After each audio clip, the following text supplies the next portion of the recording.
Chapter 617. The young man with the large mouth hesitated when he heard these words. Saying such things? Usually, when two behemoths faced off against each other, it was always the little people who suffered most. He was just a freshman, no different from Lionel. Yet because he quite literally had a big mouth, he ended up in this situation. In truth, he was among the group who had surrounded Lionel and Aina during that time. But for obvious reasons, he hadn't been able to lay a hand on either. As a result, he ended up venting his frustrations in one of the few open bars freshmen could afford and happened to be overheard. Once again, because of his big mouth. Now, he had been standing here, yelling insults for the past several hours. By now, his throat was scorched and his tongue felt heavy. He really needed water, but he was also too afraid to ask these seniors for such aid. He couldn't even muster up the courage to look at them.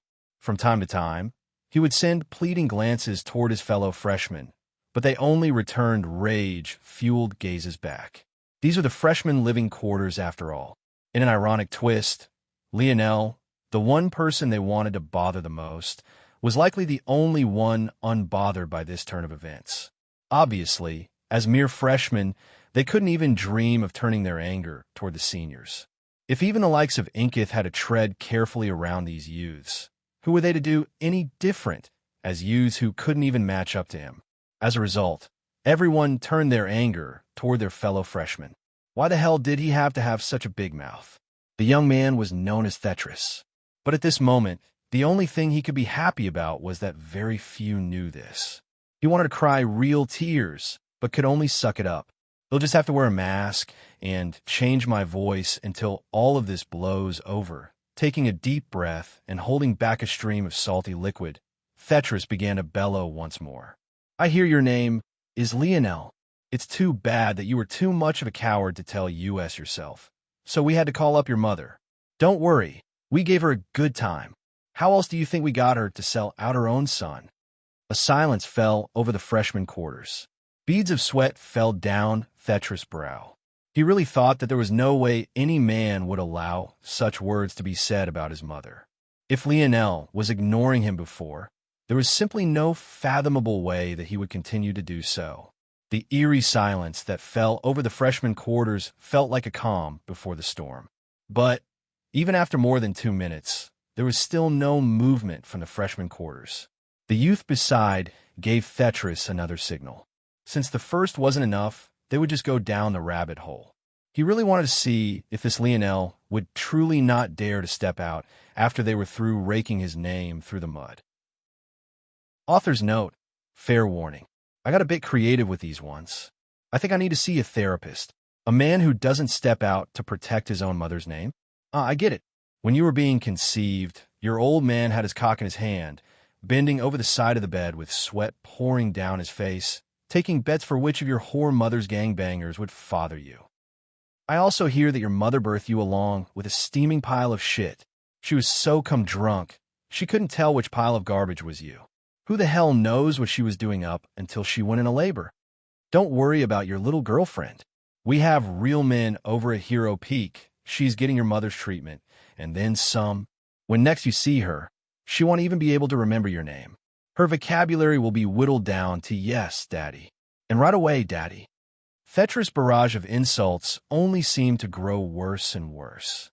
No stone was left unturned. It was like a rapid-fire collection of what would only expect to find in the worst kind of dojin. It was a horror to listen to without a doubt.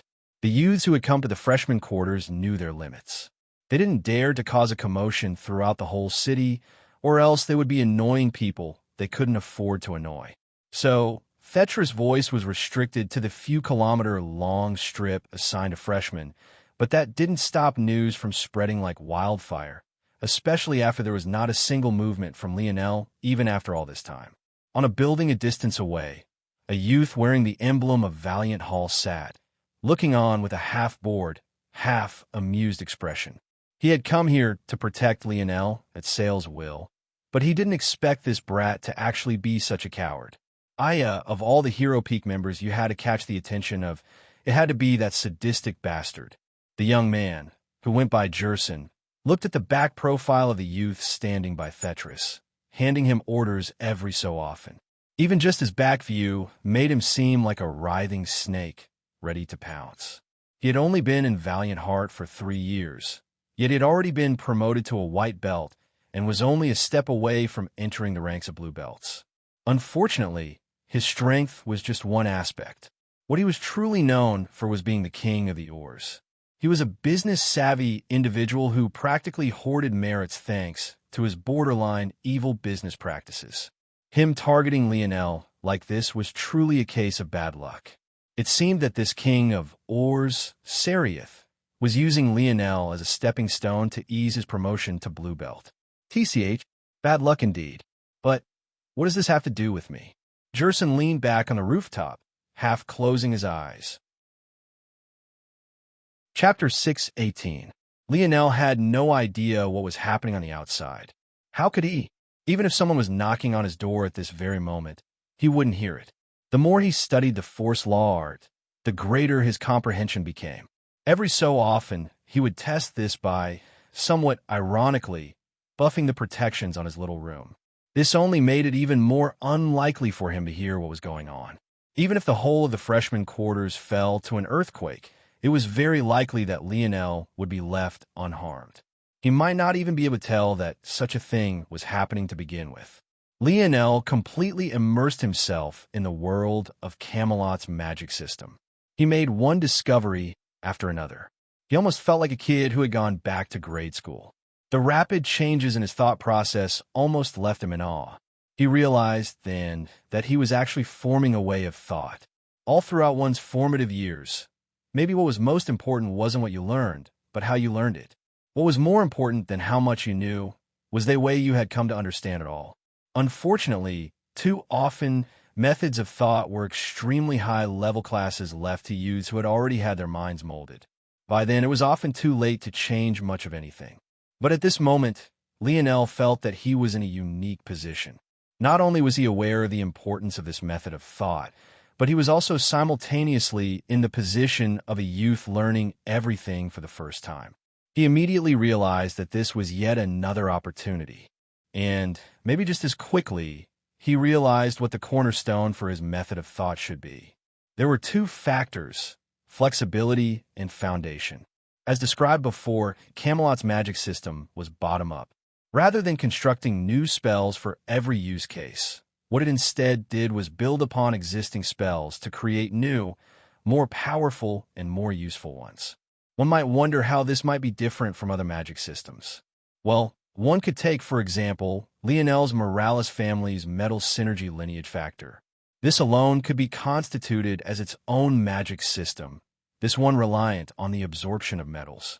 One could build an entire civilization on this concept alone. These 2 magic systems were similar in that they both relied on setting strong foundations. Lionel could build new affinities for himself, but he had to start from the bottom and work his way up. In this way, the 2 were very similar.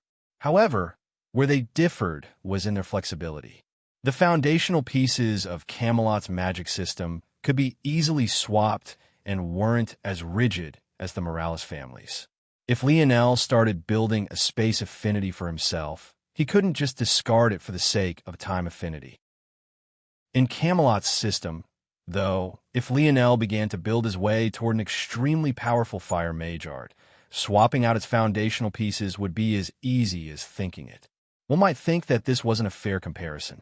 After all, one was a mage art that could be deployed and retrieved at will, while the latter was a body cultivation art that was in perpetual action. But Lionel felt that this was an improper way to think about it, especially the more he studied Camelot's magic system.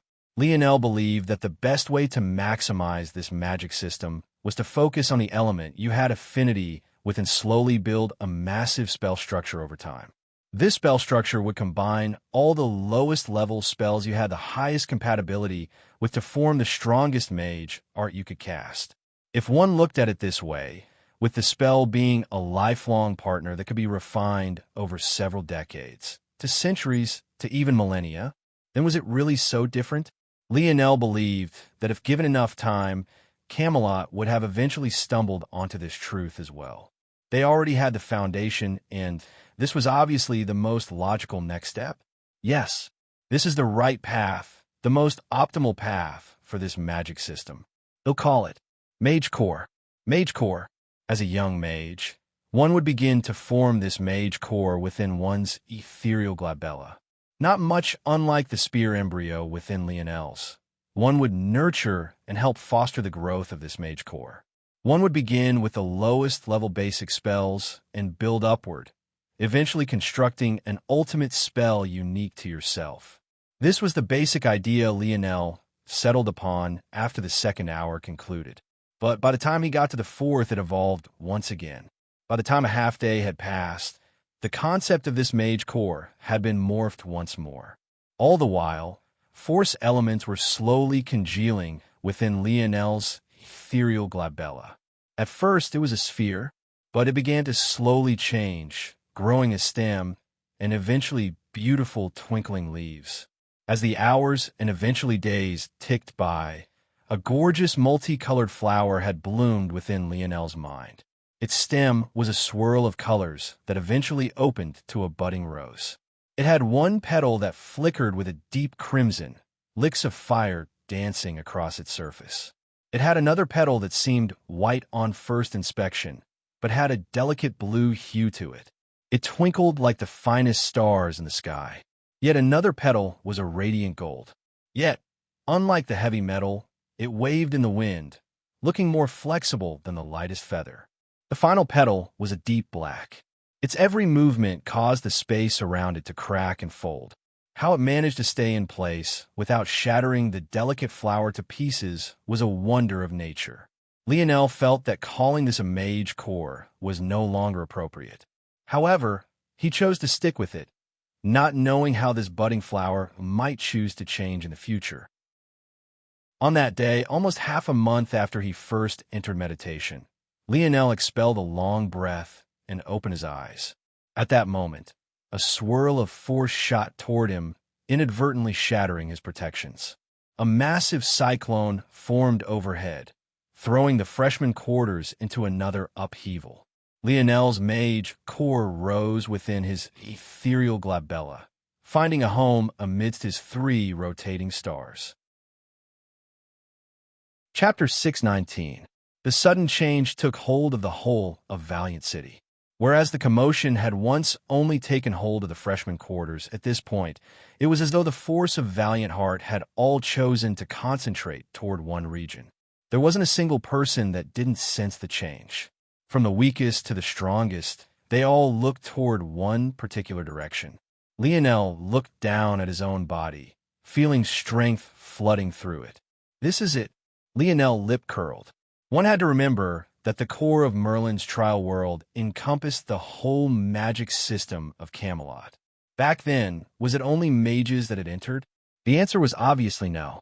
So, in that case, why was it that it seemed that Lionel was so focused on the path of a mage, but didn't say anything about knights from start to end? The truth was that there was a thin line of separation between the two. The path that Camelot had split into two had always meant to be one. The 4 petals on Lionel's mage core bloomed, growing a fold in size. At that moment, a 5th petal began to form, growing until it balanced the rest into a state of absolute perfection. Even the crackling of the black petals seemed to ease, calming until it only sent small ripples in every direction. This 5th petal was other than Lionel's Earth variant affinity. It held a beautiful bronze color, its every movement causing what sounded like sharpening metal to ring through the air. This was the process of Lionel's body perfectly combining with his magic. He could feel it coursing through his pores, filling his body up with a brimming strength. As the light element flooded through him, his body began to rapidly heal. As the fire and star elements surged through his veins, he felt as though his resistance against his own Scarlet Star force had skyrocketed. As the earth element rippled through his body, the foundation of his metal body grew steadier, opening up a path toward forward progress. And finally, as the space element shook his body to its very core, he felt as though his divine armor had fused with him toward a new level of perfection. This is Camelot's true magic system. A system where the best spiritual medium is other than one's own body. Lionel felt like he could call down the elements with a thought, fueling his actions with the force of the world. It was difficult for Lionel to concentrate his half-month of study into just a few words. But if he had to, it almost felt like he had turned his body into a lightning rod for magic.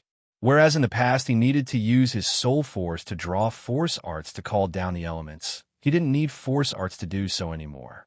It was almost as though Lionel had gained an ability. However, what was scariest about this ability was that when Lionel consciously chose to draw force arts, not only would it be even faster than his already blazing speed, it would be tens of times more powerful. This was the true beginning of Camelot's magic system. Grand Heel, a pillar of golden light, fell from the skies. It tore a path through the dorm rooms, leaving everything practically unscathed. The only change was that everyone who passed by this light suddenly felt lighter on their feet, like all their hidden injuries and worries had been washed away. Lionel took a deep breath, soaking up all the golden lights as though a drunkard. With just a single grand heal, he had gone from 70% healed to over 80%. He cast it a few more times, feeling intoxicated. After the sixth, he finally managed to return to 100%. He felt his bones pop and crackle. He stood, the floors beneath his feet threatening to shatter. Having stepped into the true gate of this magic system, Lionel didn't even have to modify the spells he already knew to display combat prowess equivalent to the fourth dimension. This was how great a boost forming his mage core had given him. Even the simplest of spells have become exponentially more powerful. It's not quite enough to heal Coach, but I only need to focus on rebuilding the spell from the ground up to get the results I want. If I was a doctor, restructuring healing spells would be much easier, but unfortunately, as Lionel was lost in his thoughts, the commotion of force he had caused slowed until it was as though nothing had even happened. It was at that exact moment that a voice familiar to all the freshmen sounded once again. "Lionel, you scolding piece of trash." Huh? Lionel's gaze seemed to penetrate through the walls. He didn't like having his thoughts interrupted, and he would have already put up another silencing array had it not been for the fact he just heard his own name. "I heard your mother picked your last name out of a hat. Too bad. She couldn't remember who her bastard kid's daddy was." Lionel's gaze went cold. Outside, Thetra's voice continued to boom. He had been shocked by the sudden shift in force, but he regained his confidence after it dimmed down. Over the past 2 weeks, he had gotten more bold. Since Lionel was too scared to come out, what did he have to fear exactly? The best part was that he was also getting paid handsomely, and he didn't even have to yell continuously like he had in the past. Now, he only had to say something every few hours, and he even got ample time for rest and play. His only task was to remind everyone that Lionel was a coward who didn't dare to do anything in the face of such insults. He was quite happy with this arrangement, even though he wasn't necessarily needed. By now, Lionel's face was plastered all over Valiant City in the form of a bounty parody. Even without him, people wouldn't forget. He took a swing of water, a wide grin on his face. "Did you know, Lionel? Everyone knows you as Leo the Cuck now. The bounty posters are everywhere. It's a shame you can't see them. It's all right, though. Every night when we fuck your girlfriend to sleep, she cuddles up with one in her arms." Thetra took another swing of his water, ready to shout out at the top of his lungs again, but his words were suddenly caught in his throat. He didn't know when, but a tall shadow had suddenly appeared before him. On the roof of a building not far away, Jerson's eyes shot open. Chapter 620. Lionel looked down toward Thetra, whose mouth hung half open. The latter was so stunned by the sudden change that the swig of water he had just taken drizzled out from his mouth, falling down his chin and drenching his shirt completely. Lionel's hand was like a snaking whip, shooting forward so quickly that Thetra didn't even have a chance to register its movement, let alone react to it. Thetra keeled over, feeling as though every bone in his ribcage had shattered simultaneously. His body seemed to lag behind the shot of pain he felt. Time dilated, his body convulsing in a fit of pain before, only then shooting backward like a rocket. He crashed into a thick pillar, his spine warping. The freshman quarters fell into another bout of silence. Truthfully, over the past 2 weeks, they had learned to live with Thetra's voice. They had no choice in the matter. It was either they accept it or leave Valiant Heart entirely. None of them dared to deal with a person protected by a white belt, so how would they dare touch Thetra? The pillar Thetra had just crashed into was just one of many surrounding a community meditation square. It was meant to be one of the many tasked with helping concentrate force in this region. Though it was much worse than the personal meditation rooms, as freshmen who couldn't afford anything, this was the best they could do with. Knowing this, there was no surprise, then, that there weren't a small number of people present. Many of them had learned to ignore Thetra, so they hadn't seen the initial collision. But they had most definitely heard the end result. When they looked toward the direction Thetra had come flying from, they all felt their hearts skip a beat. Lionel was completely expressionless, but the energies around him seemed to be seething in rage for him. The wind around him was still, almost too still, but it was as though the world refused to regain its normal color. Lionel's figure blurred, appearing before Thetra in another blink. Hey. Lionel found his wrist clamped down by someone else just as he was about to grab Thetra's head. What are you trying to do here exactly? Kill him? Jerson frowned, looking at Lionel as though he had lost his mind. If you're going to vent, don't you think it's a bit pathetic to wait until the true culprits have all disappeared just to take out your rage on a pawn? Are you even a man? Jerson's disdain for Lionel boiled over. He couldn't help but feel disgust when he looked at this young man. He didn't know why Sale had asked him to protect him, but if he had to guess, it was because Lionel's family background wasn't simple. But for Lionel to have a family background robust enough for Sale to tiptoe around him, yet end up in Valiant Heart, well, wasn't the conclusion obvious? He was too pathetic to make it in his big shot family, so he came here to flex his talent, only to realize that Valiant Heart had its fair share of steel plates to accidentally kick. The result was him hiding away in his little dorm room for weeks, only to come and bully someone far weaker than him. If that wasn't pathetic, then what was? It was clear that many agreed with Jerson's words. The freshmen remained silent in their places of meditation, but most of them agreed. Their looks of disdain alone seemed to make the atmosphere several times heavier. But what no one expected was for Jerson to have hardly finished his words before he suddenly found a knee approaching his chin. Huh? Jerson couldn't even react before he felt his jaw rattle. It was as though a steel club had swept up and threw him. If it wasn't for the fact he had just shut his mouth, he would have bitten his tongue clean off. Lionel ripped his wrist out of Jerson's grasp. His fist cocked back even as Jerson's feet lifted off the ground. Flames suddenly erupted on his knuckles. Concentrating to the point they formed a level of crimson that seemed reserved for hell. Bang! Lionel's fist collided against Jerson's chest. The latter flew backward, a trail of smoke and crackling flames following his trajectory. It felt like he had been before Lionel in one instant, but in the next, he had collided with another pillar, blood flying from his lips. Jerson sank down, violently coughing. Unlike Thetra, though, he didn't lose consciousness immediately. He landed on the ground, his face grimacing in pain, but the flicker of rage behind his gaze was palpable. Ha! Attacking a member of Valiant Hall. It seems you really have a death wish. Jerson growled, pushing his body up.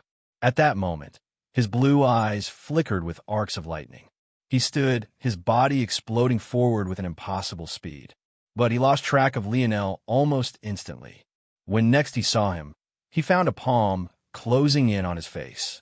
Lionel appeared to Jerson's side, his palm shattering the latter's nose. In that very instant, his fingers clamped down on Jerson's skull. His back flexed, his thigh bulging. Bang! The back of Jerson's head smashed into the ground.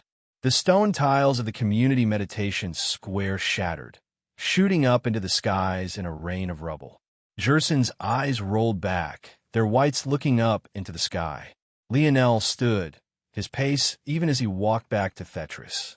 It was as though he had never fought Jerson to begin with, as though he never truly took the latter seriously. Just like that, in the blink of an eye, a promising youth of Valiant Hall, a genius who had already gotten promoted to a white belt, was defeated. Lionel kneeled by Thetra's side, picking up the latter by his hair to force their eyes level. Thetra teetered and winced, his consciousness fading in and out. He wanted nothing more than to collapse and forget the pain his body was in. But the more Lionel moved him around, the less of a chance he had at this dream of his. Start speaking, or else I'm going to pin your headless corpse to this pillar. Chapter 621. Reminder that since it's the weekend, there will only be 2 chapters today and tomorrow. Back to 4 on Monday. The streets around Lionel seemed to grow especially silent. The sight of a single young man dragging 2 half-dead youths behind him was quite one to behold indeed, especially when one of them wore the emblem of Valiant Hall. Even Hero Peak didn't dare to mistreat the members of that hall so blatantly, even though they had launched plenty of underhanded schemes of their own. It didn't take long for many to match Lionel's face to the bounty posters that had been plastered all around Valiant City.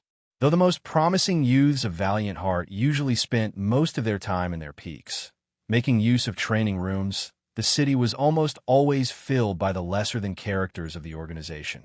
Beyond this, there were also some high-class establishments that the true talents used to blow off some steam. However, Lionel's goal wasn't one of these high-class establishments, but rather a low-class one almost anyone could afford. And, unfortunately for Jerson, who wouldn't be caught dead in such a place, his actions had made Lionel think that he was part of all of this, resulting in him being dragged through the city to this very establishment. Lionel's foot blasted through the doors of the low-class bar. One would think that he had to rely on his strength to do so, but he was certain that even if he was still a normal human, he would have been able to accomplish the same feat just as easily. The doors of the bar hung loosely from their hinges, barely holding on even before Lionel's actions. Now, however, they found themselves flying out, finally free from their rotting wooden frames. If the inside of the bar had to be described in just a single word, it would be stale. It had dingy yellow lights, a musty smell, and brimmed with testosterone. It was almost as though a woman had never set foot into this place.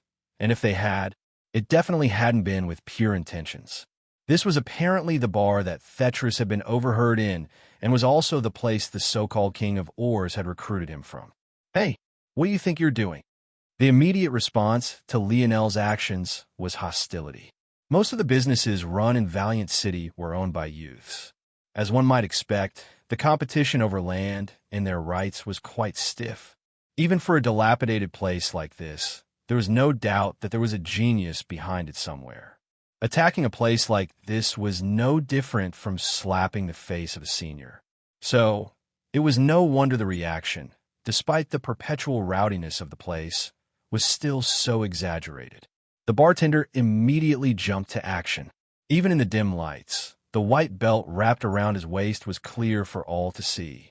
It didn't take Lionel more than a single glance to tell that he was Tier 5 in strength. Not only was he Tier 5, but compared to the Tier 4s Lionel had originally defeated when he first stepped foot in this city, he was exponentially more powerful.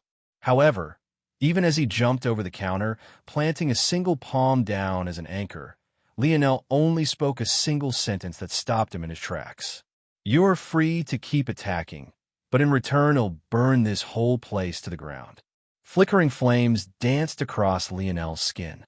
He looked no different from a flaming human, prepared to blast the small bar to smithereens. The bartender paused, his brow furrowing into a frown.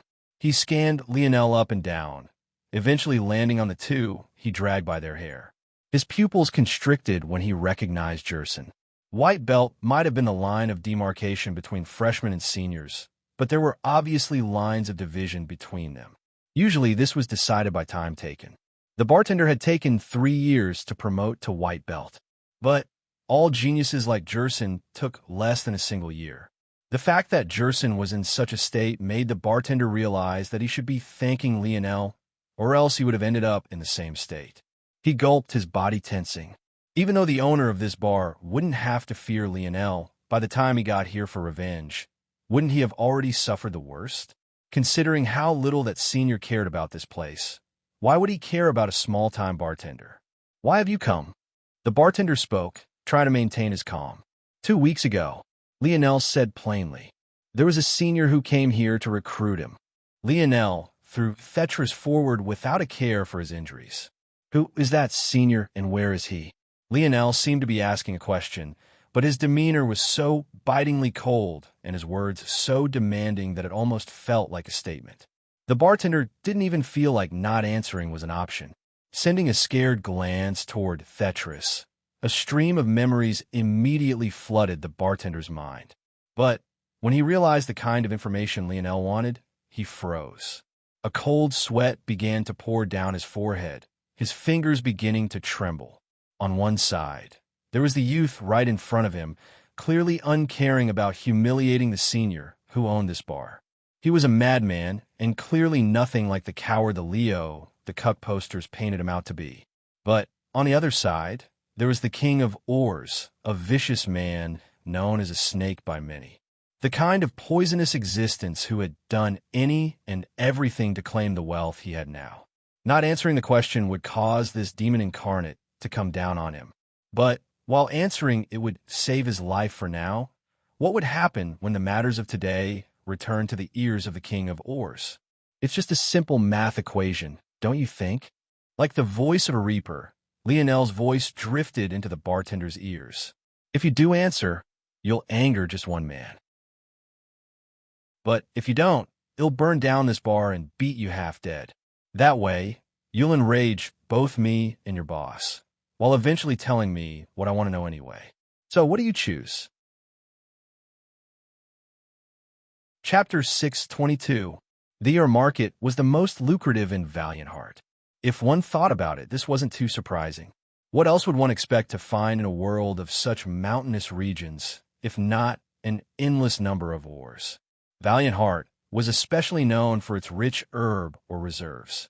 One might imagine, then, for a mere white belt to claim such a large portion of this market, he definitely couldn't be a normal man. No one knew exactly what the king of Or's secret was, but what they did know was that he was a vicious man not many dare to cross. All this said, the ore market of Valiant City wasn't what one would expect. The youths of Valiant Heart had no need for buying raw ores. Aside from some crafter factions within their organization, sales rarely, if ever, ended up in the hands of the students of Valiant Heart. Rather, the ore market was a hotspot for traders coming from outside Valiant Heart. The youths usually took missions that could range in anything from finding the sources of new ore veins to excavating already existing mines. Usually, these youths would be under the wing of factions who laid claim to these ores for themselves.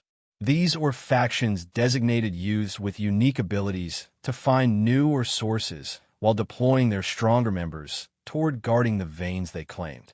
The lowest-ranking members were tasked with minding and bringing these ores back. These ores would then be brought to the market and sold, mostly in bulk, to various trading companies. Valiant Heart Mountain was content to allow their students to battle it out over these resources, taking a kickback from the taxes. This way, they could both accumulate resources and funds while training the next generation all at once. Due to these reasons, the ore market was simultaneously a place of profit and a battlefield of commerce. At that moment, within one of the many pitched tents of the ore market, a palm slammed down on a large wooden table, rattling all the scales and measuring devices on it. This tent was among the largest the ore market had to offer, and a line that extended for hundreds of meters could be found outside its flaps. The tent alone was over 5 meters tall and had an almost 20-meter diameter. The inside placed a large, thick wooden table at the front. But to the back, rather than being one large room like most tents, there seemed to be several divided lots. It was hard to tell if these were storage spaces or if they were offices. Either way, neither the people within the tent nor outside of it were worrying about this at the moment. They were entirely focused on the scuffle that was about to ensue. Whoa. Calm down, Kayla. You'll destroy our precious map if you hit any harder. A young man sitting behind the large wooden desk chuckled, gently patting the bee skin map sprawled out over the table. Then, just as calmly, he picked up the measuring devices that had fallen over. Kayla, a young woman who stood over the desk fuming, only became more infuriated when she heard these words. Why is the price so high? It's 50% up from just half a year ago. How are you expecting us to afford it? Kayla was quite the looker, especially when her chest was heaving like that. She wore spectacles that couldn't hide her vibrant green eyes and had a curvaceous figure. She was definitely the subject of admiration from many male students. Unfortunately, she spent much of her time locked away in a lab. Even if one wanted to court her, it was near impossible. Even now, she wore what looked like a lab coat over her uniform, partially hiding what was definitely a sight that would be even more enticing. The young man picked at his ears. We set the price, you buy. If you don't want to buy, then don't. Kayla grit her teeth, her rage palpable. If it wasn't for the special gloves she seemed to be wearing, her nails might have already drawn blood from her palms. Does Saria think that just because he promoted to blue belt that he can do whatever he wants now? The young man smiled slyly. Yet, despite the fact he didn't give a verbal response, his entire demeanor seemed to scream, yeah? And what are you going to do about it? You'll remember this well, Nigmir. Your king of Or's faction can forget about buying any crafts from my polished glass faction. The young man was stunned for a moment before he began to laugh uproariously. He laughed so hard that one would have thought that he had just heard the funniest joke in the world. He wheezed, only managing to calm himself after taking a large gulp of water. Almost immediately afterward, in striking contrast, his expression became bitingly cold. Do you see how many people are outside waiting to trade with us? Nigmir all but growled these words out. Your pitiful faction only comes here twice a year, so you have no idea that the prices have been like this for over a week already. Yet, do you see any of them running away from it? You think you can use your weak trash of a crafting faction to pressure us? What is the best weapon you can even provide at your best? Tier 4? If I trade enough ores, I can lay hands on enough Tier 7 treasures to outfit every captain of the king of Or's faction. Who the hell do you think you are? Kayla glared back, matching Nigmir's gaze. At that moment, a hair scrunchie that kept her hair in a ponytail seemed to come alive, dancing with flames. But in the end, she chose not to attack. She turned away, fury lighting her gaze. Owen, since you seem to like pressuring people, how about this? You can forget about buying ores from or market, period. Anyone who trades with you will now be an enemy of King of Or's faction. Nigmir's voice boomed, spreading across the whole or market, drifting to the ears of everyone. Kayla's fists gripped tighter, her shoulders trembling slightly. But she didn't turn back as she continued to walk away.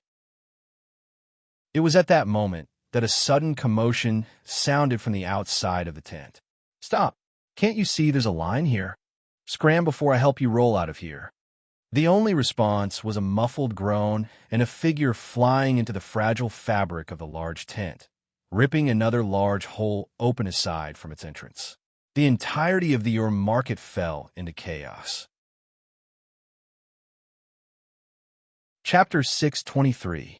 Lionel had entered the ore market with slow, deliberate steps.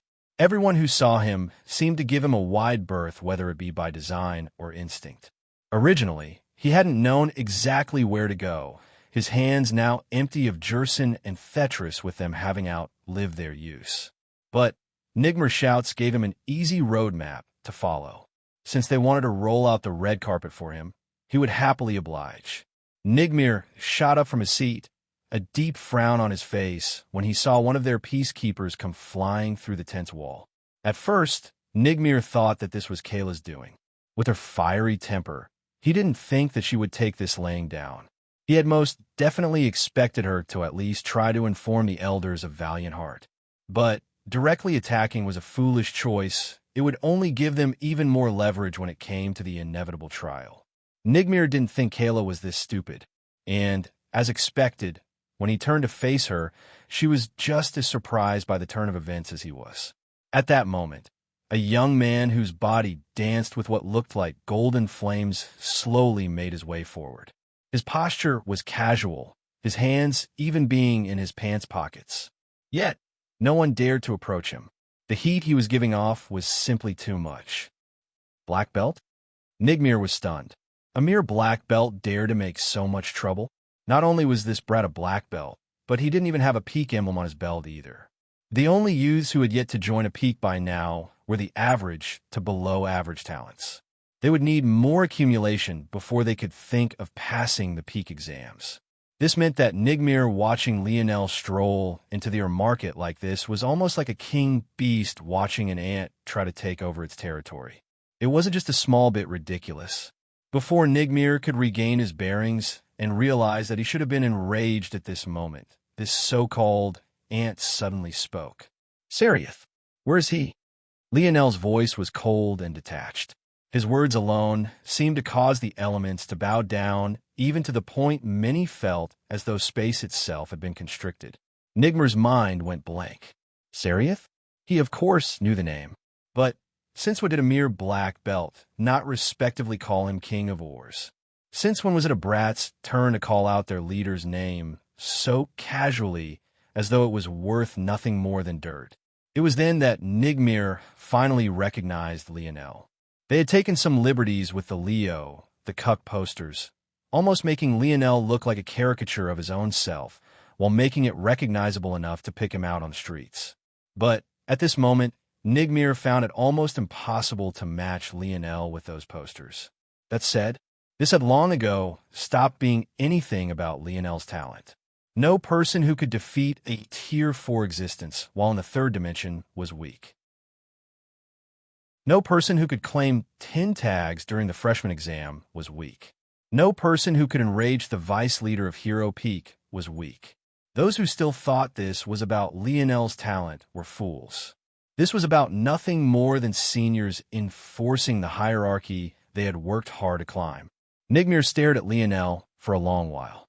"Peacekeepers," Nigmir roared. At that moment, the sound of shuffling feet surrounded the massive tent. Everyone knew that the Ur market was nothing more than a hidden battleground. Though it had been a long time since anyone deemed to test the king of Ur's faction, that didn't mean they weren't prepared at all times. Amidst the peacekeepers, a young man with teeth as sharp and jagged as a shark's burst into laughter. "Nigmir, your prestige seems to have taken a hit. You can't control a black belt on your own, and even had to call for help. Don't blame him too much, Cormus. His senses have gotten dull after doing nothing but counting money all day." The peacekeepers erupted into laughter together. Their two leaders, Cormus, the jagged-toothed young man, and Ardarin, a young woman carrying a massive great sword, bantering back and forth. Kayla frowned at this sudden change of events. Though Cormus and Ardarin only seemed to be joking, their underlying point still stood. It didn't make sense for the king of Ur's faction to bring out so much firepower to deal with one young man. It was as though they wanted to end this swiftly and strongly, displaying their dominance to the utmost degree. But the question was, why? Who was this boy? Since when did King of Urs care about a mere black belt so much? Unfortunately for Kayla, who spent 99% of her time in the lab, she was completely unaware of the viral Leo, the cuck phenomena. And she was equally unaware of how much of an uproar Lionel's actions today had already caused. This is not good. Kayla snapped out of her thoughts, suddenly realizing the severity of the situation.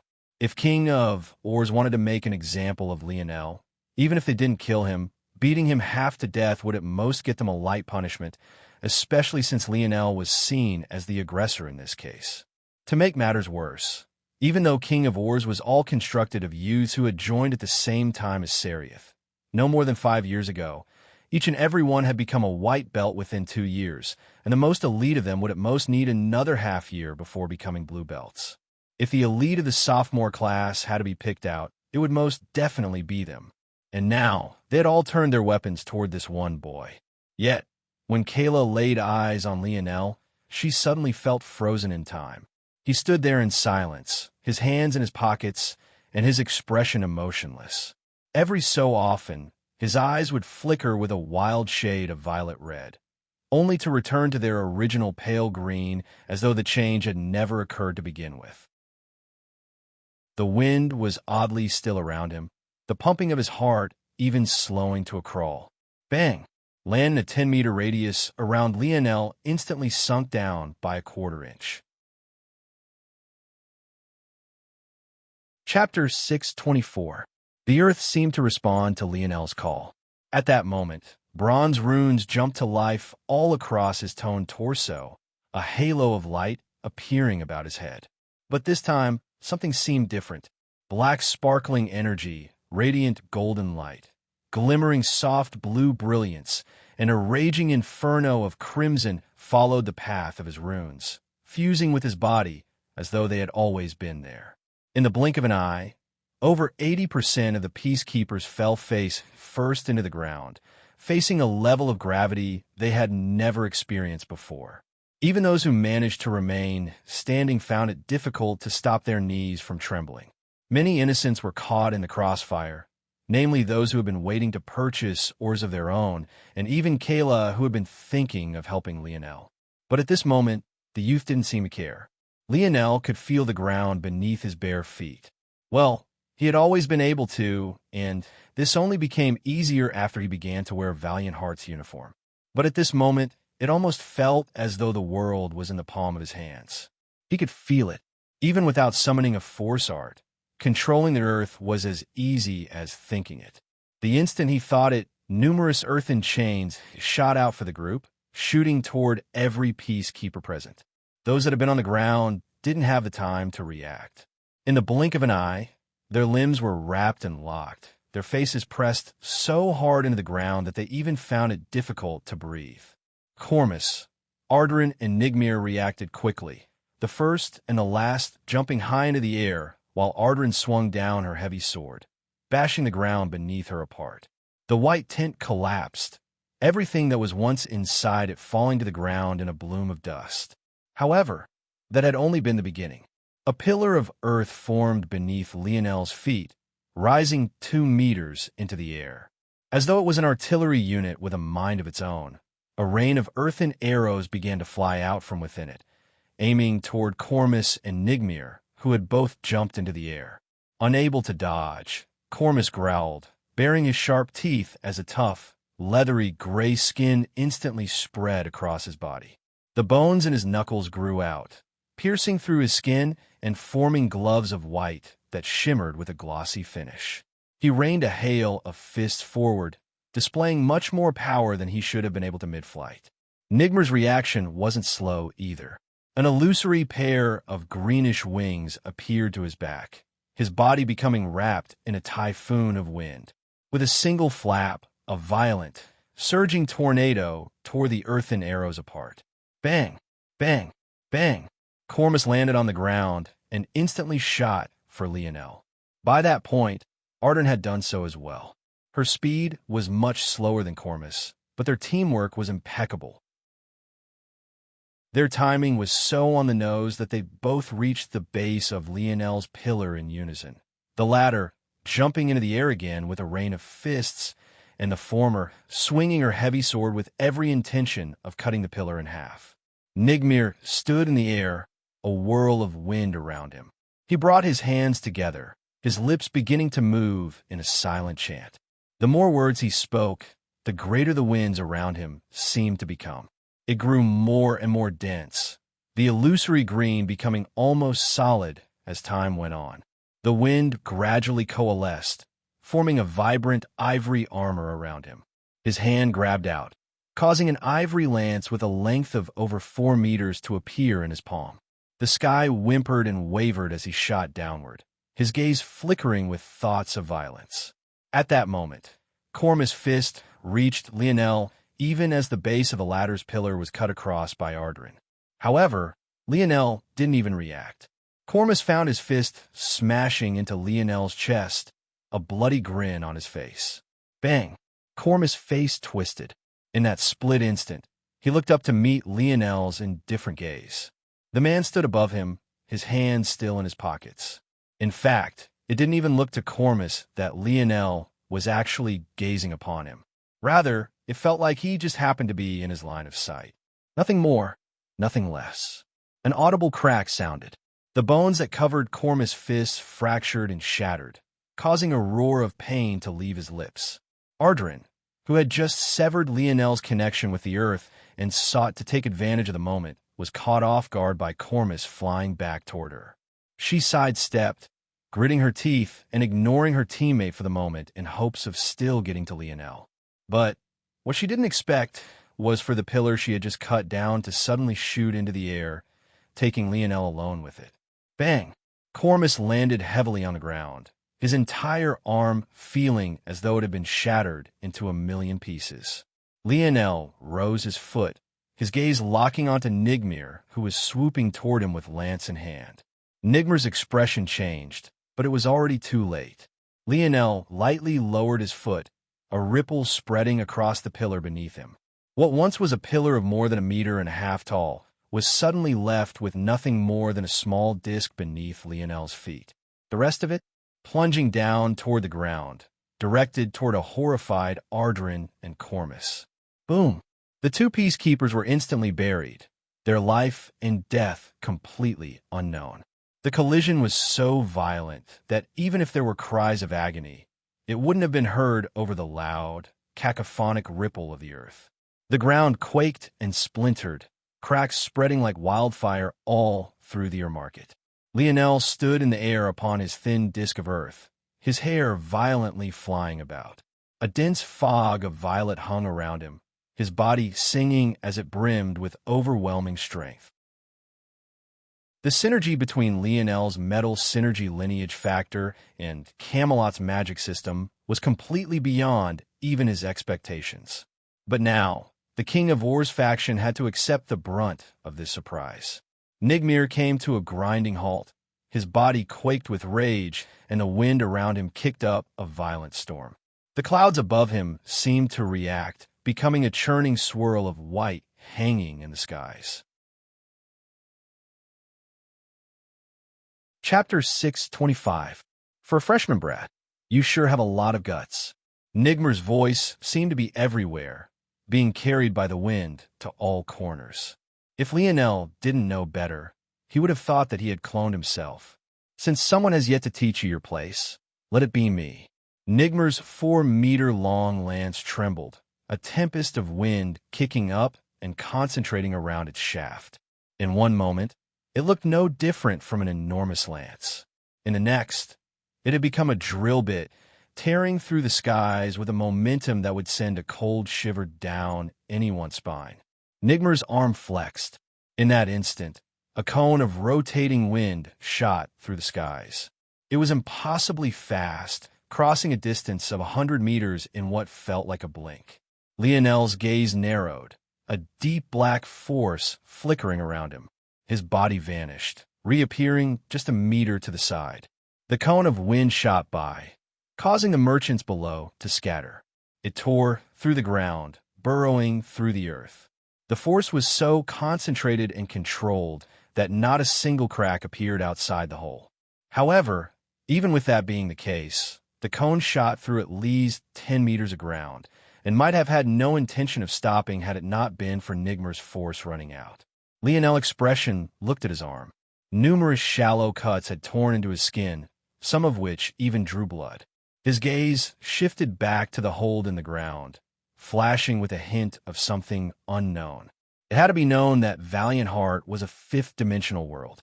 Even though it was nowhere near the most powerful fifth-dimensional worlds there was, it still had a very sturdy construction. Any attack that could affect change in its landscape was a powerful one. Lionel, himself, despite how overwhelming his current strength seemed, was also very limited. At that moment, he could only control the elements in a 10-meter radius around him, and even then, it required much more effort than it had on any fourth-dimensional world he had ever been on, especially since he wasn't a natural citizen of this world. For Nigmir to be able to display such prowess. Nigmir's arm flexed once again. This time, his attacks became like a blur, raining down an avalanche of spiraling cones. They whistled through the air, screaming with an ear-grating harshness. Kayla's eyes widened. He's gone insane. Run. What are you all still doing here? Kayla roared. The merchants, even if they didn't have guards, were often well versed in the art of self-protection. And those that didn't had most definitely heavily invested in protection from outside sources. But they were ultimately still small-time merchants. The true elite merchants wouldn't be trading with what effectively amounted to college kids. Or, more accurately, they wouldn't be waiting in line to do so. If these fools didn't run, a few really might die. Lionel seemed to have had a sense of propriety in his actions outside of what he had done with his gravity field. But Nigmir didn't seem to care even the slightest bit. Lionel drifted through the skies. Every time he appeared again, he would only shift a single meter in any direction. But with his calculative abilities, he was able to make use of this single meter as though it was an endless lifeline, shifting through Nigmir's barrage with an almost practiced ease. However, Nigmir didn't seem to care in the slightest, a savage expression lighting his face. The wind in the surroundings seemed to only grow more and more volatile. With each spiraling cone of death, the situation only grew worse. Outside the scope of the battlefield, a violent tempest was being kicked up. If a normal human had been in such a situation, even just walking around would have been impossible. Tents went flying, dust clouds kicked up, and even keeping one's eyes open became an impossible task. Wind style. Hurricane paradise. Nigmir's voice covered the skies. Kayla's expression changed. This madman is using a style on a freshman. However, what Kayla felt next made her close her mouth. If using a style on a freshman was shameless, then what could this be called? Nigmir peered down from above as though a god. He watched Lionel continue to dodge, his lip curling with disdain. Four Seasons Realm. Spring Storm.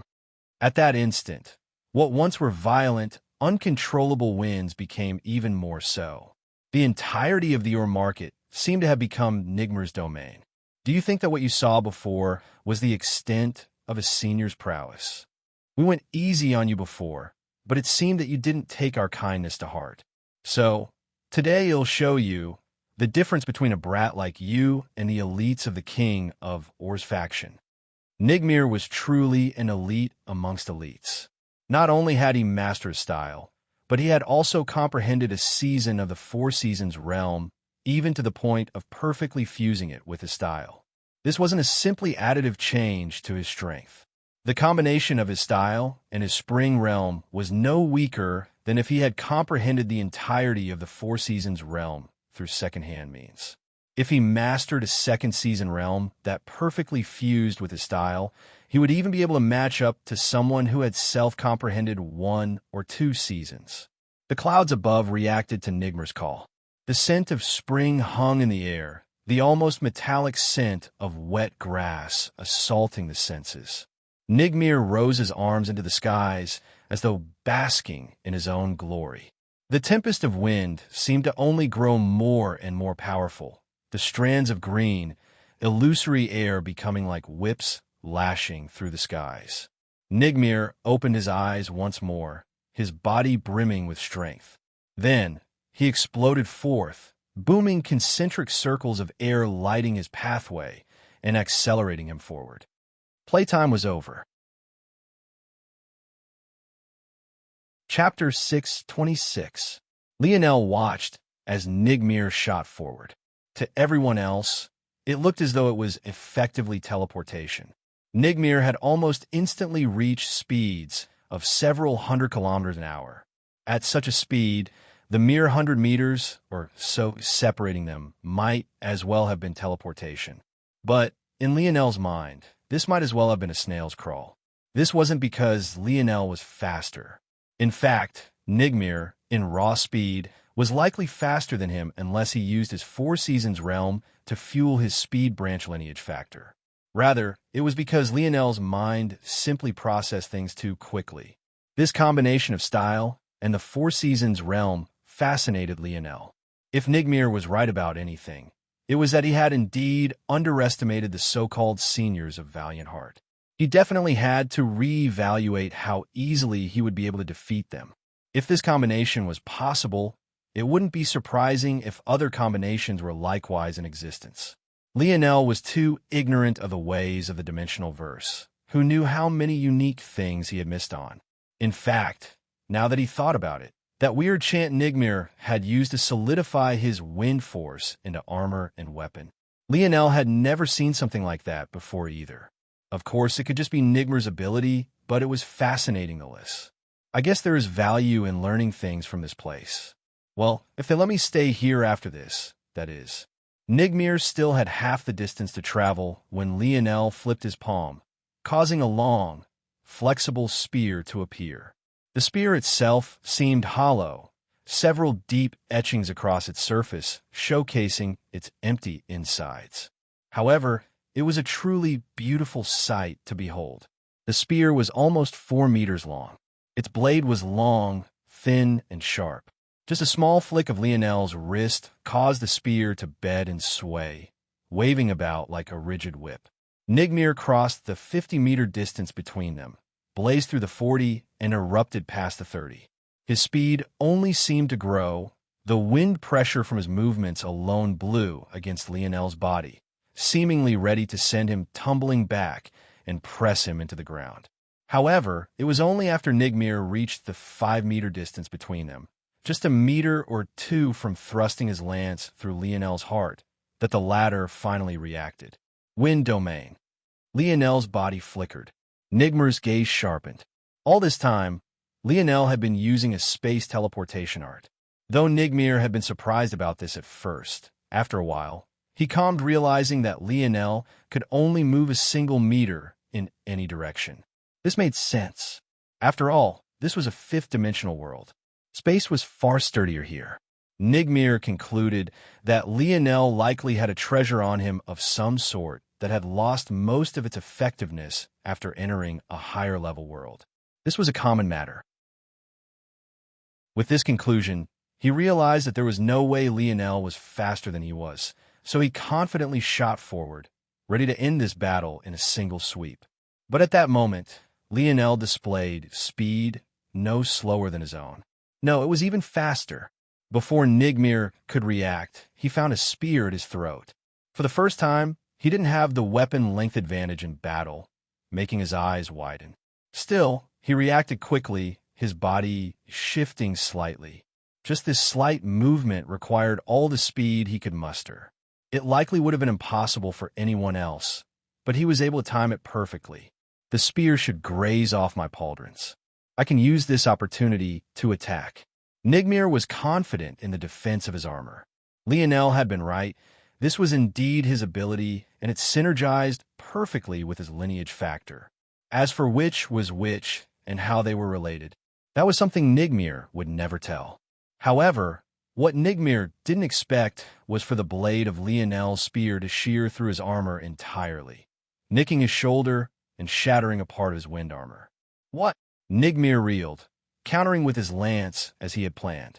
However, somehow, despite having attacked already, Lionel was faster once again. Lionel's spear jetted out like a venomous viper. His 2 arms controlled its polearm with a deft accuracy and mind-numbing speed. Nigmir began to panic, and soon found himself continuously blocking. He didn't even realize that Lionel was no longer rising in the air with the help of a piece of earth. Lionel's speed only grew faster and faster. Every exchange seemed to cause another piece of Nigmir's armor to chip and another slice of his lance to be taken. Lionel's indifferent gaze was grating on the soul. Nigmir couldn't understand what was happening. His mind simply couldn't wrap itself around the current events. He wanted to retreat, but Lionel's pursuit was endless. Shallow cuts began appearing all over his body. It wasn't long before there was nothing left of his armor, yet Lionel's speed seemed to only be growing.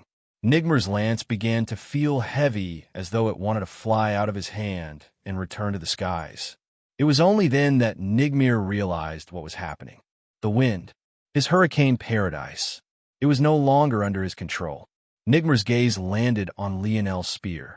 But now, it was swirling with the very same green force Nigmir had been relying on from the very beginning. Lionel's wrists flicked, causing the spiraling tip of the lance to finally be cut off. He turned his blade toward Nigmir, tearing a deep cut through the latter's chest. His gaze flashed, the tip of his spear beginning to spiral just as Nigmer's had. This time, he wasn't sweeping across. He had every intention of skewering Nigmir through just as he had planned to do to him. At that moment, the commotion of such a large-scale battle could no longer be ignored. Stop! Chapter 627. Lionel's spear didn't pause, shooting through Nigmer's chest without the slightest halt in momentum. Nigmir looked down, stunned, unable to grasp what had just happened. Even though he could feel that Lionel had deftly avoided all of his most vital points, the pain that shot through him was not fake. Wasn't this exactly what he had planned on doing to Lionel? How had he ended up on the other side of things? What was going on exactly? Nigmir lost his strength, feeling as though standing in the air was impossible. But even as he wanted to fall to the ground, he found himself stuck on the other end of Lionel's spear. His body bowed and swayed, following the movement of the flexible spear, but he never seemed to dip down far enough to slip off. Lionel's gaze shifted downward, only to find a squadron of Valiant Hall members led by other than Sail making their way forward. Looking at the carnage, Sail felt as though her head was going to explode. But seeing the state Nigmir was in, and even worse how Lionel seemed completely unaffected, she couldn't help but feel that this world was truly too unreal. Unfortunately for Sail's mental health and Nigmir, for that matter, the latter was simply asking to be directly countered. Nigmir relied on a combination of his style and Four Seasons realm comprehension to form a pseudo-domain for himself. Lionel had to admit that he was quite innovative and had definitely shown a level of ingenuity Lionel had yet to. Lionel still felt that his ability had a lot of room to grow, but ever since it reached the quasi-silver grade, he hadn't come up with any new ground-breaking abilities. He still felt that he hadn't unlocked the full potential of his ability, something he couldn't really say for Nigmir, who had very clearly squeezed out a lot of potential in his.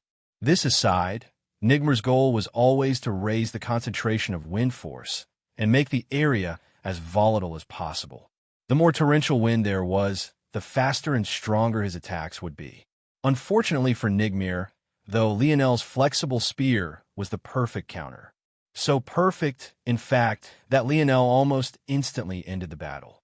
At the end of the day, the wind domain spear was created to gather momentum through wind force and continuously increase the speed of attack of the user. Yet, Lionel was able to skip all of those steps and ignore the fact he had a poor affinity all because Nigmir set the perfect stage for him. This was all to say that, the moment Nigmir began to take Lionel seriously, he was destined to lose. And, maybe more depressingly, if he hadn't begun to take Lionel seriously, he would have lost anyway.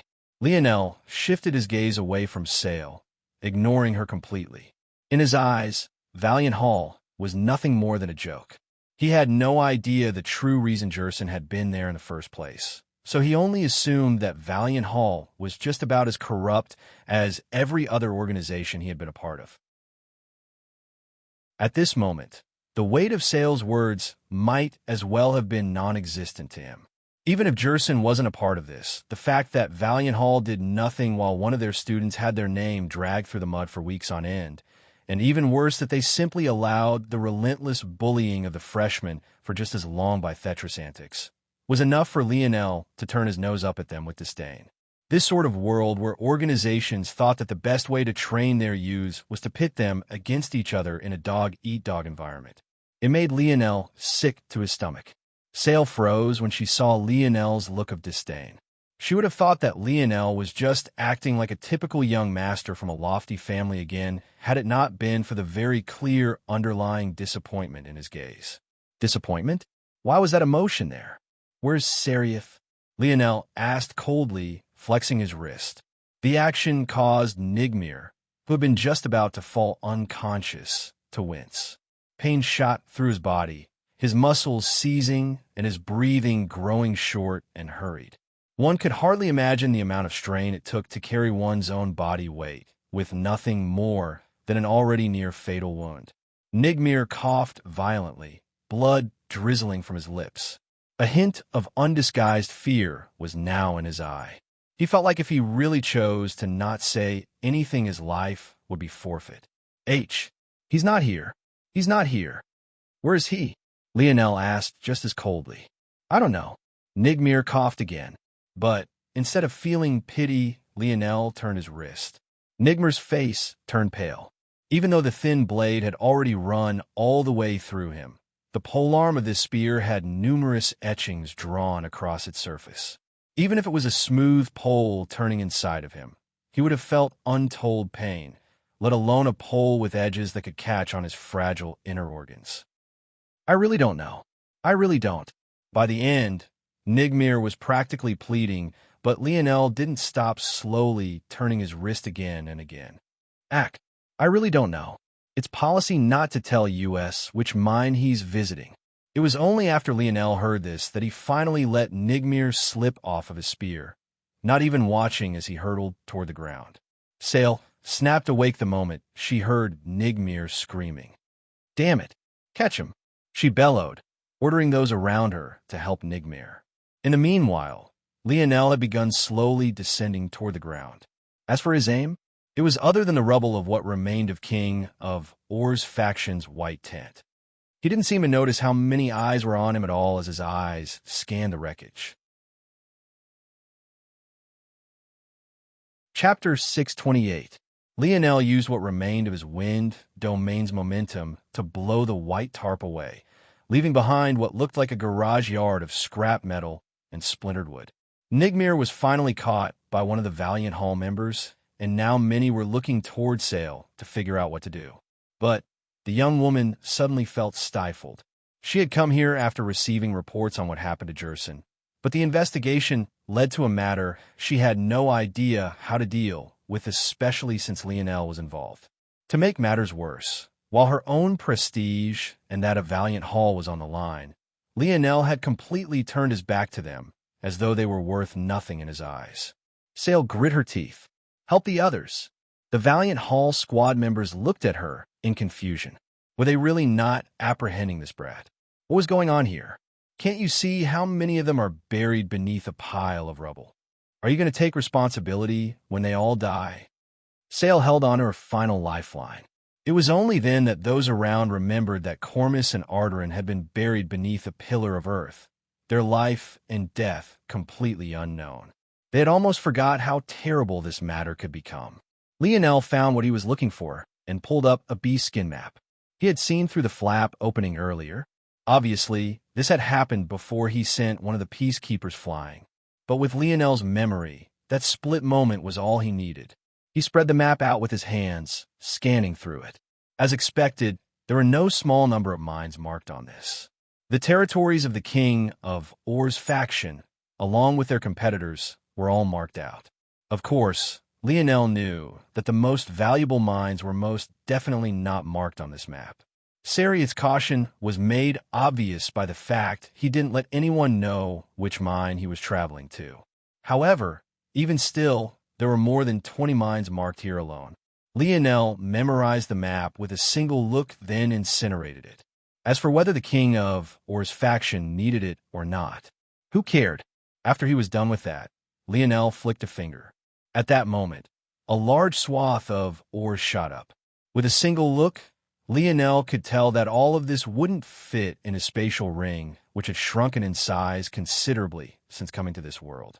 And it definitely wouldn't be convenient for him to carry it around like this. Unfortunately, Lionel had left the segmented cube with Aina, and since she hadn't reacted to all of this, in all likelihood, she had her head down, training, just like Lionel had for the past half-month. In fact, if it wasn't because his mage arts had shattered during his breakthrough and he had happened to hear Thetra's voice, Lionel likely wouldn't even be here. Lionel could use a few of the snow globes he had kept in store for himself, just in case he would have need of them. But he decided on doing something different after a moment of thought. Lionel's gaze shifted, and it happened to land on Kayla. You want these? Kayla was startled. Lionel's hand spread out. A portion of the ores went to Kayla, while the rest spread out to the merchants who had gotten caught up in the battle. In an instant, a small fortune's worth of ores was given out for free. Lionel kept a large portion for himself, putting it all into his ring without a care. Then, he turned to leave. His destination? Well, wasn't it obvious? He was going to destroy every one of the mines on that map, one by one. Lionel, wait. Sale grit her teeth. She finally couldn't continue to watch what was happening. For one, even though it seemed like this business was entirely owned by King of Or's faction, this couldn't be further from the truth. Over 80% of this world was owned by Valiant Heart Mountain. This was obviously the same for the mines. Every Or was the property of Valiant Heart. King of Or's faction was only selling them on behalf of the organization and taking a cut. They would then need to pay taxes to Valiant Heart, depending on their sales, and this amounted to upwards of 70%. Beyond this, there was a reason that of the ores Lionel had picked out were of the 5th dimension. In fact, there wasn't a single Tier 7 or and above either. All of these were exclusively sent to Valiant Heart's founding peak. In fact, students weren't even given jurisdiction over or mines that could produce such high-level ores to begin with. And, in the rare cases they stumbled upon such treasures, they were obligated to report to the organization in exchange for some compensation. This was all to say that while it looked like Lionel was stealing from Seraph, he was, in fact, stealing from Valiant Heart Mountain. Everyone else seemed to be aware of this with the exception of him, which was why the reaction of the merchants hadn't been too excited. However, that didn't stop a few of them from taking advantage of the chaos to embezzle a few for themselves. Sale's words were caught in her throat, especially since Lionel didn't even stop to listen to her.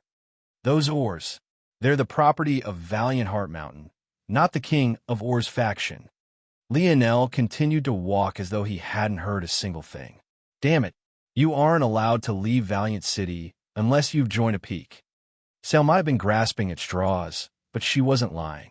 After seeing the map, it was too obvious what Lionel planned to do. She really couldn't allow this. Those mines represented 30% of Valiant Heart Mountain's or resources, at least when it came to Tier 6 ores and below. Then I quit, Lionel said plainly, continuing to walk away. Sale clenched her jaw so hard that she almost drew blood. Think of your girlfriend. Are you really going to leave her alone? Lionel suddenly came to a grinding halt. A heavy air descended, the slow beating of a heart sounding in everyone's ears. It would be a long while before they realized this heart was their own. Lionel cocked his head backward, his irises beginning to flicker with red-violet once again. Are you threatening me? Chapter 629. Sale froze. That wasn't what she had meant at all. All she was trying to say was that if Lionel left now, it wasn't exactly easy for those not of Valiant Heart Mountain to see peak students. Unless Aina left on her own accord to go and see him, it would likely be a long time before they could see one another. But after several weeks of observation, it was clear that they often got lost in their own worlds. In fact, part of the reason Sale hadn't intervened with the cut posters was firstly because she was busy with her own matters and hadn't even been aware of it until recently, and secondly because so much time had passed since the initial action versus when she found out that she thought Lionel simply didn't care about any of it. Sale couldn't figure out where everything went wrong. She thought that she had been as accommodating as she possibly could be. Was it her fault that the higher-ups had chosen to keep his identity under wraps? Was it her fault that Hephaestus felt his authority had been subverted? Was it her fault that Lionel offended Hero Peak so severely that even those of the peak that hadn't been involved previously, like Seraph, had chosen to get involved? None of these matters were her fault. She was trying to make do with a situation that only seemed to become more volatile with every passing day. Seeing the expression on Sale's face, Lionel finally frowned. He knew Sale's strength. He had experienced it personally.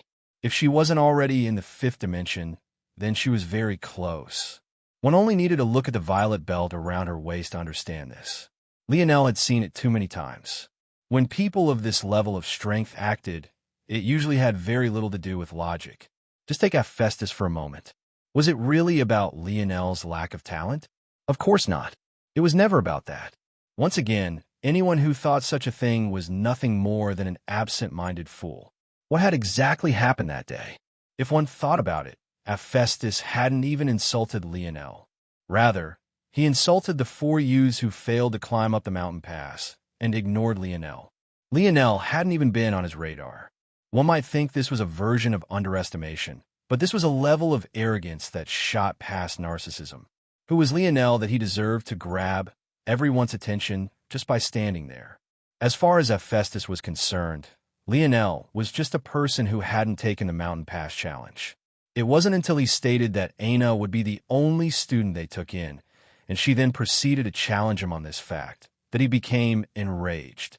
Once again, from beginning to end, it had little to do with Lionel's talent. If it was about that, the moment he defeated those 3 floor sweepers, he would have been admitted. This was about nothing more than authority.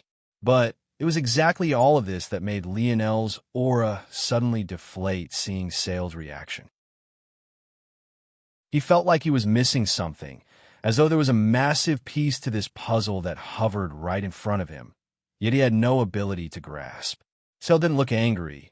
She didn't look like she was holding back her rage in the slightest either. With Lionel's senses, he would have most definitely been able to pick up on it. No, she just looked defeated. Why would someone so powerful feel defeated? If she was going to threaten him, why would she reel it back now? She should feel that she was powerful enough to squash him beneath a single finger.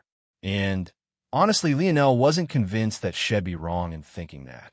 If he wanted to fight Sale or someone of her level, he would definitely have to go all out.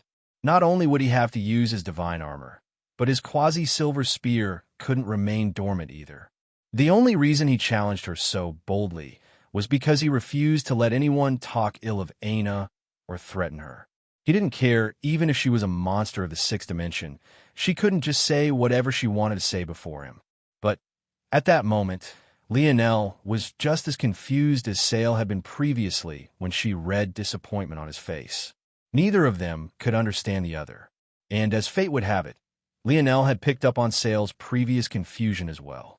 It was just that he was in the middle of a battle and didn't have the time to spare her, so he had ignored it. Lionel's frown furrowed tighter and tighter. A misunderstanding? But a misunderstanding where? And why? Arcs of lightning flashed throughout Lionel's mind, and his memories continued to spin. Maybe someone else would have continued to allow this misunderstanding to go unchecked. In fact, maybe the only reason Lionel had realized this disconnect earlier was because he had let his emotions cloud his judgment. If he hadn't allowed his anger to get the best of him, Sale's actions after he put those 3 Hero Peak experts up in the tree would have been enough to tip him off. The root of this, my talent assessment? Lionel's gaze flashed. That was right. Sale began treating him oddly the moment his talent was assessed. But he was so happy about seeing Aina again for the first time in months, more than a year if he counted what he experienced in Camelot, that he didn't have the mind to care about anything else. However, of this change, the fact his memory was impeccable. He could practically rewind all of Sale's mannerisms from that day in his mind. All of this might have taken a while to explain, but in the real world, only a blink of an eye had passed since Lionel's rage-fueled sentence was spoken. And in that moment, the other valiant Hall members who had been holding back for the sake of Sale's orders couldn't do so any longer. Once they got over the shock of Lionel's aura, they felt nothing but fury. Chapter 630. I can't take it anymore, Sale. This brat needs to be taught a lesson. Not a small number of those who had followed Sale to this place took a step forward. First, their junior had been beaten half dead to the point his eyes rolled to the back of his head. Second, even after they appeared, Lionel dared to strike a near-fatal blow on a senior of his. And third, he was now blatantly threatening their captain. Wait. Sale tried to step forward to stop things again, making another effort. That's enough, Captain. I know you have your reasons for acting like this, but I don't give a damn what special background this brat has. We'll take the heat for you. Growling, several members of Sale's squad stepped forward, glaring at Lionel as though they were a pack of wounded animals. They wanted nothing more than to tear him limb from limb. Lionel had been absent-minded, still trying to put the pieces together when he heard those words. Background? What do? Lionel's eyes flashed with a bright arc of lightning. It almost seemed to manifest itself into a spiraling whip, beating against his mind for taking so long to come to the proper conclusion. Is this about Earth? No, if terrain could just attack us because they felt like it without any sort of intervention, that should be impossible. If anything, since Sale had alluded to troubles Valiant Heart had been having, they would be salivating at the prospect of Earth entering the fifth dimension so they could send an attack force of their own. If this was about Earth, they would just kill me off. There would be no need to allow a talent from there to live. That means this either has something to do with my maternal grandmother's snowy owl lineage factor and the family it came from, or Dad's metal synergy lineage factor. Lionel didn't know which one it was. Technically, both could have been exposed during his talent assessment. Now that he thought about it, Sale didn't read his results aloud back then either. It wasn't that Lionel didn't know how powerful his background was. He did. Well, sort of. He was well aware that the Morales family was of the seventh dimension. And he was also aware that the Snowy Owl family, or rather, the Luxnix family, according to the dictionary, was of the sixth dimension. The issue was, he didn't really know what this meant and what weight it carried. He was like a baby carrying around a shotgun, having no idea where the trigger was or what kind of backlash pulling it would have. What Lionel was lacking was context. The universe was such a massive place. He didn't know what influence, if any, a family on that level could have. This might sound silly, but think about it for a moment. With how large the universe was, how many countless light years away would the Morales or Luxnix families be situated? From so far away, how much influence could they possibly have on every corner of the universe? In Lionel's view, there was a high likelihood that the people here wouldn't even know of the existence of these families, almost like how the common people might not even know the name of their governor. As powerful as Lionel's grandfather was on Earth, it still took outfitting every single person with a monitoring wristwatch to maintain perfect control. Now imagine if instead of just having to control a single world, he had to man an entire galaxy? Or several galaxies? A galaxy cluster? These were sizes and measurements Lionel couldn't even wrap his mind around. Even if Lionel ignored all of this, he wasn't even sure how to prove that he was from these families. It wasn't like he hid his last name ever, but practically no one cared that he was named Morales. And if the more powerful Morales name was useless, there was obviously no point in changing his name into Luxnix, because he was sure that the result would be just as underwhelming. Beyond this, there was an even more important point. The most important, in Lionel's estimation. He didn't even know if these families cared enough about him. Even if these families did have great influence. Even if everyone knew he was a part of them. Where was the guarantee that this would mean anything? He had no idea if these families would even accept him at all. From what he knew of Aina's backstory, her mother was executed while she and her father were expelled from the Brazinger family. And why did all of that happen? All because her mother wasn't of a particular bloodline. Lionel had no reason to believe that these higher-level families weren't even stricter. Why else would his father raise him on the much weaker Earth? Why else would his mother vanish like that despite the loving eyes she used to look at him? This was the only explanation Lionel could come up with considering the limited information he had. So, why would he trust this background of his at all? Stop! Sale blocked the path between her squad and Lionel. If you all defy my orders one more time, it'll really get angry. Sale growled. Though her heart felt warm, these little fools were in over their heads. This was a seventh-dimensional family they were talking about. What did they mean by take responsibility? Did they think the Morales family would only take them? With their strength, they only needed to send one sixth-dimensional monster to annihilate their entire world. No, that was just foolhardiness on Sale's part. Just look at Lionel's strength. Maybe it would only take one of their fourth-dimensional geniuses to uproot their organization entirely. Everyone thought that Lionel was a reject from his family, but Sale knew quite well how rare it was to awaken both of the Morales family's lineage factors. Not only was Lionel not a castaway, he was probably the topic of hot discussion over there. He, under no circumstances, could be allowed to shed all pretenses with them.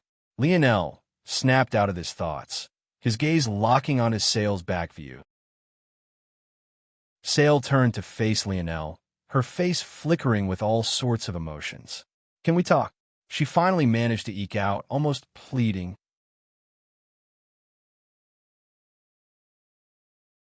Chapter 631. Lionel and Sail gazed toward each other somewhat awkwardly. Well, Lionel seemed to still be trying to get a read on Sail, with the latter felt as though she was walking on pins and needles. At this moment, the both of them were in the private room of a nearby restaurant. Usually, only seniors of high standing would be able to come to this place, but with her standing, it wasn't a difficult task to get Lionel in. Though she had to withstand quite a number of odd looks, she was still able to brave through it. Finally, unable to take the silence any longer, Sail finally spoke. "Are you from a seventh-dimensional Morales family or not?" She spoke all these words out in a single breath, the tension she was under carrying a palpable weight. Lionel blinked slightly. So this was indeed the case. It seemed that his deductions were correct. This made everything make much more sense.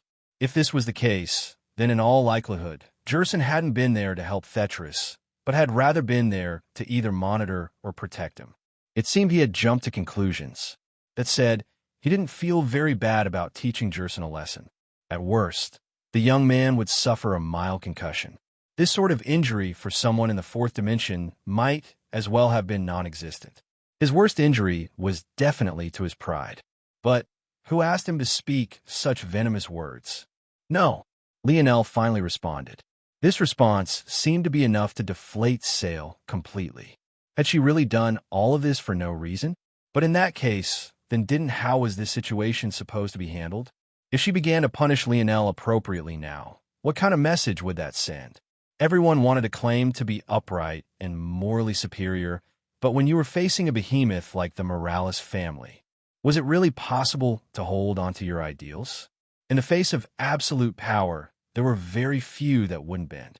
And those brave enough not to were either courageous beyond belief or were just as stupid. In all likelihood, it was both. And of course, such people were also likely dead. Sail sank in her seat, feeling as though all her worldviews had shattered. Her situation only seemed to become worse when she heard Lionel's next words, though. "But my dad is." So, that's likely where the confusion comes from. Sail froze before her lip started to twitch. She looked up from her hands to meet Lionel's placid gaze. For some reason, she really wanted to strangle this handsome boy to death at this very moment.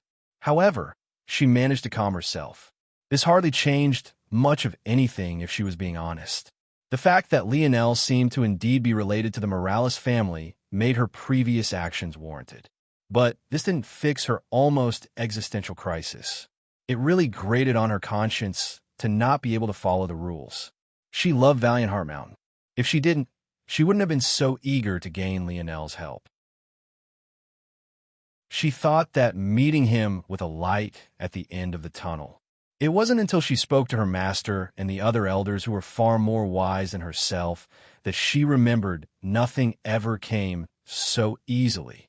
If one wasn't strong enough to achieve your dreams on your own, then it was best to accept that they would never happen. Relying on someone else was no different from selling your soul. "Is there a difference?" Sail replied, trying to curb her sharpness. "Yes, there is." Lionel nodded in affirmative. "I have never stepped foot onto the Morales family land a day in my life. I'm not even sure if they're aware I exist or not. I was raised on another world from birth to this point.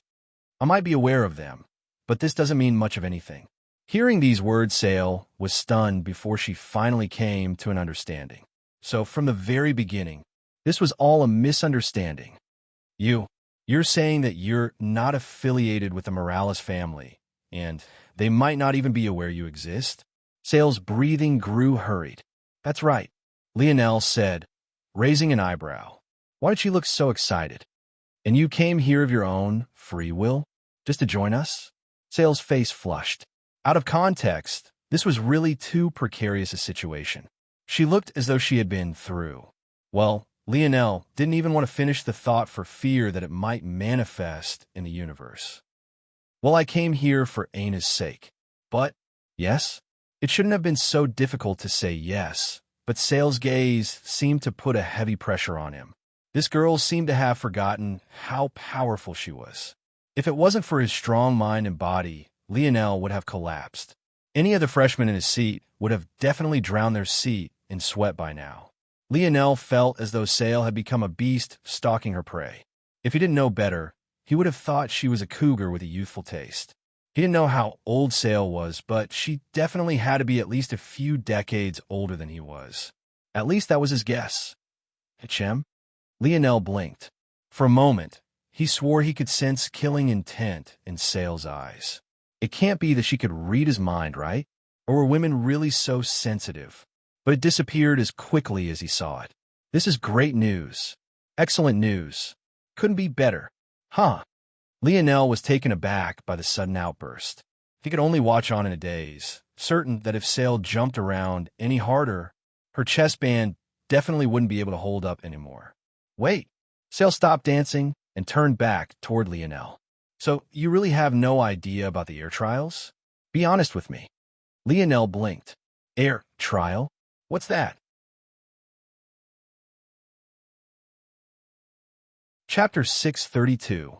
Hearing this, Sale was stunned for a moment before she sighed and sat back down again. To think, she mumbled to herself. This was the real cause of all this trouble, but you weren't even aware of it. Sale kept shaking her head as Lionel waited patiently. It seemed he had much more fortitude than she did. The air trials are the reason we were so cautious with you. Sale finally looked up. In fact, the air trials are the only reason we even know of your existence in the first place. Usually, seventh-dimensional organizations are way too far out of our reach. As far as we know, they're the pinnacle of the universe. But then again, that's just our limited knowledge. There might very well be an eighth or even ninth-dimensional existence, maybe even 10th. We have no way of knowing. However, our Valiant Heart Mountain has records of your Morales family's air trials because of how unique they are. I stumbled upon a record of one of our ancestors from several generations ago. According to him, he got the chance to participate as a friend of someone who, I assume, is one of your ancestors. He speaks of this experience as being one of his fortuitous encounters, and it's even because of this that we were able to lay claim to 70% of the Valiant Heart world. In the past, we barely had control of even 20%. Lionel continued to listen quietly. That said, while the ancestor said this had been a great opportunity, it was simultaneously a terrible thing as well. If all he received was benefits, let alone 70%, even 100% of the Valiant Heart world would be in our hands. Don't look down on this. Valiant Heart has the potential to enter the sixth dimension. In fact, if it wasn't for particular struggles we face, we might have cleared enough zones to do so already. Having full control of this world would be a great boon for us. Unfortunately, we couldn't. Do you know why? Lionel didn't respond. Obviously, he didn't. Participating in the air trials might have given us great benefits, but we were ultimately just cannon fodder, too weak to make a large difference. The memoir made it sound like our ancestor participated alone, but in the end, he explained the whole truth. It wasn't just him, but tens of thousands of our fellow Valiant Heart disciples. And yet, he was the only one who came back alive. Lionel's gaze sharpened. Such a high death total? In truth, our ancestor almost died as well. He was lucky to come back alone. Sale sighed. That year, there had only been 2 candidates for the air trials, and the one our ancestor sided with lost. Despite the fact there were just 2, the carnage was unimaginable. Of course, the air themselves always survived to the end, but what about the people under them? Sale looked up to meet Lionel's gaze. My Valiant Heart Mountain is too small to get involved in such conflicts. Lionel paused. So the reason you've stayed at arm's length is because you don't want to owe me any favors. Nothing in the dimensional verse comes free. Sale replied.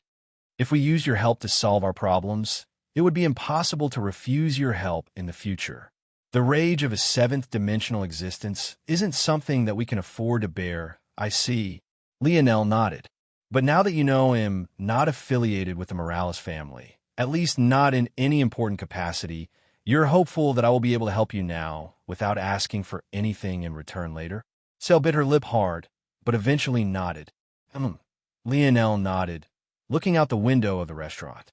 Down below, the streets were quite clean and orderly, a far cry from the freshman quarters.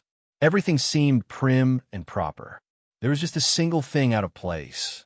A picture stapled to a pole light that carried the face of someone easily recognizable, having the words Leo the Cuck written across the top. Lionel didn't react much to seeing this caricature of himself. Why would he? By now, he had already seen hundreds of them plastered everywhere. So what you mean is that you expect me to help as a student of Valiant Heart Mountain, and for nothing more, is that right? Lionel didn't look back towards Sale, but he could tell that she had nodded. And I assumed that, as a student, the reason I would want to do this is because I should feel a sense of camaraderie and hominess from this place. Is that also right?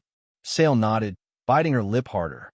Lionel looked back towards Sale, his indifferent gaze causing her heart to shudder. Lionel's life wasn't as simple as it seemed on the surface. After all, he had spent most of his childhood going to school with those he thought had far higher standing than himself. Back then, he had no idea he was a prince. So, all he saw was himself, a commoner, facing an entire class of nobles, each one with a nose arched higher than the other. One might wonder, then, how it was that Lionel had managed to go from that reality to suddenly becoming a celebrity everyone greeted on campus. Let alone being bullied. Everyone seemed to love him. Obviously, this wasn't because everyone at Royal Blue Academy happened to have kind hearts. What kind of ridiculous statement was that? There was no such thing as pure goodness or pure evil. This was why Lionel always found the notion of light versus darkness to be so asinine. In Lionel's opinion, the youths of Royal Blue Academy were no better nor worse than the youths of Valiant Heart, or any organization he had been in for that matter. In fact, in Lionel's mind, the only difference between that organization and these ones was that he hadn't spent very long in any of the latter. So what was the answer? Obviously, he beat them into submission. He defeated them one after another, so harshly and so resoundingly that they could only smile when they saw him, fearing that he would turn around and crush them again. In the past, Lionel had used academics, sports, and a sharp tongue to achieve this effect. But in this world, the only thing he could use was his fist. Then why is it, exactly, that I don't feel that way at all? Chapter 633. Lionel's words made Sale feel as though she was sitting on pins and needles. She never thought that there'd be a day where she felt so uncomfortable in the face of a junior. The worst part was that Lionel didn't even seem to be trying to pressure her. He simply sat there, asking a simple question. It was only at this moment that Sale understood that even though Lionel had no real connections with the Morales family, that didn't necessarily mean that he would make some of Valiant Heart Mountain. He had already made his stance clear multiple times already. He wasn't here for the sake of this organization. He was here for Aina and no one else. He didn't give a damn about anything other than her well-being. As for using Aina to pressure Lionel into doing something, sure, that might work. In fact, Sale was slightly worried that some fool would try to do exactly this. But ultimately, the action would be akin to shooting themselves in the foot, all in an attempt to take just one step forward. An organization was built on an expectation of mutual benefit.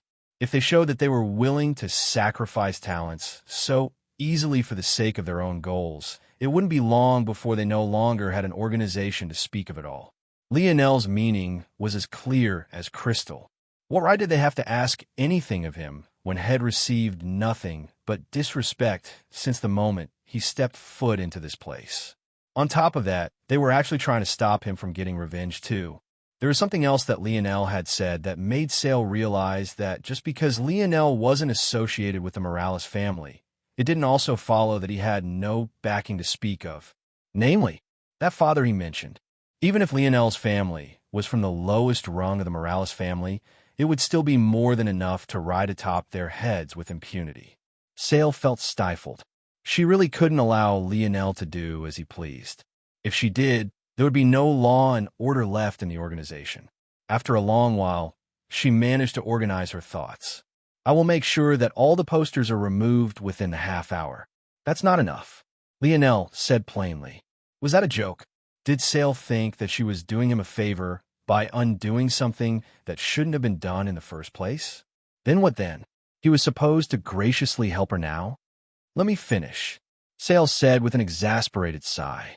I can't allow you to rampage about as you please. But there are plenty of ways to get revenge that are above board and don't require breaking any rules, don't you think? You could join a peak and make your own or faction.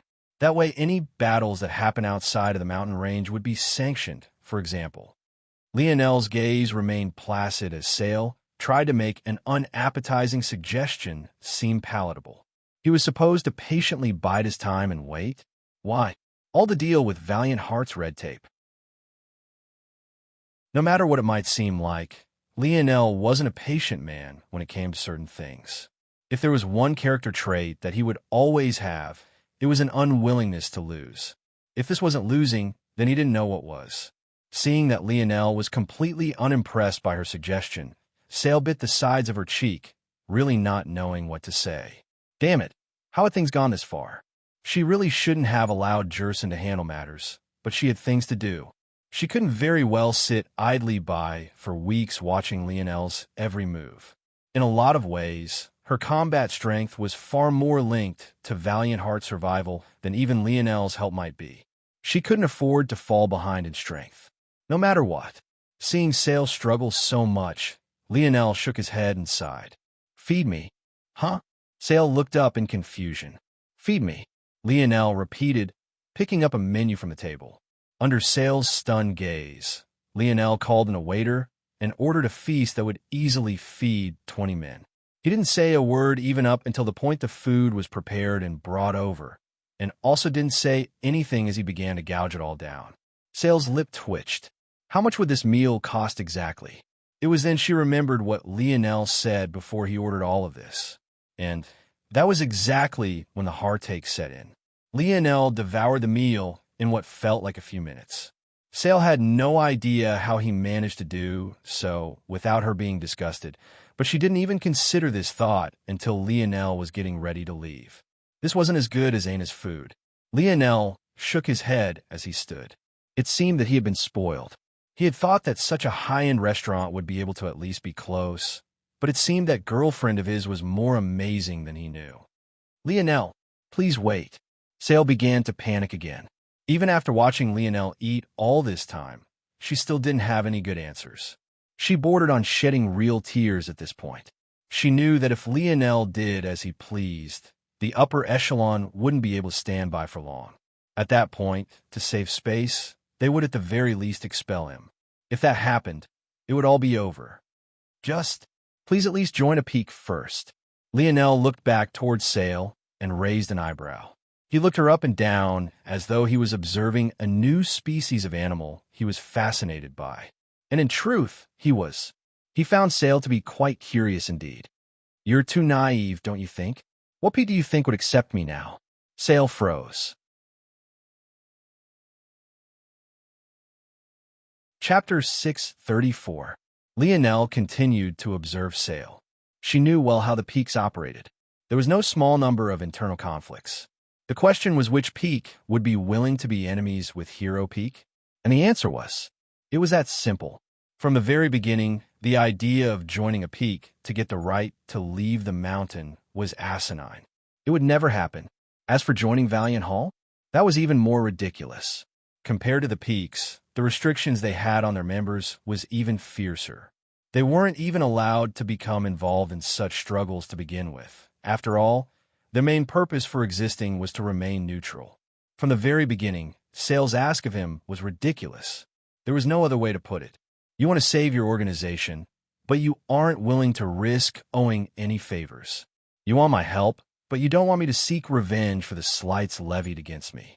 You want me to lower my head, not to rock the boat, follow all your rules, and still care enough to help you in the end. You take everything and sacrifice nothing. Don't you think this is a little too naive? Sale opened her mouth to say something, but she really couldn't find a response. Maybe I'm too naive too, Lionel muttered. But considering Sale's dazed state, it was unknown if she even heard him. He might have been right in that he was, because at this moment, seeing how Lassale looked and knowing how much effort she had tried to put in to make sure everything stayed together, he didn't know if he even had the heart to go after Sereth any longer. He might have reprimanded Sale about sacrifice, but maybe James was right. He was just a hypocrite. He wasn't much different from her at all. Lionel made it to the ground floor of the restaurant. Walking out, he looked across the street, finding that the poster had already been removed. It seemed that while he was eating, Sale had kept her promise. But this only made him sigh again. I want to see Aina. Lionel took out a talisman and poured force into it. But there was no response. It seemed that Aina was still neck-deep in whatever training she had thrown herself into. Since that was the case, he'd leave her be for now. Remembering Aina, though, Lionel's gaze flashed with rage. He never cared much about what other people called him. It was only because they had dragged his parents and Aina into this that he was so furious. If not for this, would his reaction have been so violent? Definitely not. Lionel shook his head and took a step forward, only to find a figure blocking his path. Lionel's gaze traveled up from the well-paved roads, up a pair of slender, long legs, only to land on a familiar face. This woman. He had seen this beauty at the Ur market. In fact, he had given her a large amount of ores as well. He distinctly remembered that unlike everyone else who was cautious with accepting their piece of the pie, she wholeheartedly swallowed up everything, leaving nothing behind. Lionel remembered feeling curious about it, but he had more important things on his mind back then, and most definitely did now as well. Yes, I don't have any more ores to give you if that's what you want. Hearing the light, teasing tone in Lionel's words, Kayla found herself rolling her eyes to avoid her feeling of embarrassment. She really had looked like a bit of a beggar back then, but her faction really needed those ores. At the same time, though, she sighed a breath of relief. After seeing Lionel battle, she had thought that he was some hardened brute. At least he was easy to talk to. She didn't even know why, but she felt relaxed in his presence, as though there was no expectations. That was quite an odd thing to find in the men she spoke to. Usually, more often than not, they all wanted to crawl into her bed. Truthfully, with all the stress she was always under, sometimes she wanted to accept such an offer just to blow some steam. But with how this world treated women who weren't picky enough, well, let's just say she didn't want to add any more stress to her plate, so she avoided such things as well. Kayla was the type of woman who would curse the unfairness of it all, but secretly also couldn't be bothered to deal with the backlash that came from stepping outside the status quo. I'm not here for ores, but your help would be nice. My help? Lionel raised his brows. My faction happens to need a bodyguard like you. Word to me, accepting all of those ores will definitely reach Sereth's ears, and I just need you to help us bide some time. Oh? How much time? And why are you so certain that you only need a small amount of it? Lionel was intrigued by this. He quite liked Kayla's boldness.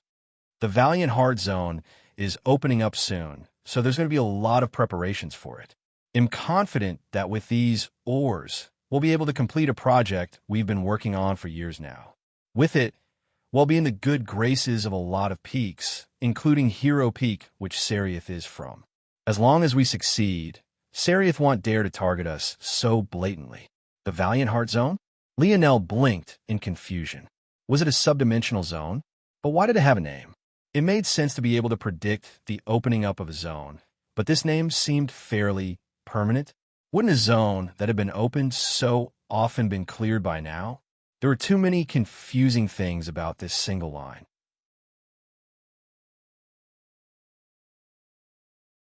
Chapter 635. What's this Valiant Heart Zone? Lionel asked. Oh, I keep forgetting you're a freshman. Kayla looked Lionel up and down as though observing some kind of extraterrestrial creature. The Valiant Heart Zone is the world, the Valiant Pillar's Gate. It's a zone. Well, yes and no. There are 4 types of zones: normal types, mythological types, variant types, and unique zones. Valiant Heart Zone is a unique zone. Aren't unique zones? Lionel was confused. He was certain that unique zones were zones where outside interference caused their difficulty to multiply several times over. It was only after he heard Kayla's explanation that he understood the definition of unique zone was far broader than he thought it was. The strict definition of a unique zone was any zone that was influenced by outside forces.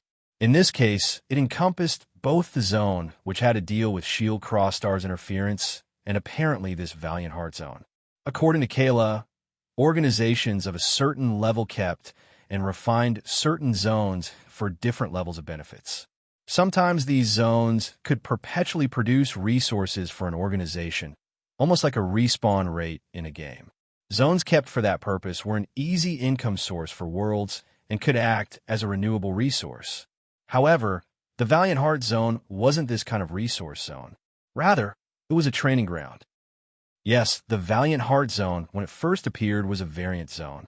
In the past, Valiant Heart Mountain was on the brink of destruction, and it was because of one of our ancestors and the appearance of this zone that we were able to survive. According to legends, our ancestor brought back a treasure that allowed us to monopolize this variant zone for continuous use. Those treasures are the pillars that guard the mountain pass. Lionel's eyes widened. If he was a betting man, he would certainly put no small amount of money on the fact this ancestor was the very same one that Sale had mentioned.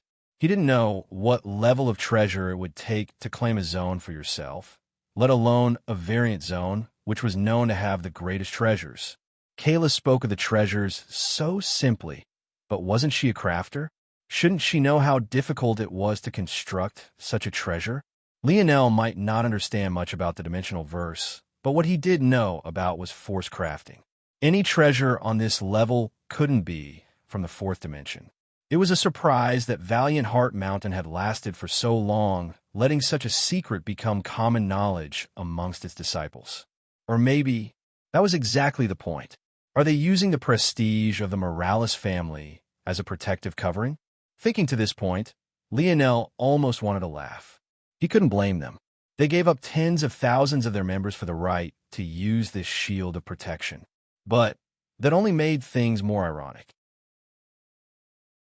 It was because of this sacrifice that they were able to enjoy such spoils. And now what? They suddenly weren't willing anymore? Lionel felt that this was a matter that started at the head, this all-pervading cowardice. Valiant Heart Mountain was quite literally rotting from the inside out. The worst of them were so worried about holding on to their authority that they made enemies of freshmen for perceived slights despite supposedly being holy seniors. The best of them were too cowardly, trying to hold onto a meaningless status quo that held no weight whatever. And what were the heads doing? Weren't they the exact same? In the blink of an eye, Lionel felt that he had completely grasped the weakness of Valiant Heart Mountain in an instant. All of this only confirmed the first of his thoughts. He had no intention of tying himself to this place. As for the so-called air trial, he had not a single intention in participating to begin with. But even if for some reason he changed his mind, this sort of weak, boneless organization wouldn't even be on the list of allies he chose from. They thought too much of themselves.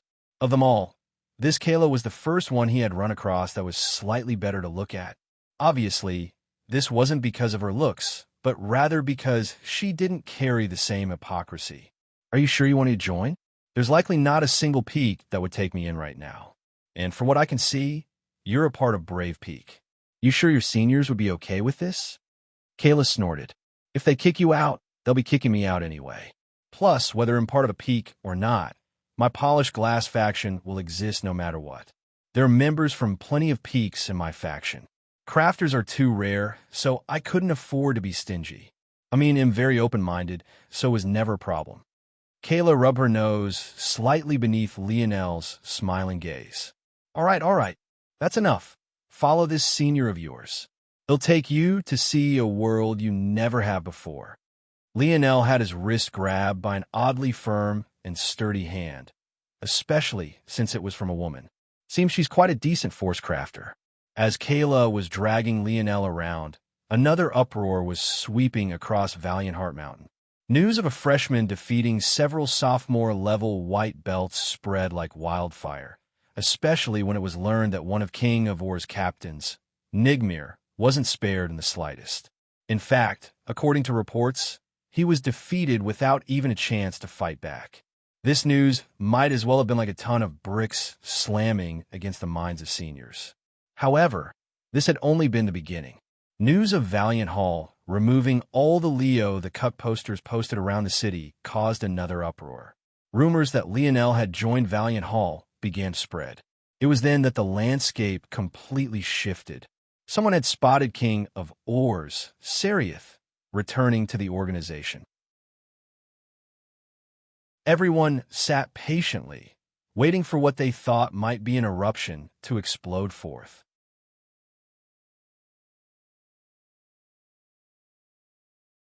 Chapter 636. Kayla quickly led Lionel to a small house near the base of Brave Peak. It was so close to the peak, in fact, that the back of the house was no more than 10 meters from a rock face. Luckily, the home wasn't very close to the main path of the peak, or else it would be too loud and bustling to get anything done. The space was under the perpetual shadow of a floating island as a result of this, though, so it was give and take. But it seemed that Kayla quite liked the darkness they were cast under. Luckily, Kayla had had the sense to let go of Lionel's wrist long ago, or else who knew what kind of new rumors would be spreading through the city. She kicked down the door, as though she wasn't its owner, her excitement almost being too great. Lionel couldn't help but shake his head and laugh. "Everyone, I come bearing gifts." "Beautiful big sis." Hearing a familiar voice, Lionel's lip twitched. How did Radley's get here exactly? Did he just follow all the beauties of the organization like a dog without a home? Radley's stormed up from what looked like the basement, with every intention of throwing himself into Kayla's arms. But all he received was a kick in return. Kayla's elegant leg hung in the air. Unfortunately, she wore the customary uniform of Valiant Heart, so there was no soft skin or slenderness to enjoy. Radley's crashed against the wall beside the opening to the basement, sliding down with a hurt look on his face. "Damn useless mutt. You're lucky I didn't kick you out of here after learning you can't craft anything, yet you still want to take advantage of me. Here." Kayla threw over a spatial brace to Radley's. "Organize all the ores in here. You probably don't know their functions, so just do it by feel like you usually do. After you're done, you can get Lisha to take inventory of them." "Ah, yes, ma'am." Radley's stood up quickly as though he had never been hurt. It was only after he finished leering at Kayla that he finally realized that there had been someone by her side all this time. In fact, it was also at this moment that the others came from the basement. Aside from Radley's, there were 5 others, all wearing a lab coat similar to Kayla. It seemed that this lab coat was their marker as a faction. It wasn't a bad look, though it did seem a bit out of place. "Ah, bro, it's you. You actually have the confidence to show your face. Respect, respect." Radley's laughed for a moment before looking wearily between Lionel and Kayla. After a moment, his eyes sparkled. "How's your girlfriend doing? Is everything all right at home?" You have a girlfriend?" Kayla looked at Lionel curiously. Radley's grinned, as though a devious plan of his had succeeded. "Don't blame me, bro. You can't keep hogging all the women. Us ugly men need to live too." "I do." Lionel nodded with a smile. "I see." Kayla nodded. Then, as though it was nothing more than a brief interlude, she looked toward the 5 who had come up the stairs. The giant who can barely stand to his full height is Rum. The twin sisters are Madia and Lisha. As for the final 2, the girl with the spectacles is Philly, and the boy who's even lankier than Radley's is Vagler. Radley's opened his mouth to say something, but in the end he just closed it. Are all women so shameless? First Baldhorn, and now Kayla. None of them care that he has a girlfriend. Where's the justice in this world? "Nice to meet you all," Lionel said with a smile, greeting them all warmly. "I may have gotten us into some trouble." Kayla coughed lightly. The moment their leader began, the 5 sighed as though they were already used to this. Lionel could imagine the number of conundrums Kayla had caused in the past. Anyway, the short of it is that we've been banned from buying more ores from King of Or's faction, and Hero Peak may or may not be coming to find trouble with us in the coming days. Kayla, Lisha looked exasperated. What did you do? Nothing. Honest. Those bastards wanted to double the prices. How was I supposed to take that laying down? Lisha wanted to facepalm. She already knew her leader was exaggerating, but there was nothing more she could say. It's all okay, though. I found us a bodyguard. Everyone looked toward Lionel, but when they saw his black belt, they felt as though black was all they could see. Their legs swayed, and they almost fell over. They were supposed to entrust their safety to a freshman. Even Radlease, who had seen Lionel in action, was one part speechless. He definitely did something to beautiful Big Sis. Radlease wanted to shed real tears. Just because he's good in bed, Big Sis, doesn't mean he's good at fighting. Those are two completely different battles. Radlease felt as though his world was crumbling. It seems he would have to find a new Big Sis to fawn over. This was too depressing. His dreams of sleeping on a bow tie slap were going up in smoke just because of Lionel. You're all thinking too much about it. Lionel is even stronger than I am, by a good margin. Stop worrying so much. Come on, let's go work. Lisha shook her head. Seeing that Radlease was trying to escape, she grabbed him by the ear and pulled him down into the basement. Everyone followed, even Lionel. He was quite curious to see what kind of lab the polished glass faction was working with. The result was completely out of his expectations. They'll show you around so you can think of some security measures. I haven't really thought of your payment, but, they'll think of something. How about free room and board? This place might be shabby, but it's still far better than the freshman quarters. Oh, don't touch anything and try not to breathe too hard. The experiments we're working on are very sensitive to outside stimuli, especially impurities. Better indeed, Lionel looked around. The basement was filled with endless walls of white and steel tables. It looked more like a biology lab than a crafting station. But they were dealing with a very precious, or that Lionel immediately recognized. They're working with something so sensitive. What are they trying to do here exactly?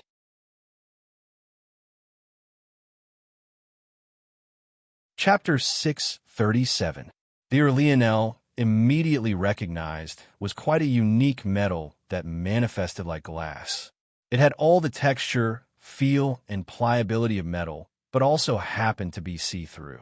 This, or was simply known as polished glass, and it seemed that Kayla's faction received their name directly from this source. The only difference between it and normal glass was that it had a slight black hue to it, as though in warning of its danger. The issue with polished glass, though, was that it was incredibly volatile. And, as Kayla mentioned, it was best not to leave it with any impurities unless one wanted a face of what would amount to a stack of TNT.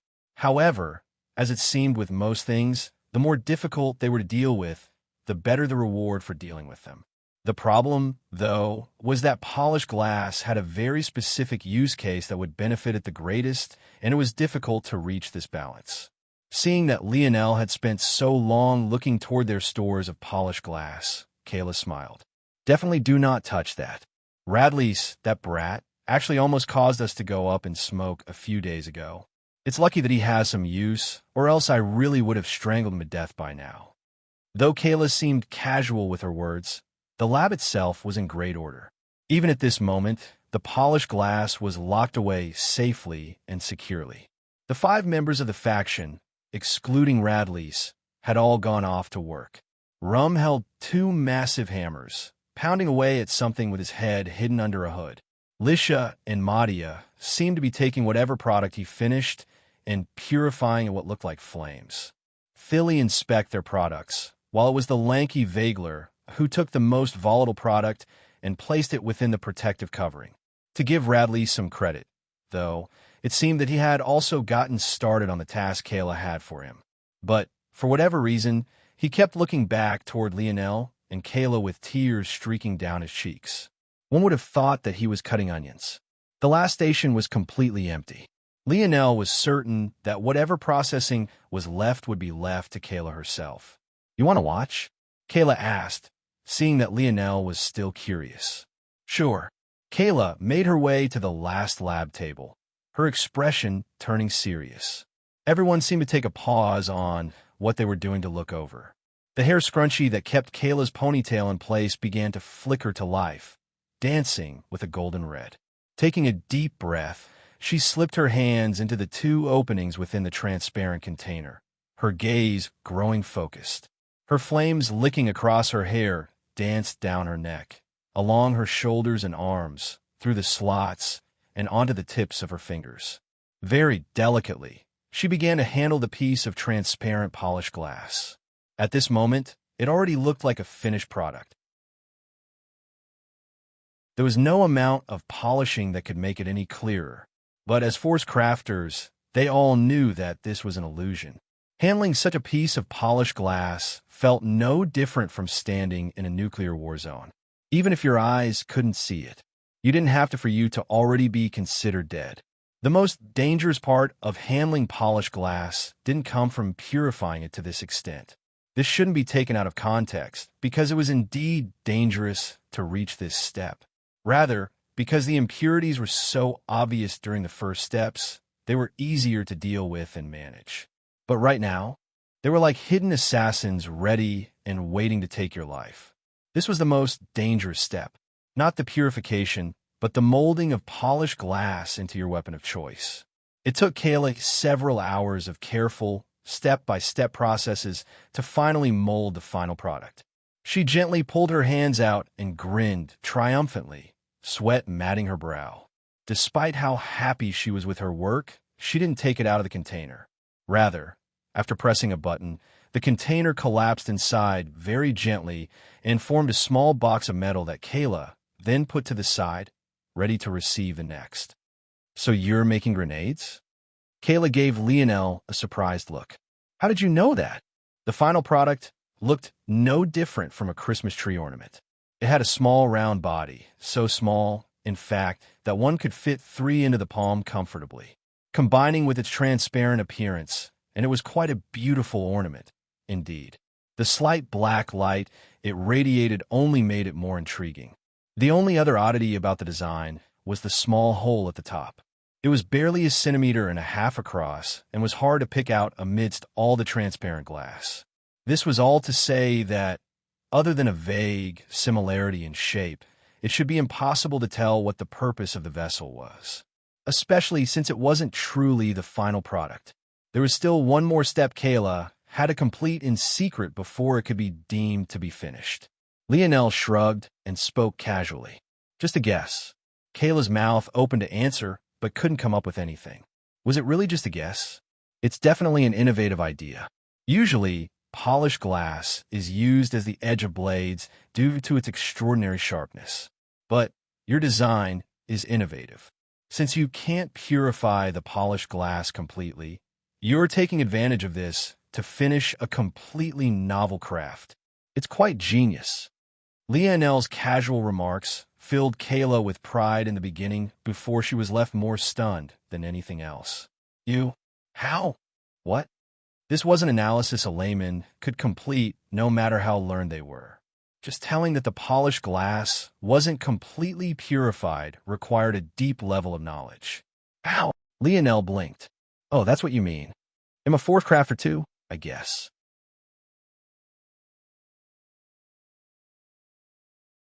Chapter 638. Kayla was speechless. Having such combat prowess at such a young age, yet also having such insight as a force crafter. Was this supposed to be a practical joke? Kayla could be considered rare enough, having decent strength along with good skill as a crafter. But she was also much older than Lionel. Though she didn't want to admit it, she was easily over double his age. Well, double what she estimated his age to be. If she knew Lionel was only 19, it would be much closer to triple than double. Lionel raised his brows. Was it really so shocking? He understood that crafters would be rare on Earth, but even if they were also rare here, running into 1 or 2 every so often shouldn't be impossible. There was no need for such surprise. Kayla shook her head. "You're right. We're making grenades. Initially, as you said, we wanted to use the polished glass stores we found for the sake of making sharp weapons.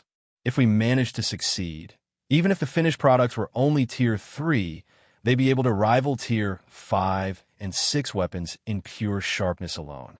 They'd be hot commodities among the lower class of Valiant Mountain, and there would be more than a few elites interested in them too. Lionel frowned. Polished glass was a Tier 6 Oregon. To use it to make Tier 3 weapons was a bit wasteful. He didn't quite understand why they would do that. If he thought about it more deeply, though, Kayla likely planned on using an exceptionally small amount right on the edge of the blade. This would indeed make a big difference in the sharpness of a weapon. But even then, Kayla spoke as though she had no plans at all of making true Tier 6 weapons. If used properly, they could nearly rival Tier 7 weapons. That would truly make them a hot commodity, and this endeavor would be far more worth it. Of course, that was ignoring the idea of grenades, which Lionel felt was an excellent pivot. Seeing Lionel's look, Kayla put on a wronged expression. "I know what you're thinking," Lionel raised his brows. "But Valiant Heart Mountain only has stingy people. If you came here hoping you could find a pathway to Tier 5, 6, or higher, this senior of yours will have to disappoint you. The elders hoard everything, even from their disciples. I used to be under the tutelage of the best crafter Valiant Heart has to offer, Tier 9 Black Crafter, Jack Bianala. But after realizing that old fogey only want to work me to the bone while giving me nothing in return, I left." Kayla sighed as she broke the news to Lionel. She had correctly guessed that Lionel's weird expression was about her not being able to complete Tier 6 crafts. But what she incorrectly guessed was that Lionel was also unable to. "Because of that bastard, I can only craft up to Tier 5 on an excellent day, and that's despite the fact I already have the skill to complete Tier 7 crafts. Even if I have all the materials, I just don't have the knowledge of force arts necessary to bind them properly." The lab entered a somewhat depressing state. "Oh, so that's the limitation?" Lionel grasped a bit of what was going on. He agreed with Kayla's assessment of herself. Her hand speed and control was indeed at the Grade 2 designation. Though it was a far cry from Lionel's own superior Grade 1 designation, it was still good enough.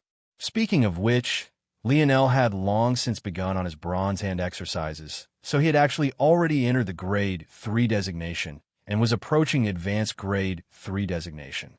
So, technically, he was already beyond his previous superior Grade 1 designation for the Black Grade and could begin to work on 5th Dimension crafts. Still, to put this matter into perspective, not all bronze crafters even reached Grade 1 designation first. So, Kayla was indeed not wrong when she said she had the skill to complete Tier 7 crafts. What did all this mean? It meant that Kayla's only real limitation was her lack of understanding in high-level force arts. Lionel sighed. This was his first time finally understanding the scope of what he had in his hands. Even a bronze organization like this one was hoarding knowledge Lionel might not even deem important enough to write on a piece of tissue paper. The words of his grandfather couldn't help but come back to his ears. Should he be handing over his things to those who were less privileged than he was? Lionel could only sigh again. At that moment, he felt a light pat on his shoulder. "There's no need to feel so down," Kayla said with a smile, trying to comfort Lionel. "Those old bastards are just jealous of our youth. Once they croak, it's not like they can take their knowledge with them. By then, we could just rob their graves." Hearing such words, Lionel could only burst into a fit of laughter. This Kayla was indeed quite an interesting character. She somewhat reminded him of Mordred. "I wonder how Camelot is doing now." Lionel thought somewhat absent-mindedly before shaking his head. Clearing his mind, Lionel suddenly clapped, startling everyone in the lab. By now, even a casual clap from Lionel seemed to send swirling winds in every direction. "Whoa, whoa, whoa. Are you trying to kill us all?" Kayla panicked. Lionel grinned. "Hey, Kayla, I have some ideas. I wonder if you're willing to take another gamble on me?" Kayla blinked, her beautiful eyes sparkling somewhat. For some reason, whenever Lionel entered such a state, just his aura alone seemed to make everyone gravitate toward him. The confidence he exuded bordered on intoxicating. Kayla looked around at the others, only to find that they were curiously observing Lionel too. It seemed that they had been caught up in it all as well. In the blink of an eye, the depressing atmosphere had vanished with the wind. the entire room orbiting around Lionel's bright smile. "All right, freshman, what ideas do you have?" Lionel's eyes sparkled. Since Valiant Heart wanted to hoard high-level force arts, he would just have to show them how powerful low-level force arts could be.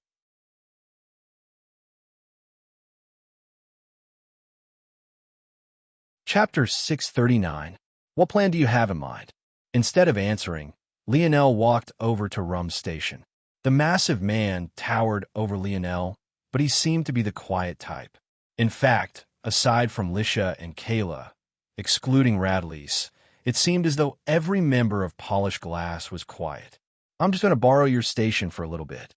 Lionel smiled. Rum hesitated, but bowed out of the way eventually. None of them knew how skilled Lionel was, but at least in this station, even if there was an explosion, it would be manageable. If Lionel insisted on starting at Kayla's station, then maybe even Kayla herself wouldn't have been able to allow it. However, what stunned Rum was that instead of going under the hood like he had, Lionel removed the coverings entirely, revealing the existence of a special violet light and numerous unprocessed ores. Without a spirit, Rum could only use the most primitive method of purification. But that didn't necessarily mean that it was an inferior method. There were many Force crafters who swore by their blacksmithing methods. Lionel had even read about a famous crafter who wielded 16 hammers at once during all his crafts. Though he obviously used a special telekinetic ability, or else it would be too ridiculous. Rum, however, used just 2 hammers. But in his hunched position, one could imagine the limited range and control he had. It took a lot of discipline to work at his station, for sure. Unfortunately, he had no choice but to do so. The Polished Glass faction could only afford a single open space like this. So, in order to maximize the special light he used to pick out impurities, he had to use such a posture. Lionel picked up a piece of, or under the horrified gazes of everyone present. Rum couldn't help but take a few steps back. Even Radlease scrambled away, pressing his hands together in prayer. But what happened next left them all stunned. A regular wristband that had been wrapped around Lionel's arm with not a single hint of movement suddenly made its presence known, enveloping the ores completely. "Metal spirit!" Kayla screamed out, her breathing hurried, her face flushed red, her body trembling as though it couldn't grasp what it was seeing. A familiar, of any kind, was rare beyond compare. Kayla's hair scrunchie seemed to be a fire spirit, but this couldn't have been further from the truth. It was nothing more than a manifestation of her ability.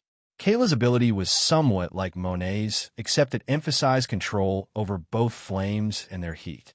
She could make flames as fluid as gas in one instant and as solid as iron in the next. She could also make her flames as flexible and soft as a scrunchie. The only downside of her ability was that her output of flames wasn't very powerful. So, usually, she went out of her way to find sources of good flames, then store them on her body in various ways. Her scrunchie was just one aspect. This was all to say that Kayla had never even seen a spirit in her life before, let alone the metal spirit. The metal spirit was widely accepted as one of, if not the best familiar for crafters to have. But they were notoriously impossible to control, and there were very few with the ability to do so. Yet, even those people would never casually leave a metal spirit on their wrist as though it was any other accessory. That was ridiculous and asking for death. But that was exactly what was happening before her. Lionel overturned the piece of ore in his hands, his eyes flashing. His aura became stifling, a heavy air hanging over the lab. Dream sculpt.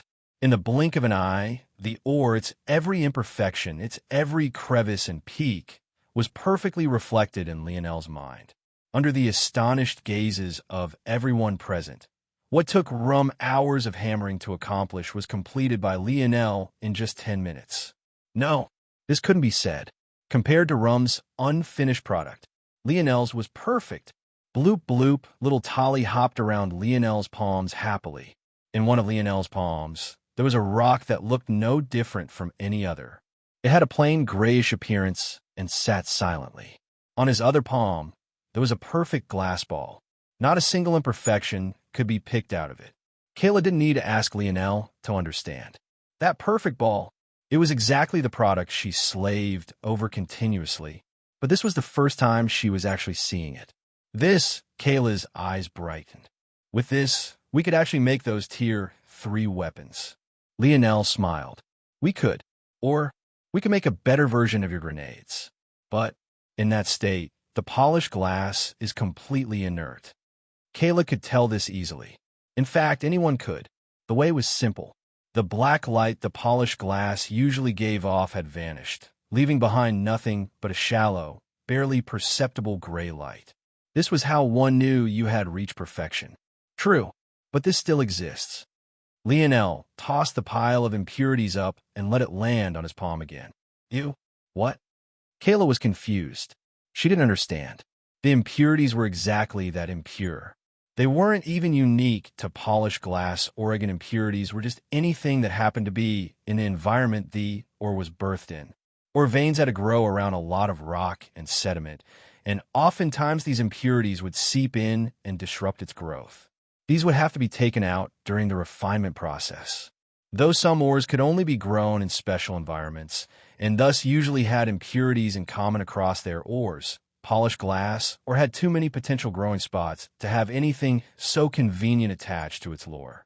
This was all to say that the impurities in Lionel's hand could be from anywhere. In fact, it was no different from a rock one could pick up on a roadside. If one tried to sell it, you'd get beaten to death for being a fraudulent merchant. Lionel's actions were simply too baffling. However, he only smiled and his hands began to move again.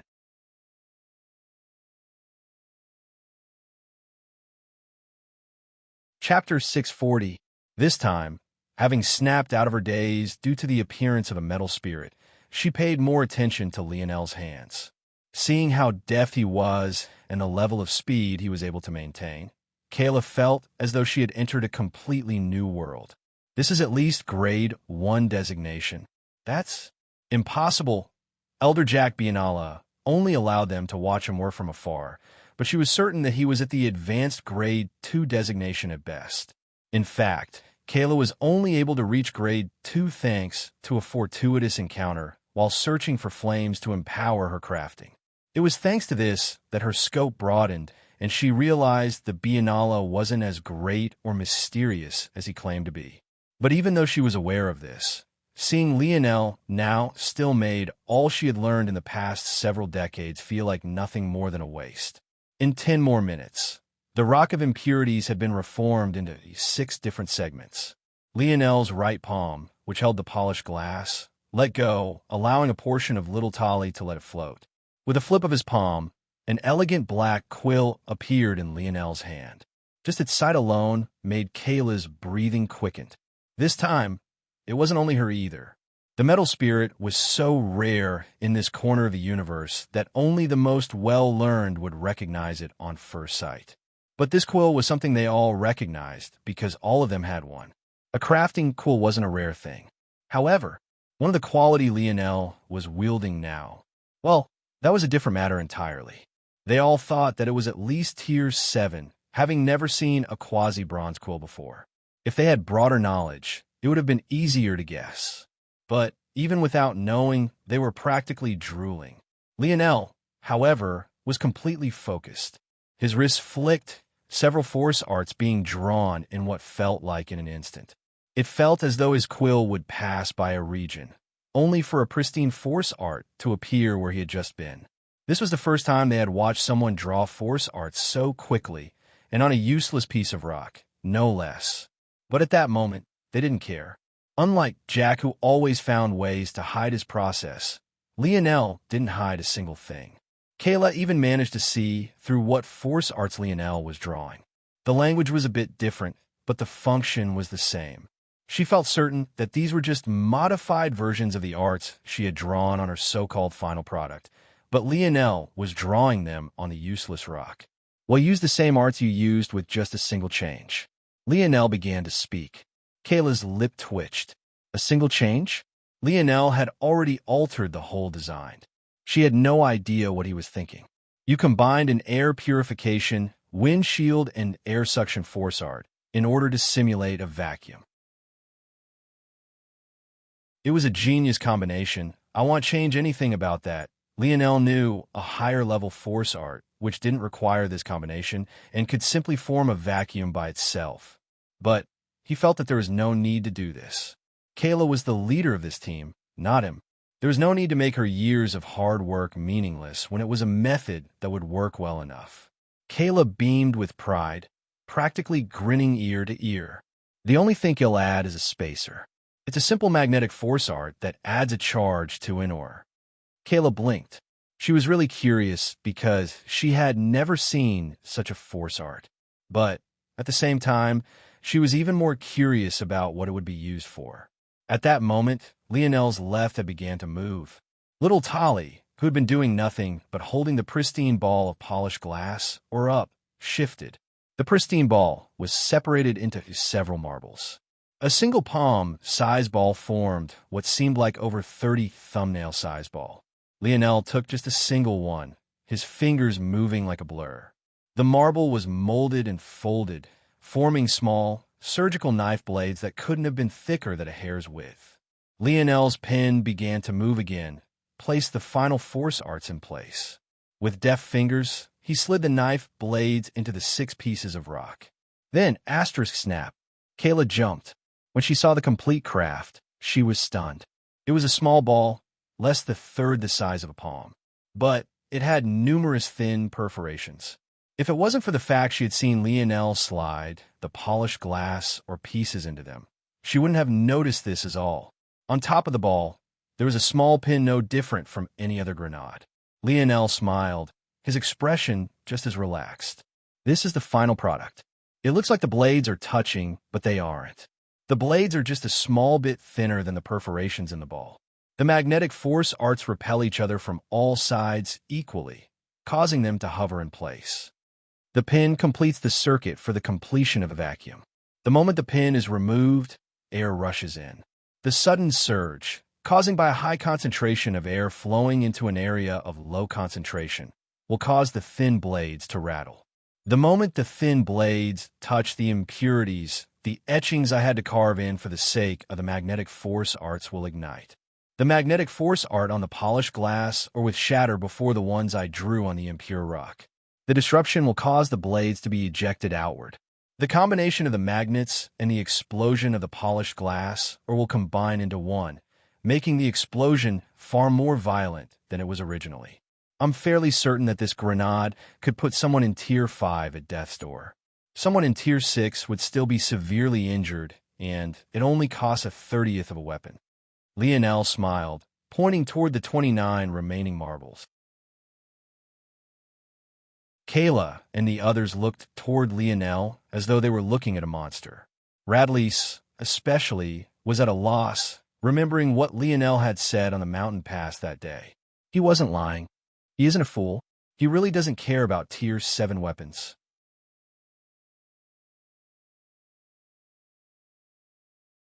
Chapter 641.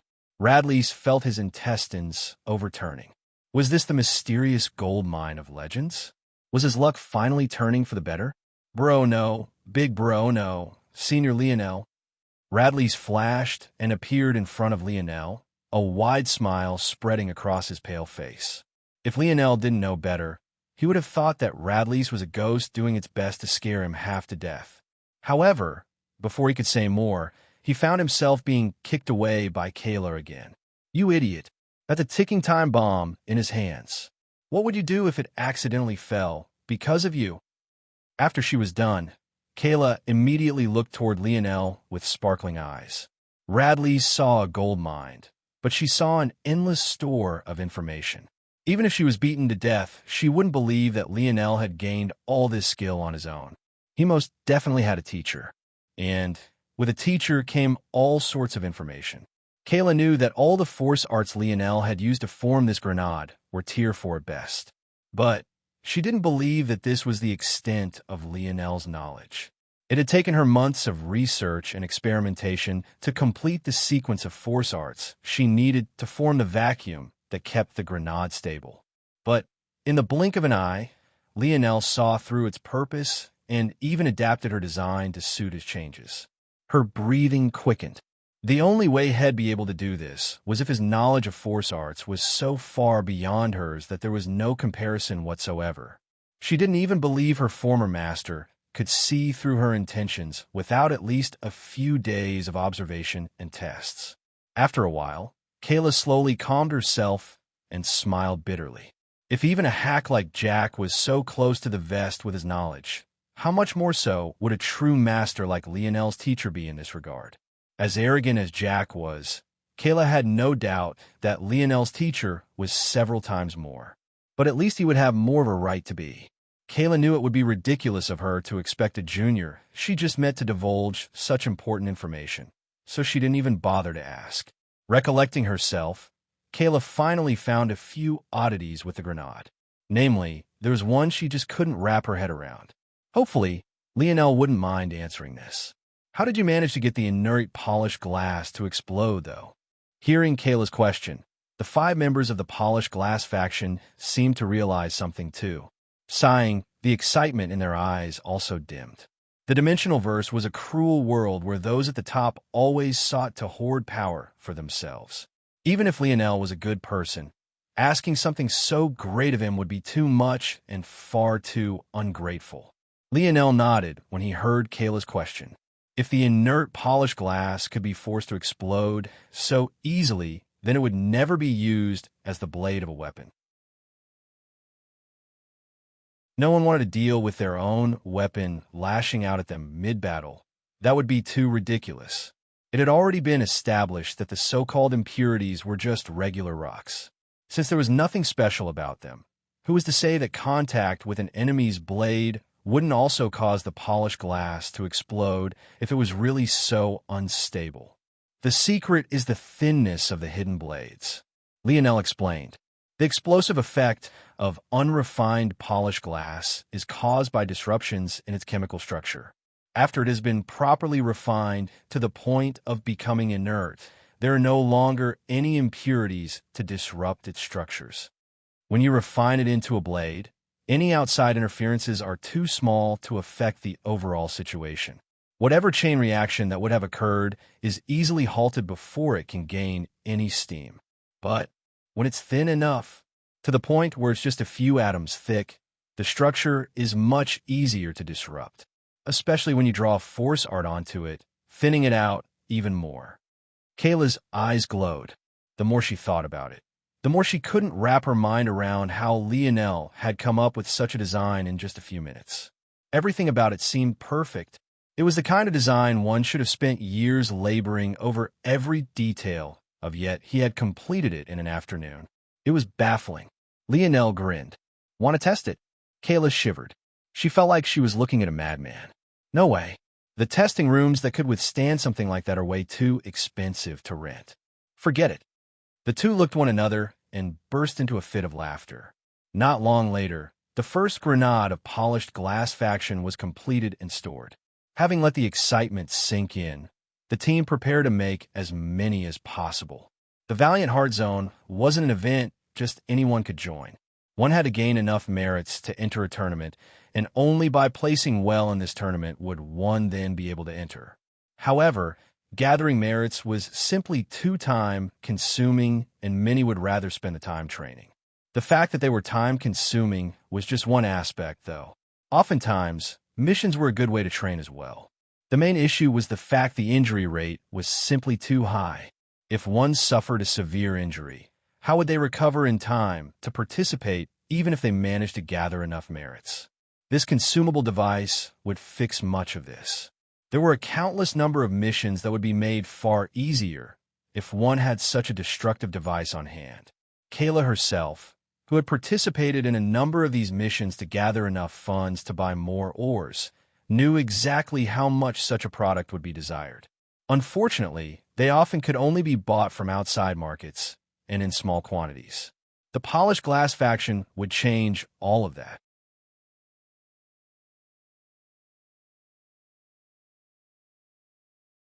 Chapter 642. The next month passed by in an odd silence. Lionel didn't appear again, but neither did Saria seem intent on doing anything. For those who had been waiting for sparks to fly, this was an exceptionally odd lull that left many feeling disappointed. However, whether or not the two had actually thought of letting matters settle just like this, it was completely unknown. That should do it. Lionel raised his head for the first time in a long time. He seemed to have sat in the same place endlessly, completely focused on his task. Before him, there were two finished products. One was the grenade they were all familiar with, while the other was most definitely not. However, considering the nonchalant responses the others had to this phenomenon, it was clearly not the first time in this last month that they had seen this design. Lionel ended up having to simplify the two designs he created, effectively forming a stream of 4 different products, 2 of which could only be crafted by him, while the latter 2 were made easier for the other members of Polished Glass to complete themselves. The result was a line of elite products and common products that would give the group some better leverage on the market. Kayla smiled. Rum obediently took hold of another behemoth-like stack of boxes and began to bring them out. Lionel stretched his back, his eyes slightly red. Go take a shower, hermit. We can't have our prized engineer walking around like a rat's nest.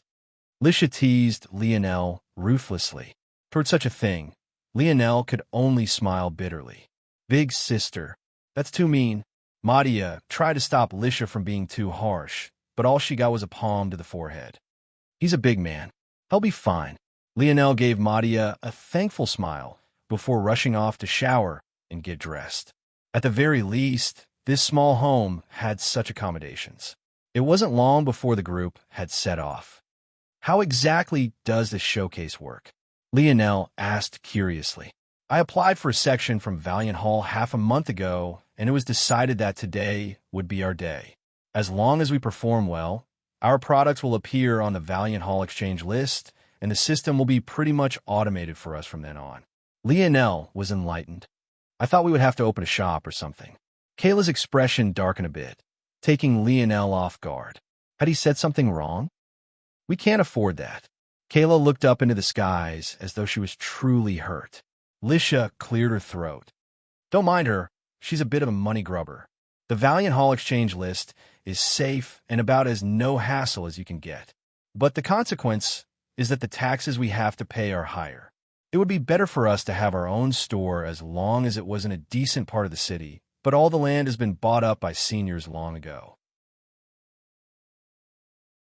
Usually, you would just have to defeat the store owner and take over the rental fees to take over a store, but the network of store owners is too complex right now. Most store owners are part of union. Defeating one essentially means offending the whole union. It's really too much of a headache to deal with. So, stores usually only get passed on willingly these days, and most of the time to close family juniors thanks to nepotism. Hearing Lisha's explanation, Lionel could only shake his head. The more he learned about Valiant Heart's system of competition, the more he realized just how little real competition there was. Not long later, the group made their way to Valiant Hall, Rum's heavy steps causing the cities to quake. You sure you don't need any help, Rum? Lionel asked for the 3rd time already. No, I'm okay. Rum smiled almost too gently for a man his size. He was practically an enormous teddy bear. You've already done so much work for us. This is the least I could do. Lionel finally gave up. This big teddy bear was truly too stubborn. Philly, this is the registration information. We'll go start setting up.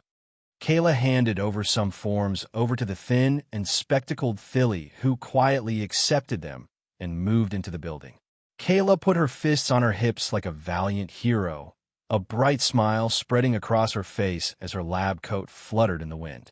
After a moment of basking in her own glory, she strode forward, finding a space outside of Valiant Hall to begin her setup. Rum followed obediently behind her, a sheepish smile on his face. Seems the big guy has a crush on Kayla. Lionel chuckled to himself. Valiant Hall was just as grandiose as Lionel remembered it.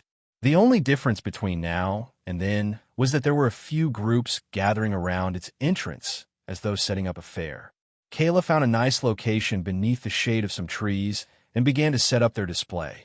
It even reminded Lionel somewhat of his school science fair projects, a wave of nostalgia he wasn't quite ready for.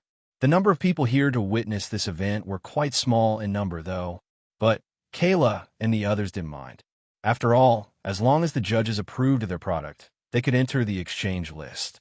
Out of habit, before going out to any missions, students would always check for new products so they'd be able to get their name out that way. At least, that was what Kayla thought until there was a sudden change to the situation. On the horizon, a large number of people began making their way toward the exchange fair.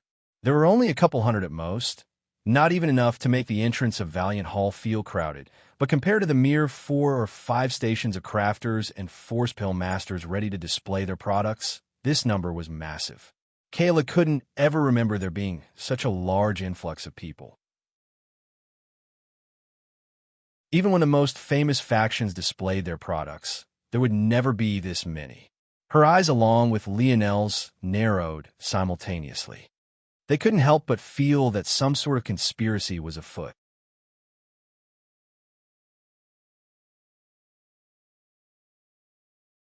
Chapter 643. As the crowd around Valiant Hall was steadily growing, Philly came back out seemingly having completed his task. But even he, who was usually even-keeled and expressionless, couldn't help but be shocked by the sudden change. Why were there so many people coming? What was going on exactly? Lionel had been certain that they had come to cause trouble. During his month of time with Kayla and the others, he hadn't lowered his guard, always being prepared for a sudden ambush from the king of Or's faction. But even to this point, he hadn't seen a single thing. However, what was even more shocking about what was going on was the fact that after reaching the exchange fair, the more than 200 youths who had come began to observe each display curiously. Lionel thought it was just an act. How could he not? According to what he learned from Kayla, they would be lucky to have a dozen audience members, and that was including the judges themselves. But the longer he observed, the more he realized that he was wrong. Lionel was very good at reading the intentions of people. He thought himself to have quite a high level of emotional intelligence. It was part of the reason many were fond of him. However, even with these skills and his acute senses, he couldn't find anything wrong with this crowd of people. It was as though they had really come for the fair. Just what was going on? While Lionel was distracted, the entrance of Valiant Hall opened up once again. This time, 3 old-timers came out. Kayla's expression changed drastically. What's wrong? Lionel was about to ask this question, but Rum was far more attentive to Kayla's change than even he was. Kayla blinked, trying to regain her bearings. She shook her head and took a deep breath. Kayla couldn't take her eyes off of the old man in the center.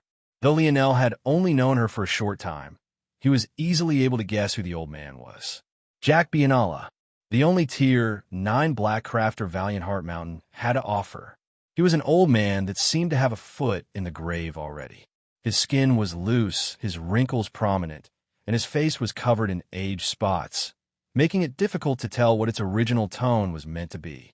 However, despite this, and despite the fact he used a metallic walking cane to move, his back was ramrod straight, making one wonder why he needed the walking stick at all. As though this old man wasn't odd enough to look at, his eyes seemed to have aged even quicker than his body, reflecting a milky white beneath his spectacles. And, much like Kayla, he too wore a lab coat. It seemed that during her time under his tutelage, she had still managed to pick up some of his habits. Beside Elder Biennala were 2 others, both of whom were women. They were considerably younger than Biennala, but they had still been classified as old-timers in Lionel's mind. So, it went to show just how old Kayla's former master was. The 2 old women seemed to be in their late 50s to early 60s. Compared to Biennala, their skin was much more well taken care of. It was rare to see an older woman exposing so much, but such was the reality of Valiant Heart Mountain and their uniforms. Regardless, it made it clear that these 2 older women had taken good care of their bodies and even still seemed somewhat perky in some areas. If it wasn't for the deep wrinkles by their eyes, they would have looked closer to 40 than they did 60. Observing the atmosphere between the 3, Lionel had a feeling that they had quite a close relationship. He wouldn't be surprised if they were married. Lionel felt weirded out when he had this thought. Despite how much time had passed, monogamy was still very much the norm on Earth. In fact, now that all cultures have been assimilated, it was even more prevalent. Lionel had never seen a person with 2 wives before. Why are they here? Kayla's voice was hardly audible, but it snapped Lionel out of his useless thoughts. That was right. Usually, only minor students and members of Valiant Hall would come to judge the exchange fair. Something like a Tier 9 black crafter coming to oversee what should amount to children's playthings in his eyes was ridiculous. What the hell is going on? Lionel furrowed his brow. He felt a bit stifled at this moment. His instincts were screaming at him that something was wrong, but he couldn't pinpoint what it was. There were only 2 possibilities. Either whoever was playing games with him now was far smarter than he was, or they were working with information Lionel simply didn't have. Lionel calmed himself almost immediately, his irises becoming deathly still of all emotion. The world that had slowed under his exceptional thinking speed seemed to pick back up again. The crowd of people began to roam freely, going from station to station as they curiously observed the products. Having not been ready for such an audience, many of the smaller factions presenting alone with Lionel and the others were flustered. But without a choice, they could only press forward. At their own pace, the 3 old-timers also began to visit the stations one by one. There didn't seem to be anything wrong with their actions. But for the first time since this crowd had come, Lionel finally picked out some oddities from the 3. Every so often, their gaze would sweep over their station as though there was something interesting to pay attention to here. Lionel's eyes narrowed. Finally, the time came. The 3 judges finished with the station nearest to them and moved forward, their expressions impossible to read. Is it coming now?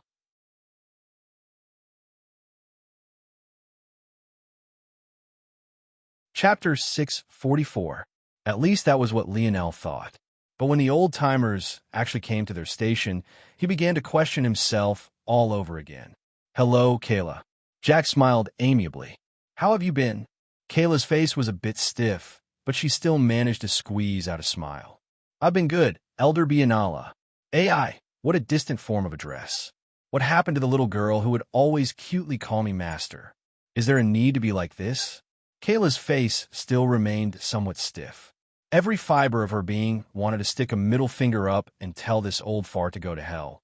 But she knew that despite the amiable personality of this old man, he wielded quite a bit of power in valiant heart. She didn't want to risk her path being cut off for no reason. She had already managed to separate from this old man without incurring too much of a penalty.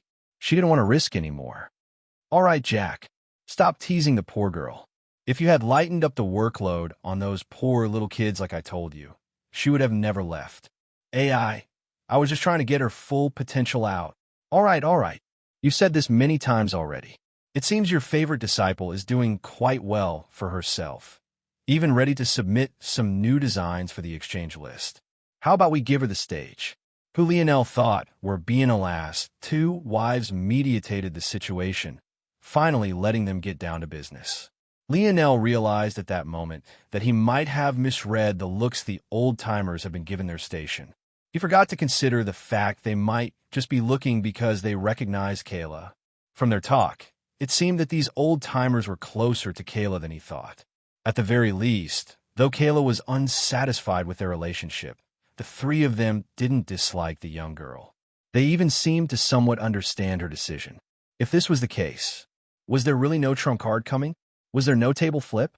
No sudden evil plot? Lionel couldn't wrap his head around it all. Kayla took a deep breath and began to introduce the products. We have 4 products, total split into 2 categories. We have a consumable product and a defensive product. Starting with the consumable, we call them the Polished Grenade and Elite Polished Grenade. They make use of our faction's signature, or the Polished Glass Oregon. Oh. One of Biennala's wives perked up. She was a great crafter in her own right, being Tier 8. So, she was obviously aware of the difficulty there was in handling polished glass. Kayla nodded, growing more relaxed. Both the common and elite version work on the same principle. We make use of... When Kayla regained her wits, her words became more confident. Soon, her presentation became somewhat of a performance. Lionel couldn't help but think that she'd be a good saleswoman. You say that the polished grenade can kill anyone below Tier 4 and severely injure someone at Tier 4. And the elite version can kill anyone below Tier 6? Kayla beamed. Yes, she had never actually tested the grenades, but she was confident in Lionel's assessment. If there was anyone whose calculations could be trusted without a doubt, it was his. And, of course, Lionel used the standard of Valiant Heart, not Earth. And the price? Jack asked the final question. Kayla's smile grew brighter. The common version will cost just 5 merit points. The elite version will cost 10. The old-timers blinked, looking at each other in shock. The only reason they hadn't been too shocked by the strength of these grenades was because they expected it to be expensive. This was usually the case with the inventions of youths. They would have good ideas, powerful even, but they would be much too expensive to manufacture on any large scale. However, 1 merit point was just 10 kilograms of fourth-dimensional herb Oregon. To buy something that could kill a Tier 6 existence with just 100 kilograms of herb, that was cheaper than even the price of a Tier 3 weapon. Even money grubbers might jump at this chance. Are you sure that this is the price you want to sell at? Biennala looked toward the youths deeply. Certain, Kayla said confidently. Biennala's wizened eyes narrowed, but he eventually turned his gaze toward the defensive product they had brought forward. And this? Kayla smiled. This is our mending armor, an elite mending armor. As you might guess from the name, the main function of this armor is in stitching and cauterizing wounds. The mending armor has the ability to defend against weapons at and below Tier 4. The elite mending armor has the ability to defend against weapons at and below Tier 6. However, in the case that their durability fails or a location is overloaded and pierced through, its main function will kick in. The armor will not only self-mend, but it will do the same for the skin beneath, constricting any wounds below until medical attention can be sought. It's the perfect flexible armor for many. Biennala took a deep breath. Even if this armor was too expensive, it would still be worth the buy for many if it worked as advertised. And the price? Kayla sent a glance toward Lionel, grinning. The mending armor will be sold for 50 merit points. The elite mending armor for 100. The old-timers were stunned once again. If everything is as you say, and the final test show the accuracy of your words and sustainability of the designs, I can take responsibility to place your 4 products on the Golden Exchange list, Jack said with an amiable smile. Kayla was stunned before her expression became ecstatic. This was more than she ever even dreamed of. Lionel watched all of this silently, not knowing what to think. Everything seemed so genuine. Was this really not a plot?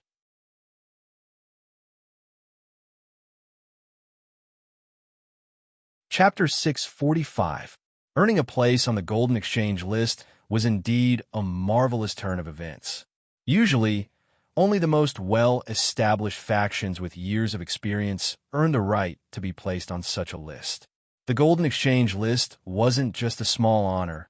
It also came with many tangible benefits. For one, the taxes they would have to pay was lessened by more than half. Whereas 65% of their profits would have had to be handed over previously, now they would only have to give up 30%. Though this was still higher than the 20% stores had to give up, they had one added benefit the stores didn't have. All items on the Golden Exchange list were products Valiant Heart Mountain had recognized personally. As a result, aside from orders from the students, their faction would also receive bulk orders from the organization as well. These bulk orders were where the true money was waiting to be made. It was still unknown if a product would become popular among students, even if it made the Golden Exchange list. But these bulk orders would guarantee a large sum of merit points to be paid in advance. This influx of merit points would allow a faction the breathing room it needed to experiment with other creations and also gather enough resources to fulfill their orders. Even if Valiant Heart Mountain only ordered once, it was enough to give a faction a great kickstart as long as they took advantage of it. For them to gain such an honor while presenting their first products. How could Kayla not be excited? The young faction leader couldn't help but beam, her smile spreading from ear to ear.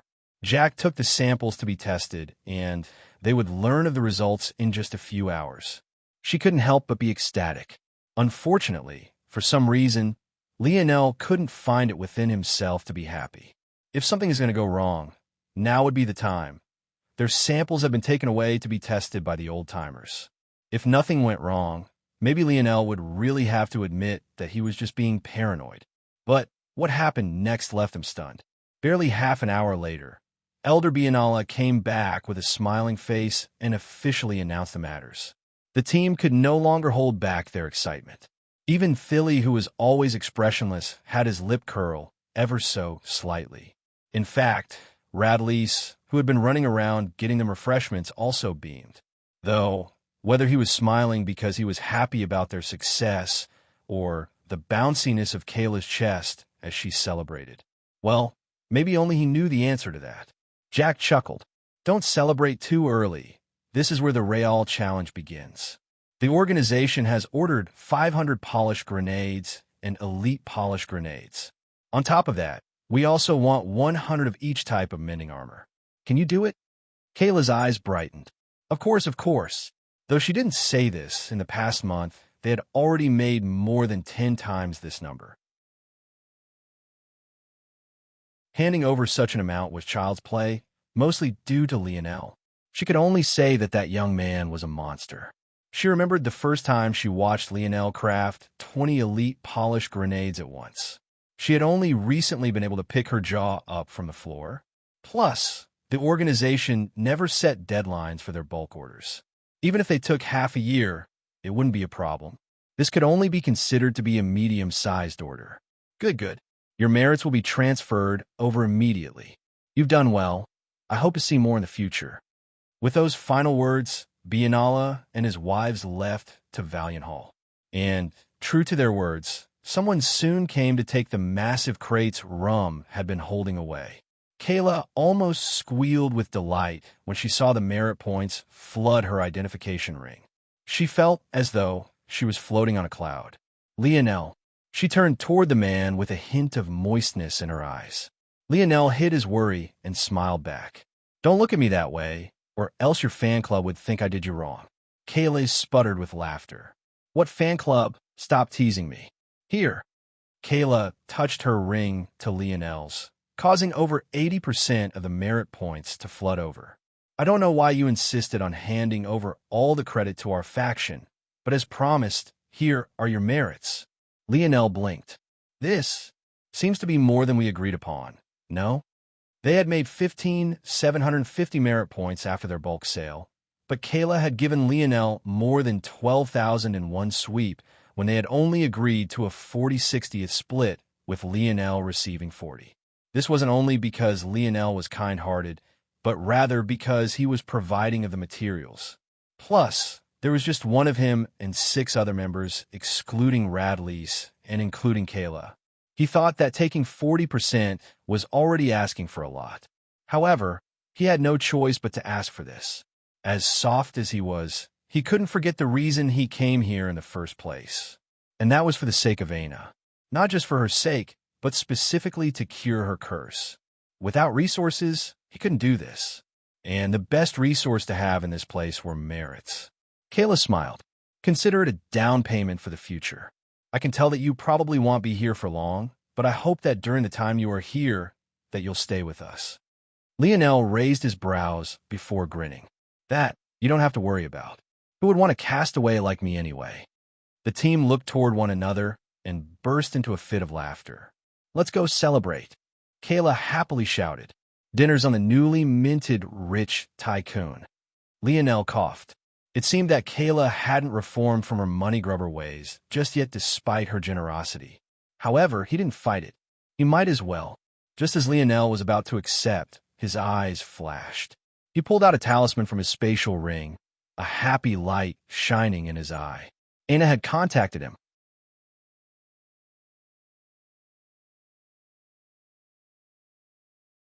Chapter 646.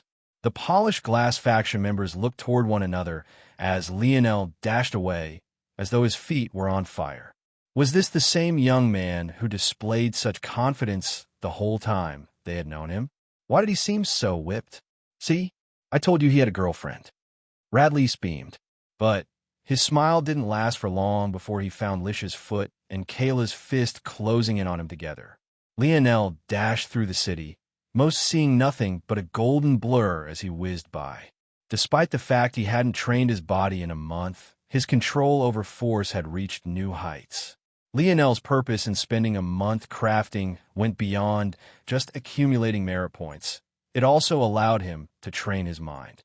He hadn't just been showing off when he began to craft 20 elite polished grenades at once. He had actually been focused on honing his split minds. The same way Lionel found that he could dull his senses by splitting his experiences of them between different streams of consciousness, he also found that he could sharpen these same senses by doing the reverse. By focusing on the same task with many different minds, he could also heighten his senses. But what Lionel ultimately found was that this approach was much less effective than the dulling of his senses. If one thought about it, it made sense. Ultimately, Lionel's split minds would lose some computational ability in comparison to if he focused his entire mind on one thing. What was the solution to this? It was obviously to strengthen his individual streams of consciousness. Lionel found that there were two ways to do this. The first was to improve his control of Dream Force. It was ultimately Dream Force that allowed him to do all these fanciful things. The second method was more crude, and that was simply to practice. So, Lionel did both simultaneously and continuously for the last month, only resting rarely. As a result, his control had reached new levels in just this month alone. The use of his mage core and its connection with his body especially had become far easier. During his battle with Nigmir, Lionel mostly relied on his earth element because he still found that he was most comfortable using it despite the fact his fire element affinity should be higher. But now, he believed he could be far more versatile in battle. Lionel was happy with his progress. Soon, he'd feel confident enough to break into the fifth dimension with his soul force. Once he did this, he would finally have enough capital to look for the latter portions of Dimensional Cleanse. When he reached that step, curing Aina would become much easier. Of course, there was also the chance that he wouldn't have to go so far to help her at all. Who knows, maybe the Valiant Hall Zone would have a solution. Lionel blazed a trail to the freshman quarters, a place he hadn't been in a long time. He couldn't help his smile from blooming when he saw a familiar silhouette standing near the community meditation grounds. Before she could react, Lionel had dashed over, sweeping her petite figure into his arms. Aina, caught off guard, couldn't even react before she found herself practically enveloped. If it wasn't for the fact she was currently wearing her mask, even her lips might have been assaulted at that moment. Lionel hugged her tightly, taking a deep breath. A familiar smell of apple tickled his nose, making him feel at peace. For a moment, he forgot about all his worries and basked in her softness. Aina wiggled around in his embrace, her face flushed completely red. She seemed keenly aware that she was being looked at by all sorts of people. And how could they not be? After all, they were in what was effectively a community square. Finally, Aina managed to wiggle her way out. But she simultaneously wanted to hide her face away from everyone, leading her to the point of resting her forehead against Lionel's chest in defeat. Lionel grinned. Okay, they'll stop teasing you. With a wave of his palm, Aina and Lionel seemed to disappear from everyone's view, even though they hadn't moved a single inch. Happy now? Lionel's smile became gentler as Aina looked up toward him. Without a word, Aina wrapped her arms around his back. It seemed this workaholic missed him too. Aina stood to the tips of her toes, taking her mask off to plant a kiss on Lionel's cheek. Sorry, I missed your call before. Aina was a bit embarrassed. She hadn't seen Lionel's attempt to contact her until more than a month later. Lionel raised his brow. Just a kiss on the cheek? Is this how shallow your apology runs? Lionel's voice sounded broken and hurt, causing Aina to pout. She didn't get to finish her words because Lionel had already sealed her lips. He greedily took a taste, his mind whirling. It had really been too long. This girl dared to disappear for almost 2 months. She deserved this bit of punishment. Ana's spine tingled as she felt Lionel's hands slide down her waist. She almost lamented the exposed skin. How gently he caressed her, as though he was afraid to harm a hair on her head, made her heart flutter. She hopped up a little bit when Lionel's palm traveled just a bit too far down. Like a scared little rabbit, she wanted to escape, but found that her knees were a bit weak. Lionel pulled back, his eyes jumping back and forth between Ana's own. Her gaze seemed somewhat hazy, her lips still slightly parted. The feeling of her plump bottom in his hands made him feel just as intoxicated. The combination of firmness from her training and elasticity from her excellent genetics made Lionel feel as though he couldn't get enough. He almost didn't notice Ana's slightly hurried breathing. Lionel couldn't decide what felt better between a memory of a soft chest and this, though he guessed the former would have an edge since it wasn't impeded by any fabric. "Want to go back to my dorm room?" Lionel asked with a slightly expectant and gruff tone. He rarely, if ever, spent time over there, but it should technically still be his. Ana nodded almost imperceptibly, something that Lionel himself almost missed. With a smile, he swept his girlfriend into his arms and dashed off to the freshman living quarters. At that moment, 4 new items silently appeared on the Golden Exchange list.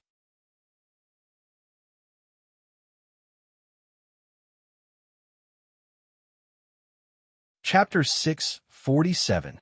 Lionel slammed the door of his room closed, his lips sealed over Ana's, his hands clasped beneath her thighs, holding her small frame up. He found himself completely lost in the feeling of her touch, though still not forgetting to blanket the room in protective and silencing arrays. The room wasn't anywhere near big enough to accommodate the segmented cube Ana had surely brought with her, so Lionel gently laid her onto the small bed. Ana's body coiled around Lionel's, immersed in her own hazy feeling. She allowed Lionel to toss away the heavy neckwear that hung around their shoulders, not caring the slightest bit when they clanged to the floor. The feeling was intoxicating.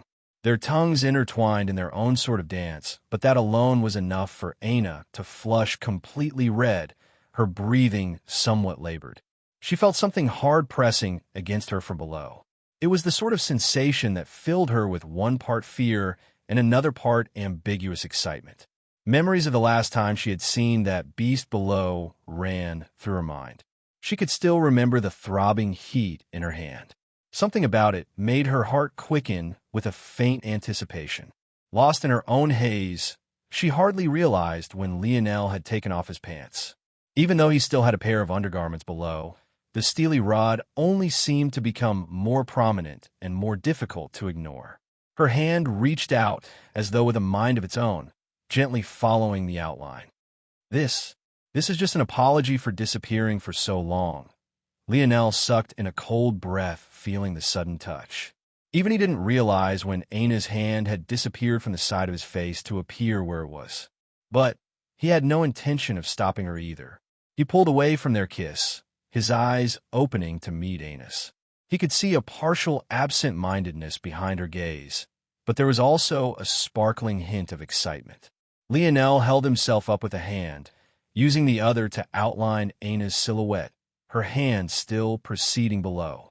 He felt the curve of her breast through her chest band, the toned softness of her belly, and traced down to her belt before tugging at it. Lionel's breath quickened, feeling a slight squeeze below. Seeing his reaction, Ana's lip curled, the happiness in her eyes growing as she felt her belt slip off. As Lionel continued to look in her eyes, he realized something. At that moment, all of Ana's pleasure was being derived from making him happy. She seemed to enjoy this very much, but for some reason, this wasn't the kind of look Lionel wanted to see her wear right now. He had never been with a woman before, but whenever he imagined the woman, a part of him wanted to see his every touch make her melt, his every kiss cause her body to convulse. Maybe these were just the idealized dreams of a teenage boy who didn't know the faintest thing about a woman's body, but a man could hope, right? On one hand, Lionel felt a sweetness in his chest that Aina looked so happy right now. But on the other, he didn't just want to see happiness. He wanted to see pleasure. He wanted to see intoxication. He wanted to hear sounds and see sights that could make his legs weak. But how would he do that? Lionel's thumb traced along Aina's hip. Just beneath the waist of her pants, he could feel 2 layers of fabric. His heart couldn't help but quicken again when he realized what was just below. Hooking his thumb between the 2 fabrics, he slowly pulled Aina's pants down. Aina's flushed appearance deepened, but she didn't stop Lionel's hands. She pulled her hands away from Lionel's crotch, still feeling that faint heat on her palm. Lionel took a deep breath, his eyes unable to come off Aina's body. He had expected to find Aina's usual boxer briefs, but for whatever reason on this day, she had instead worn a pair of black panties. It wasn't anything fancy, nor was it the lingerie one might see a model wear, but it was so tight that it was practically like a second skin. It clung tightly to Aina's hips, curling around the precious lips below in a way that almost gave Lionel a perfect outline of what was beneath. The sight was so tempting and enticing that Lionel simply wanted to rip them away at that very moment. And he could tell by the look in Aina's eye that she wouldn't stop him. In fact, she would be happy as long as he was happy. "Do you want to see?" Aina's soft voice caused him to gulp. He looked down again. But this time, Aina's arm partially obstructed his view, having found its way to his heated shaft once again. Every fiber of Lionel's being screamed yes. Not only did he want to see what was below, but he also wanted to rip that damn chest band away. He wanted to drown in the pleasure that was his girlfriend's body, lose himself in her fragrance, and fall into her soft touch. But there was that look in her eye again. There was a slight haziness, and her breathing was somewhat shallow. But ultimately, there was of the look Lionel wanted to see. He wanted her to feel what he was feeling, to be enraptured by such a feeling of pleasure that she almost lost control, just like he almost did. He wanted her to have shyly nodded when he asked if she wanted to come here, not because she wanted to please him, but because she wanted to please herself. But Lionel was at a loss. As easy to understand as the male body was, he had no clue about a woman's. He didn't even know where to begin. Lionel looked up to meet Aina's eyes again, his breathing haggard. In his eyes, she was the most beautiful woman in the world. He just wanted to make her happy. At that moment, Lionel's mind suddenly flashed with thoughts of Mordred. What would she do? Mordred's laughter sounded in Lionel's mind, her words teasing him about not knowing how to treat women resounding. Lionel's gaze cleared somewhat. He looked toward Aina from above and lowered his head for another kiss.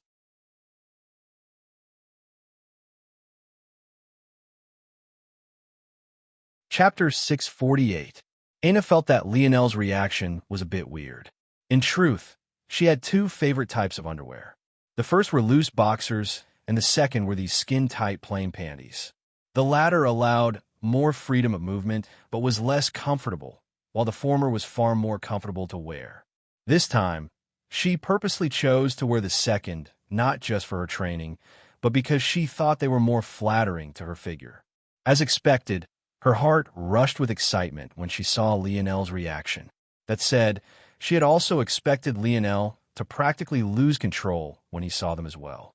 She was looking forward to seeing him react like this. Much like Lionel wanted to see her in throes of pleasure, how could she not also feel the same way?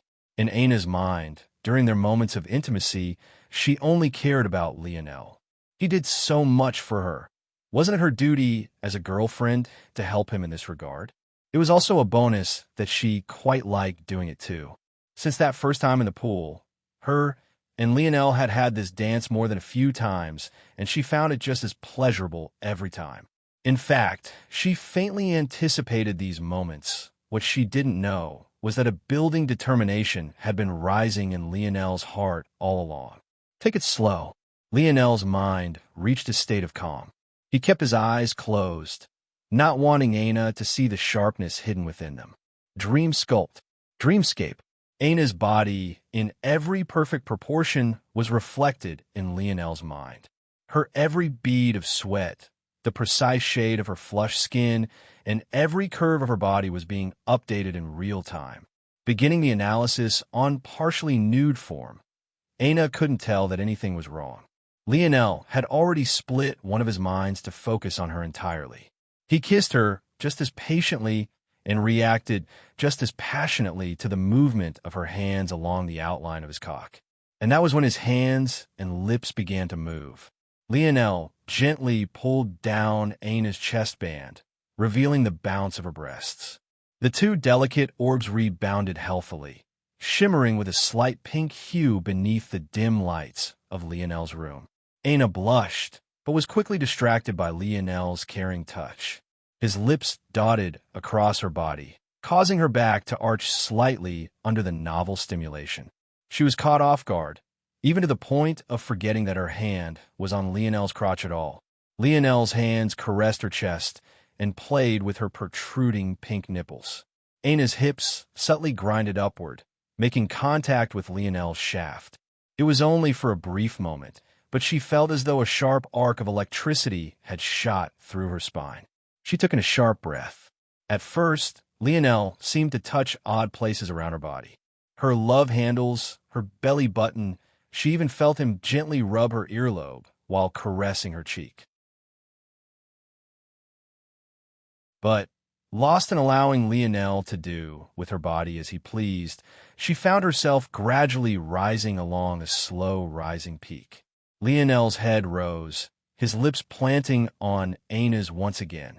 As though finally getting a taste of water after so long, Aina greedily nibbled at Lionel's lips, loving the feeling of his large hand gently rolling her breast in his palm. Hints of arousal, change in breathing rhythm, increased perspiration, goosebumps, rising hair, moving to facilitate action, hand grabbing. Lionel's hand moved from Aina's breast, trailing down her toned belly and toward her skin-tight, black panties. He slipped a finger beneath their fabric, slowly pulling them down. Aina rose her hips, seemingly forgetting her embarrassment in her haziness. The beautiful, steamy picture of nature's perfection below almost made Lionel lose track of his focus, but he immediately split the stimuli between his more than 20 minds, shutting his eyes closed again. Even with his eyes closed, though, the dream sculpt of Aina had already changed in his mind. It was truly a gorgeous sight beyond belief. There was a well-kept patch of black hair hovering above two gently folded lips. An enticing pinkness plucked at the strings of the mind, a fresh fragrance tickling the nose and making one feel as though flames were dancing within their veins. Lionel steadied his breathing, continuing to build his dreamscape of cues for Aina's arousal. He noted down his every action and her every reaction, stringing together a list of combos that left Aina floating on a cloud. Lionel's lips trailed down Aina's body, his tongue testing the curves of her breasts and the sensitivity of her torso. His breathing hitched as his nose grazed past a patch of hair below. It was only then that Aina seemed to realize what was happening, causing a slight panic to take hold of her features.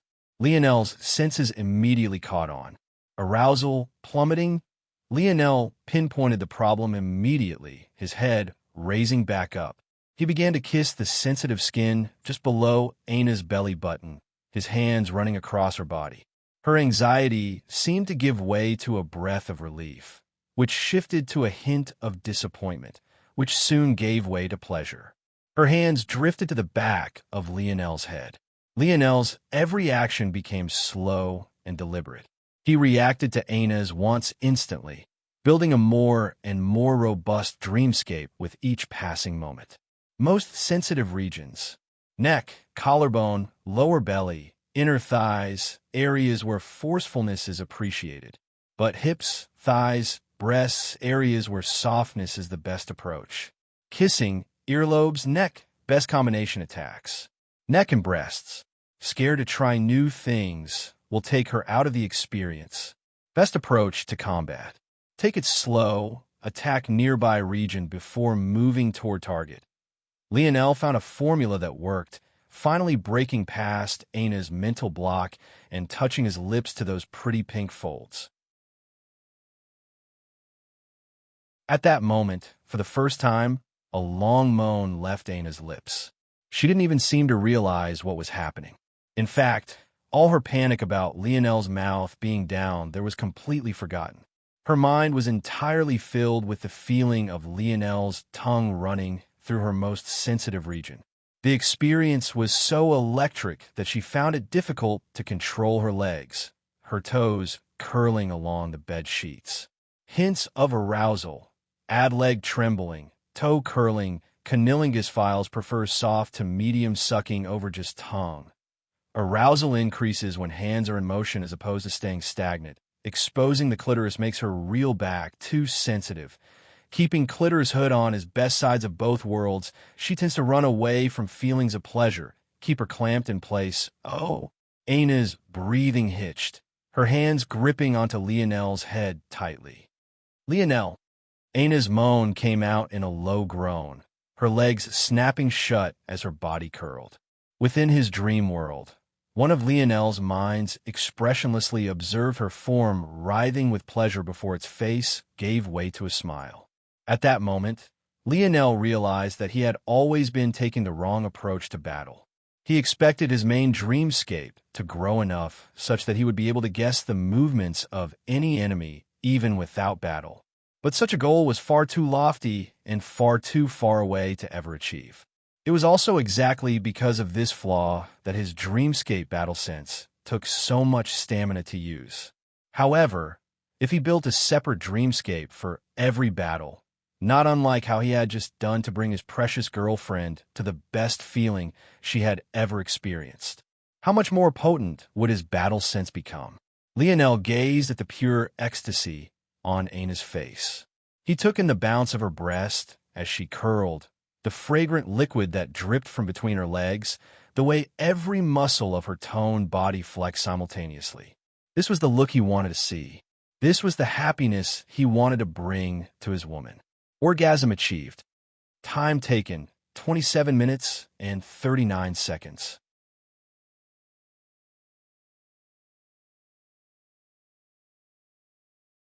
Chapter 649.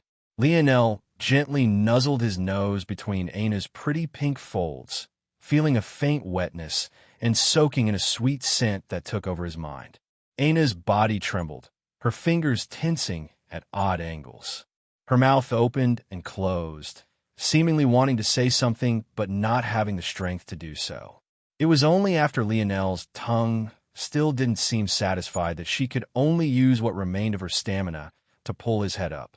Her body was weak and feeble, the astonishing power she usually had fading into near nothingness. Things might have been fine if Lionel stopped after the first time, but he hadn't.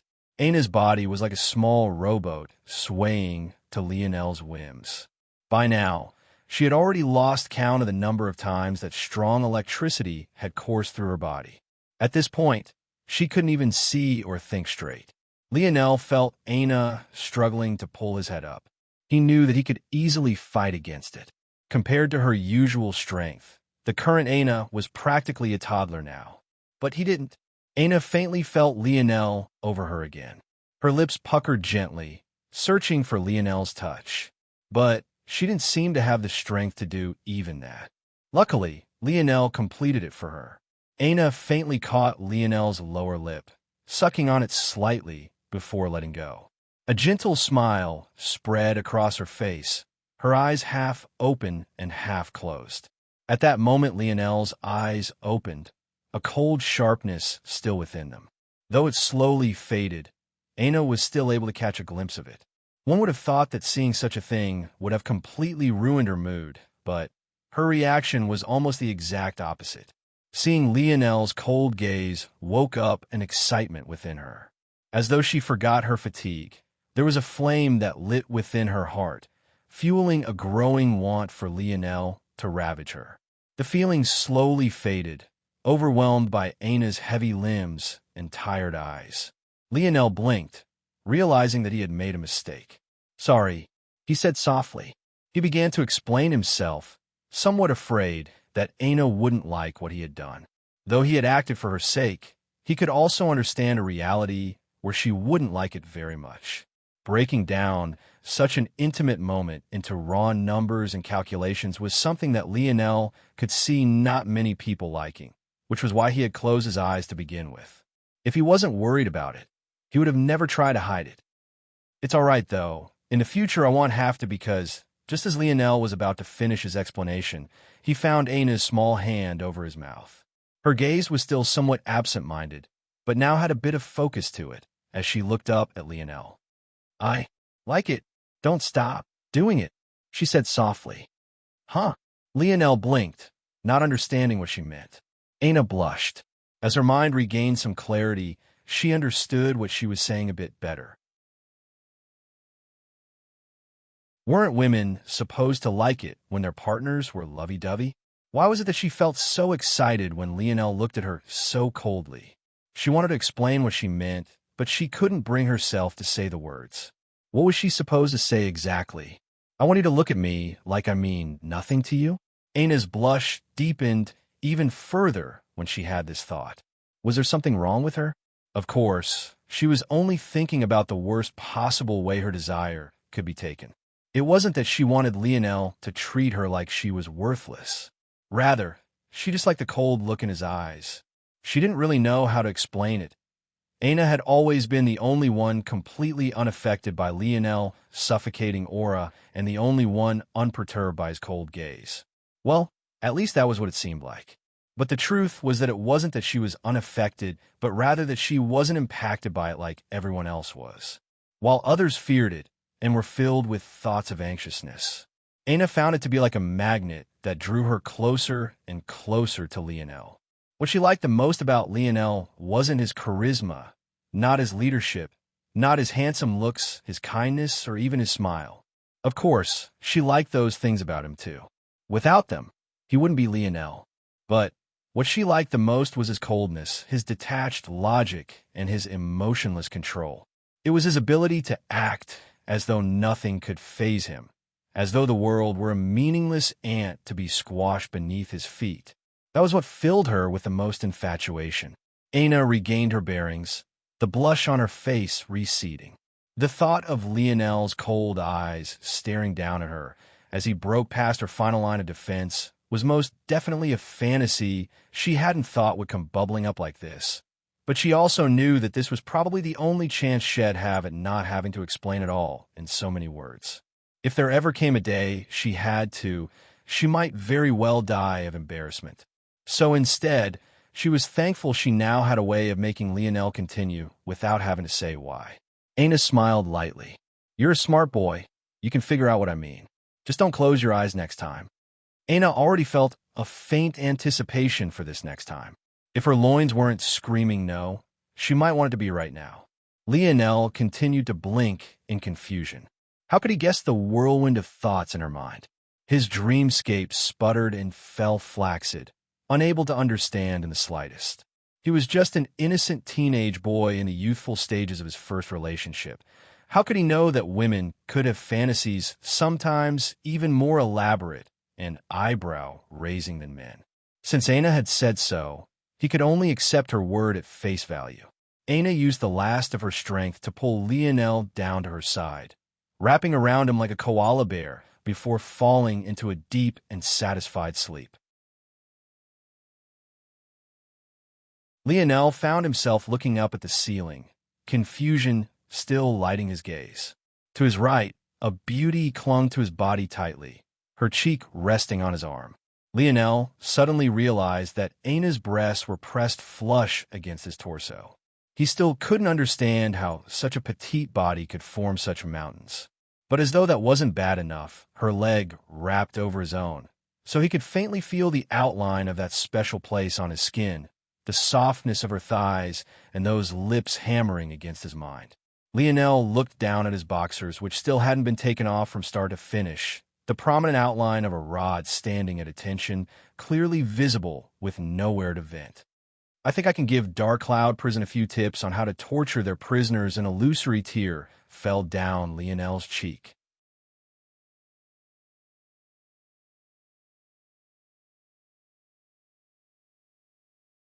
Chapter 650.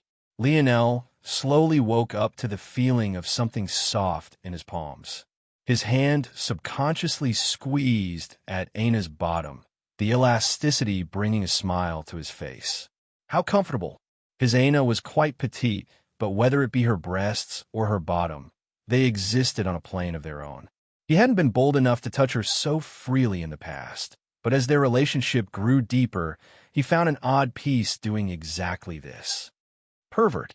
Aina mumbled under her breath, but she didn't open her eyes. It seemed that she still wanted a nap. At the moment, she was feeling very comfortable. In the past, she wouldn't have dared sleep by Lionel in the nude either.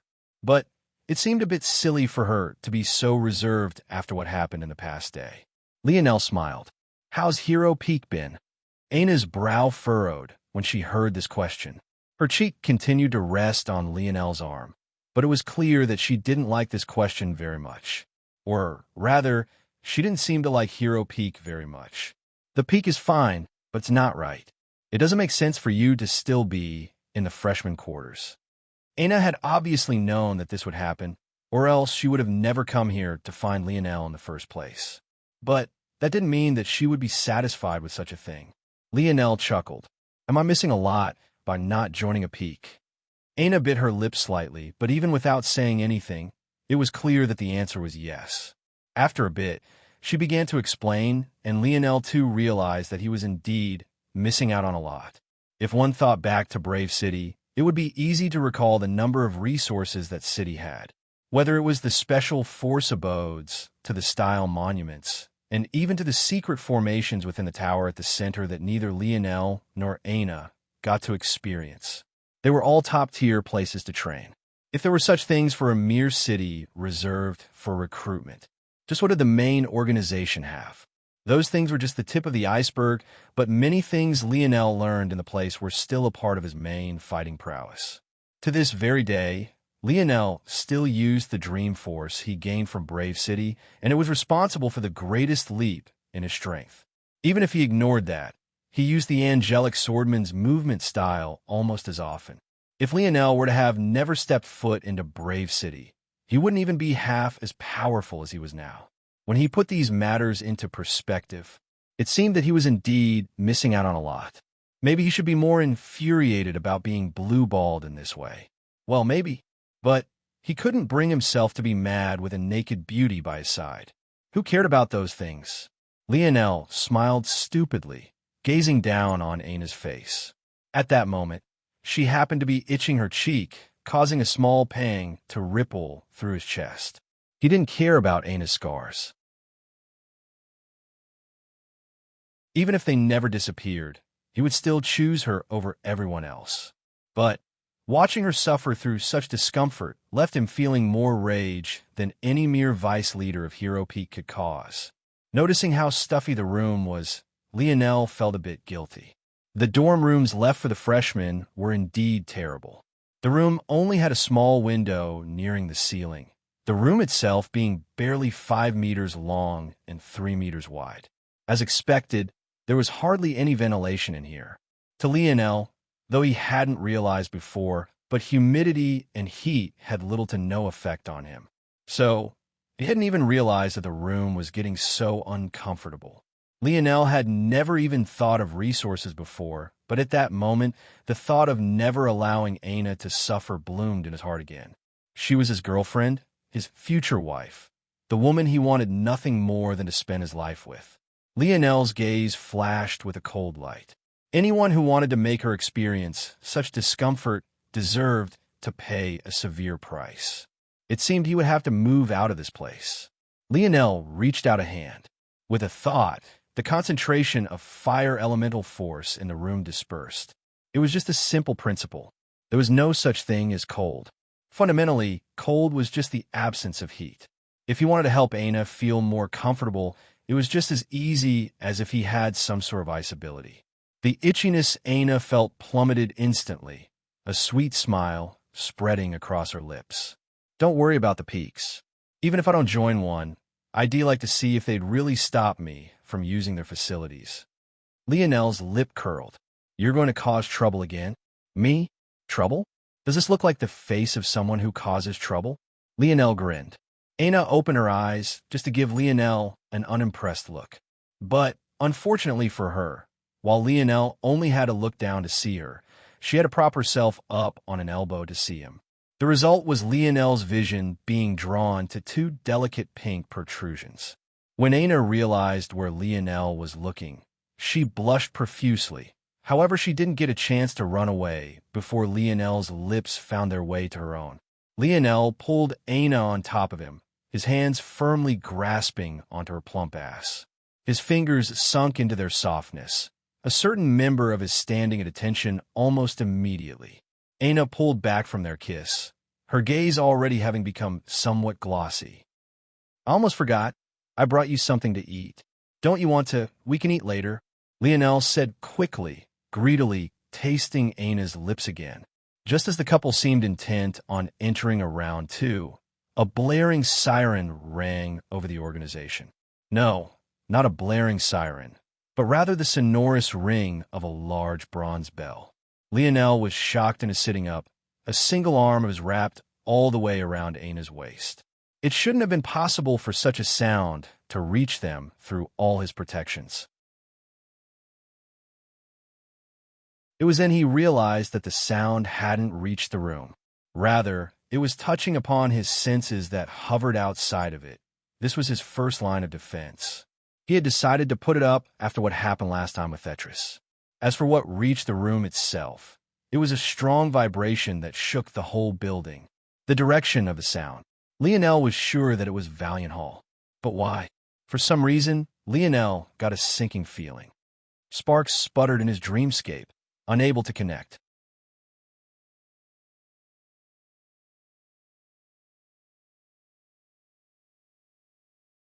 Chapter 651. What's wrong? Aina's hazy gaze cleared thanks to Lionel's sudden movement. It was only then that she sensed the vibration of the room, causing her to frown. "There's a bell ringing outside," Lionel said after a moment. "A bell? Oh." Aina seemed to have realized something. "You know what it is?" Lionel's gaze met Aina's. You would know too if not for." Aina's frown deepened. She had forgotten because of Lionel's advances, but she was still very unhappy about Hero Peak's actions. If Lionel didn't have the right to join a peak, then considering the talent level of this organization, no one should be able to. Aina shook her head. "We can ignore it if you want."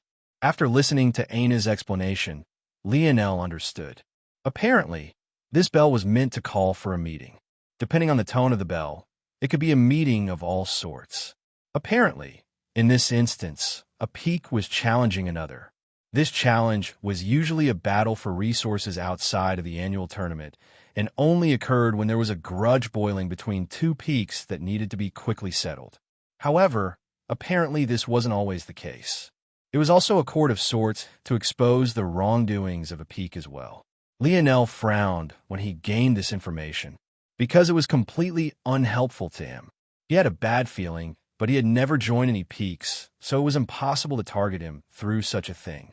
It was all too confusing. Am I really just being paranoid? Aina didn't seem very intent on going. She wanted to spend more time with Lionel after so long apart. If it wasn't for Hephaestus, they could at least train side by side, which wouldn't leave her in such a state of longing. But at least for now, it wasn't very possible. She had already decided that when she was gathering up merit points for the right to join the competition to enter the Valiant Heart Zone, she would go together with Lionel. However, Aina could sense that there was something making Lionel uneasy right now. Lionel took a deep breath. "I think I have to go." "Okay, I'll go with you then." Technically, Aina knew that it was mandatory for everyone within the mountain range to be present for this meeting, but she hadn't cared. If Lionel had wanted to skip it, she would have skipped it. But since he wanted to go, she would go. The couple quickly got dressed. "Do I look okay?" The words fell from Aina's mouth before she even realized what she was asking, but she was indeed a bit worried. The two had been tangled up for the better part of the day and weren't exactly the neatest and cleanest at the moment. Luckily, both of their bodies were within the fourth dimension, so it took more than just a day for them to start smelling terrible. But that didn't change the fact Aina's hair was a mess at the moment. Lionel chuckled. He knew that Aina would prefer to have short hair. He really had no idea why she insisted on keeping it so long. As for Leonel's own hair, its form retention was exceptionally high due to the odd material it was made out of. It was flexible, but snapped back into place just as easily. Even he was surprised by how straight it was right now. "Stop laughing." Anna all but pouted. "I can't go out like this." Okay. Leonel chuckled. Taking the segmented cube from Anna, he caused a stream of cleansing water to douse her completely, just like he had done when he found her on the White City battlefield. Now that he thought about it, he definitely should have used this during the freshman trials. Before Anna could panic about being wet now, Leonel touched her shoulder, a controlled stream of fire elemental force drying her completely. With the abilities of cleansing waters, just a drizzle was hundreds of times more potent than taking a normal shower. "Perfect." Leonel smiled.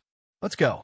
Grabbing Anna's hand as she slipped on her mask, Leonel's expression turned serious. The location was Valiant Hall. As the symbol of justice for Valiant Heart Mountain, it was obvious that any grudges would be chosen to be settled in this very place. In the back of the hall, there was a large open space that would look somewhat like a football field by Leonel's estimation. But rather than having a large grass field, there were instead massive stone platforms, each with a tall pillar on its four corners. At that moment, flocks of people were swarming in, whispering among themselves. For some odd reason, no one seemed intent on making a lot of noise. It had been many years since the last challenge between peaks was instituted. Although it wouldn't be a massive event every time, there was no doubt that most massive events were centered around it. This alone wouldn't be enough to cause such a hushed atmosphere. The truth was that the root cause lay in what standing one had to have to call such a meeting in the first place. How could a normal individual mandate the appearance of everyone in the organization? Who was able to do this was an existence the vast majority here couldn't afford to offend. After entering the arena, everyone split into 7 streams. The seats in the stands around the massive structure was also split into 7 seating sections, each separated by a wide set of steps. Each and every one of these sections represented a different peak, each with thousands of students of their own. It was at this moment that Leonel and Anna appeared amongst the stream of people hand in hand. Rather than heading toward the Hero Peak seating arrangements, Anna chose to sit on the ground floor with Leonel along with all the other freshmen. As more people streamed in, the more quiet the place seemed to become.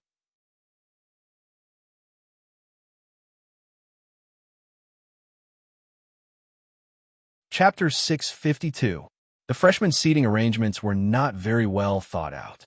Since freshmen, like Leonel, hadn't even been informed of the importance of the bell, it was obvious that not many were expected to appear in the first place. Usually, at sporting events, the closer one was to the ground floor, the better. But in this place, it wasn't quite the same. With the strength of vision those in the fourth dimension had, the viewing experience would hardly be any different whether they were near the bottom or near the top. Regardless, it was only a difference of a few hundred meters. Thanks to this difference in foundation, those with more strength preferred to sit higher, looking down on those beneath them. This was especially so for the seating arrangements set aside from Founding Peak, the Peak of Elders, whereas every other peak gained a large, somewhat cone-shaped seating section. Founding Peak was the only section that didn't have a range of seats from the absolute closest to the absolute furthest. Rather, the entire bottom section of their seating arrangements were outfitted with stone slabs, leaving just a small section at the very top for sitting. As a result, Founding Peak only had 5 rows of seats as opposed to the almost 100 every other seating section had. With such a grandiose display, not many paid attention to Leonel and Anna to begin with. Even those that recognized Leonel from the posters or saw the Hero Peak emblem on the masked girl beside him didn't say a word. This wasn't the situation for them to be poking their nose into the matters of others. No one wanted to be the person who caused a scene right now. The Hero Peak stands had a haughtiness about them the other peaks simply didn't. When one became used to standing at the top, this could only be expected. By now, the pride of the Hero Peak students had sunk into their very bones. Nearer the top of their seating section, the legroom increased and the chairs became more luxurious. On the second highest row, one could find a group of old-timers. These were peak-specific elders, and they were usually tasked with making sure the peaks themselves didn't get too out of order. But it was in this row that a middle-aged woman scrunched her brows. She kept scanning the Hero Peak section and had taken note of every student that had come, but she hadn't caught the faintest glimpse of the person she was looking for. Could it be that they had really gone off on a mission? What are you frowning about so much, Magneral?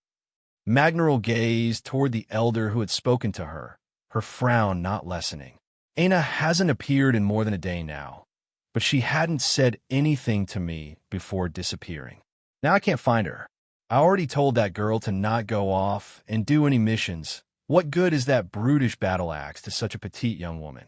She should be spending more time in the lab. The elder who had spoken, just for the sake of idle chatter, gave Magneral a weird look. This was Valiant Heart Mountain. They weren't known for their secondary professions. If not for this, their top force crafter would at least be tier 1 of the 5th dimension. Students came here to learn a fight, not craft or concoct.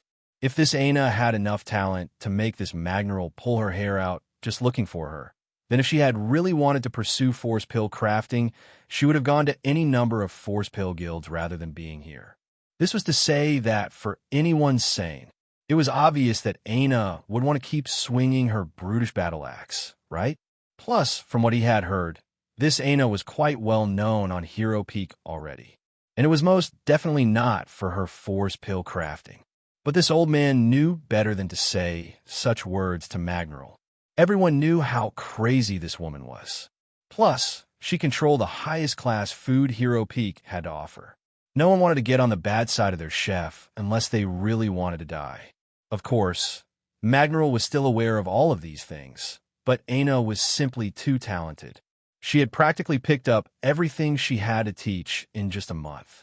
From a novice, she could already rival a tier 7 or 8 force pill crafter in technique.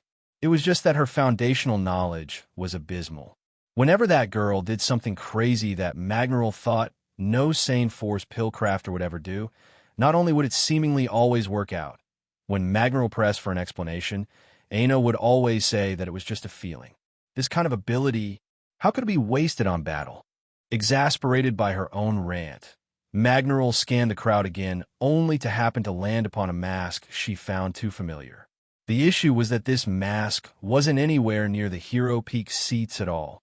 Finally finding her precious Aina, Magneral sighed a breath of relief. But, seeing that she was also holding the hand of a boy, she froze. Magneral felt her heart shatter into a million pieces as though she was watching her daughter fly off to another home. Don't tell me that she disappeared all this time for a boy, and a freshman who hasn't entered a peak yet after 2 months? Magneral felt as though she was having an aneurysm. But not only did she also not have the guts to cause a scene here despite her elder status, it was then that the stone slabs beneath the founding peak seating section began to shift. A hushed quiet fell over the whole arena. Soon, the rumbling movement of the stone came to a pause, revealing a platform. On this platform sat a podium that a few figures slowly walked out of the darkness to approach. Lionel's eyes narrowed. There were 2 individuals there, one of which he recognized with ease. Hephaestus. His long arms, his terrible posture, his impossibly shredded body, even down to his toothy grin. Lionel recognized it all. Hero Peak? What were they doing? The young man Lionel didn't recognize stepped forward. His height was head shorter than Hephaestus, and his looks were just ordinary. He didn't look very special in the slightest, yet Hephaestus gave way to him. The young man stepped to the podium, his gaze without a hint of emotion. Without even an introduction, his monotonous voice began to speak. "We of Hero Peak are here to issue a challenge," he said plainly and without any hurry. The seating sections tensed. Everyone looked around, trying to find the target.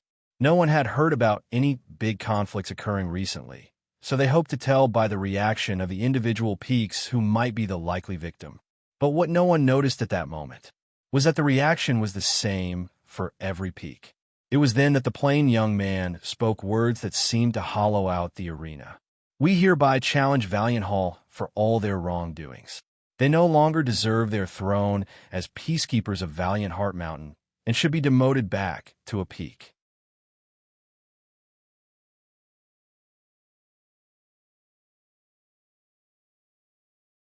Chapter 653. Lionel's pupils constricted. Had he heard wrong? His hand couldn't help but tighten slightly against Anus.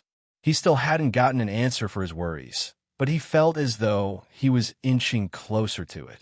Lionel didn't quite understand why he cared or why he had a sinking feeling to begin with.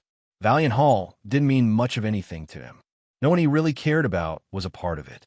In fact, he had only interacted with two members. One was Sale, who he had a bit of a complicated relationship with. After he dealt with their misunderstanding, he didn't hate her, but he also didn't have strong feelings toward her either.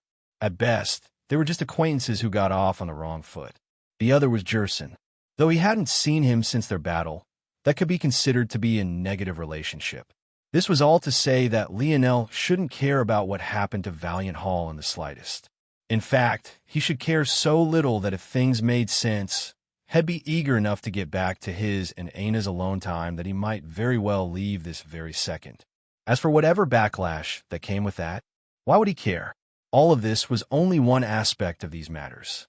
The other aspect was something that seemed even more difficult to wrap his head around. Demoting Valiant Hall to a peak? How? If the organization was structured such that Valiant Hall was the only neutral party, the only party that could settle disputes, the only party that could maintain order, then what Hero Peak was essentially demanding was a complete restructuring of Valiant Heart Mountain. Was that even possible? Was it allowed? The only answer could be yes. Lionel didn't believe that Hero Peak would actually be stupid enough to propose something that wasn't feasible. Lionel was faintly aware that there was some competition between Hero Peak and Valiant Hall. But as a new member of their organization, he hadn't paid much attention, if any at all. It seemed that those matters hadn't been as small as he once thought. The young man continued to speak unperturbed, as though he couldn't sense the shock of the crowd. In recent years, Valiant Hall has had an unprecedented strength in controlling the outcome of matters in our organization. Despite supposedly being neutral, they seem to very clearly have their own biases and have grown corrupt to the point of believing themselves to be infallible. 2 years ago, my Hero Peak proposed a plan to bring our Valiant Heart Mountain out from the brink of despair and back toward a brighter future. But instead of calmly analyzing this plan as they should, Valiant Hall ignored our pleas. In the past, I thought that maybe we were in the wrong. The plan we set forth was indeed ambitious. And though our hearts were in the right place, the truth was that changing the status quo after so long would be jarring for all. However, the actions of Valiant have made my heart run cold. By now, the members of Valiant Hall have been aware of all the commotion. In order to enforce their neutral stance, usually only a few members of Valiant Hall came to organize this event. However, they wouldn't show their faces. Rather, the individuals who opened this platform for the young man to speak were the only members of the Valiant Hall present. When they heard to the words the young man was speaking, how could they not panic? They had thought, much like everyone else, that this would be targeting another peak. The likely guess was Brave Peak or maybe Honor Peak, but they had never thought that it wasn't a peak at all. This may sound odd.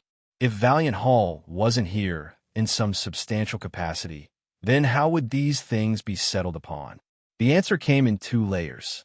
First, the crowd, with the only exception of freshmen who had yet to join a peak, would vote on the validity of the arguments presented.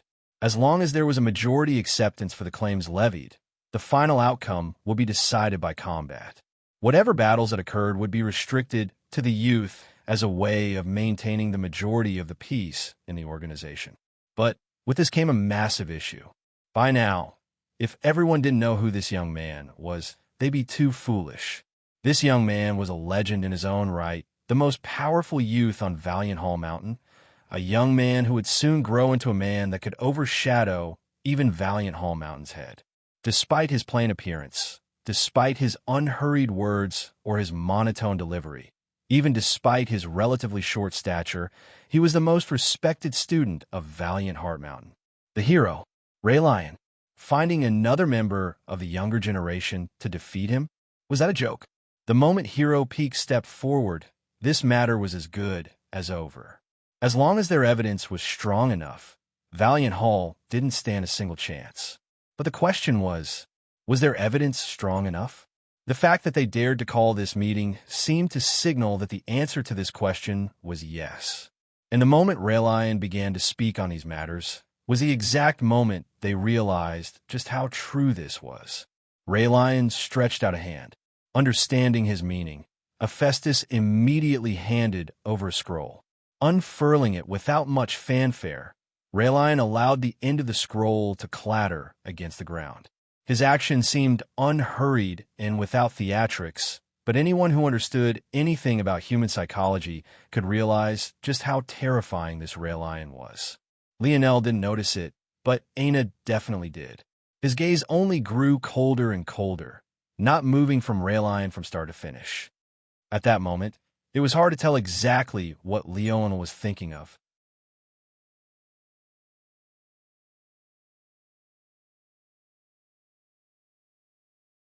Chapter 654. Valiant Hall uses 20% of resources allocated for students without ever participating in resource competitions.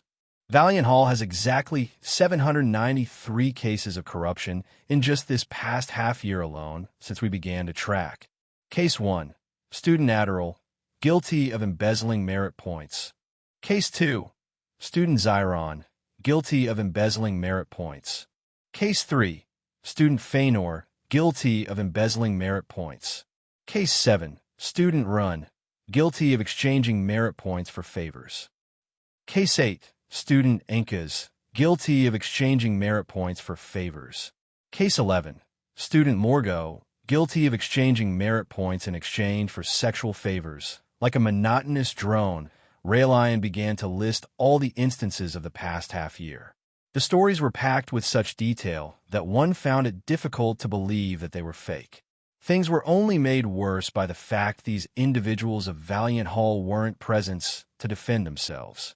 Things only continued to become more and more oppressive the more time Raylion spent speaking. It seemed that he had done thing on purpose, placing the most benign crimes ahead of the quickly worsening ones. Explanations of exploitation, theft, and even sexual assault and violence were described in vivid detail, leaving many sitting in a state of half being at a loss and another half truly uncomfortable. Case 22. Student Sailor, guilty of. Case 31. Student Keers, guilty of. Case 47. Teacher. The moment Raylion said the word teacher, the entire arena seemed to have deflated. It wasn't the kind of deflation one might experience from a waning balloon, but rather the kind that one would experience the second after a bomb dropped. The kind of deflation where the world lost its sound, color, and feel before a blinding light and a cacophonic boom assaulted the senses. Up until this point, Raylion mentioned no one but students. Though these matters were serious, especially since many of them were in high positions, it felt as though this matter could still be dealt with easily. At the very least, if it was only the young that were corrupt, things would be easier to handle. But the moment Raylion said otherwise, it felt as though the whole world came to a grinding halt. Arnla, guilty of skipping out on private tutoring and stealing the merit points of students for nothing in return. Case 48. Student Nige, guilty of. Case 49. Student Rill, guilty of. Case 50. Teacher Ven, guilty of. There was no respite. The names of teachers, famous ones even, began to be named one after another. It was a relentless onslaught of detailed stories, spoken in a voice that couldn't have been less lively, but that only made it all the more grating on the soul. Case 102. Teacher Ludger, guilty of. Raylion's words were endless. By the time he reached higher into the triple digits, many began to realize that some names were appearing more and more often. Whereas in the beginning one might appear just a single time, the worse the crimes became, the more it seemed as though the same people were committing them. Case 239. Student Lancerin, guilty of posting fraudulent missions for enriching himself. Case 243, student Lancerin, guilty of.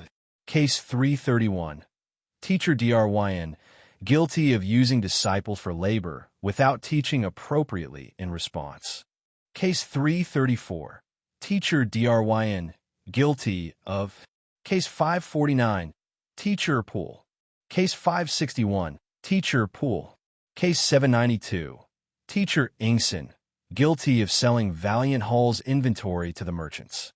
His actions were learned of by one of his students, resulting in her rape and subsequent death. Case 793, teacher Ingson, guilty of gross negligence. In a campaign against our sworn enemy, the Oryx tribe, his decisions led to the death of 14 geniuses of our valiant Heart Mountain. The only survivor has been bribed into silence and has suffered through untold humiliation, Sail liars. Lionel's gaze, by now, was boring holes into Raylion. This only became worse after he heard Sail's name. He didn't care for the woman, but that didn't mean he wanted to hear her name in this context. Even if what Raylion said was true, weaponizing the names of victims in this way was simply gross beyond recourse. Raylion calmly rolled up his scroll, taking his time as though he didn't have a care in the world. By this point, there were numerous members of Valiant Hall who had stormed into the arena. But, without a place for them to sit, they could only stand on the dueling platforms, their gazes alight with fury as they stared at Raylion. Amongst them, there was a familiar figure in Sail. Her aura was so heavy that a wide space had been carved out around her. Everyone knew that if there was going to be a battle, she would be the one to fight. But at that moment, it seemed it took everything within her not to rip Raylion limb from limb at this very moment. I've listed out many names. By now, they've likely become jumbled in your minds to the point that their crimes are meaningless. Honestly, I never wanted to reveal the trials and tribulations of victims in this way, but there was one matter that pushed me over the edge. It was this exact matter that made me understand that Valiant Hall had no right to be the arbiter of justice any longer. Raylion continued to speak, completely unperturbed. 6 months ago, a brave city on a small fourth-dimensional world known as Terrain accepted 3 disciples. This seems like a story we all have been through. However, that isn't the case. There is nothing about this story to be respected or revered. Of these 3 disciples, only one actually went through the necessary trials and earned a right to stand by our sides. As for the other 2, they were let in through the back door. A murmur went through the crowd, but Raylion seemed to have not noticed. This was truly an unfortunate case. Whether out of jealousy or spite, this 3rd disciple, a man who should have become one of our brothers, was killed by one of these 2 disciples before ever getting the chance to step foot onto our mountain. The name of our lost brother is Anared Kiefer. May we mourn his loss. The crowd grew silent, a bubbling animosity brewing in their hearts. Unfortunately, this is only the beginning.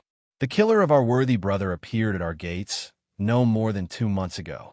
Intent on keeping his lofty status, he disregarded our customs and disrespected his seniors, even to the point of smearing our treasures and weapons as trash. The end result was 3 of your fellow brothers bleeding to death while hanging from tree. And what did Valiant Hall do, you might ask? Out of fear for this person's background, the matter was swept under the rug and ignored. I wish this was the end of our story, but unfortunately it is not. In retaliation, our brothers did the only thing we could. Since we didn't dare to offend a man with such a powerful background, we could only try to smear his name. But no more than a week after our only path toward redemption was taken, Valiant Hall stepped in once again, not only allowing the destruction of King of War's faction, but also removing our posters and smothering our hearts. Raylion swept his gaze over the crowd, his gaze just as expressionless. However, it was this final matter that broke my final hint of hope in Valiant Hall.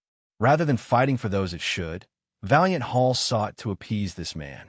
Despite not being a part of a reputable faction, and even without the slightest hint of understanding toward crafting, this was a man who had the audacity to say that a Tier 7 treasure was nothing but garbage, was allowed to enter the Golden Exchange list at the behest of Valiant Hall. Not only was this man appeased to the extreme, but his so-called crafts led to the deaths of 7 more of our brothers. The atmosphere was silent, but seemed to simultaneously boil. By now, even Sail's momentum seemed to have lost its sails, her rage feeling as though a bucket of cold water had been poured over it. I will not say the name of this man. Some of you know of him, some of you don't.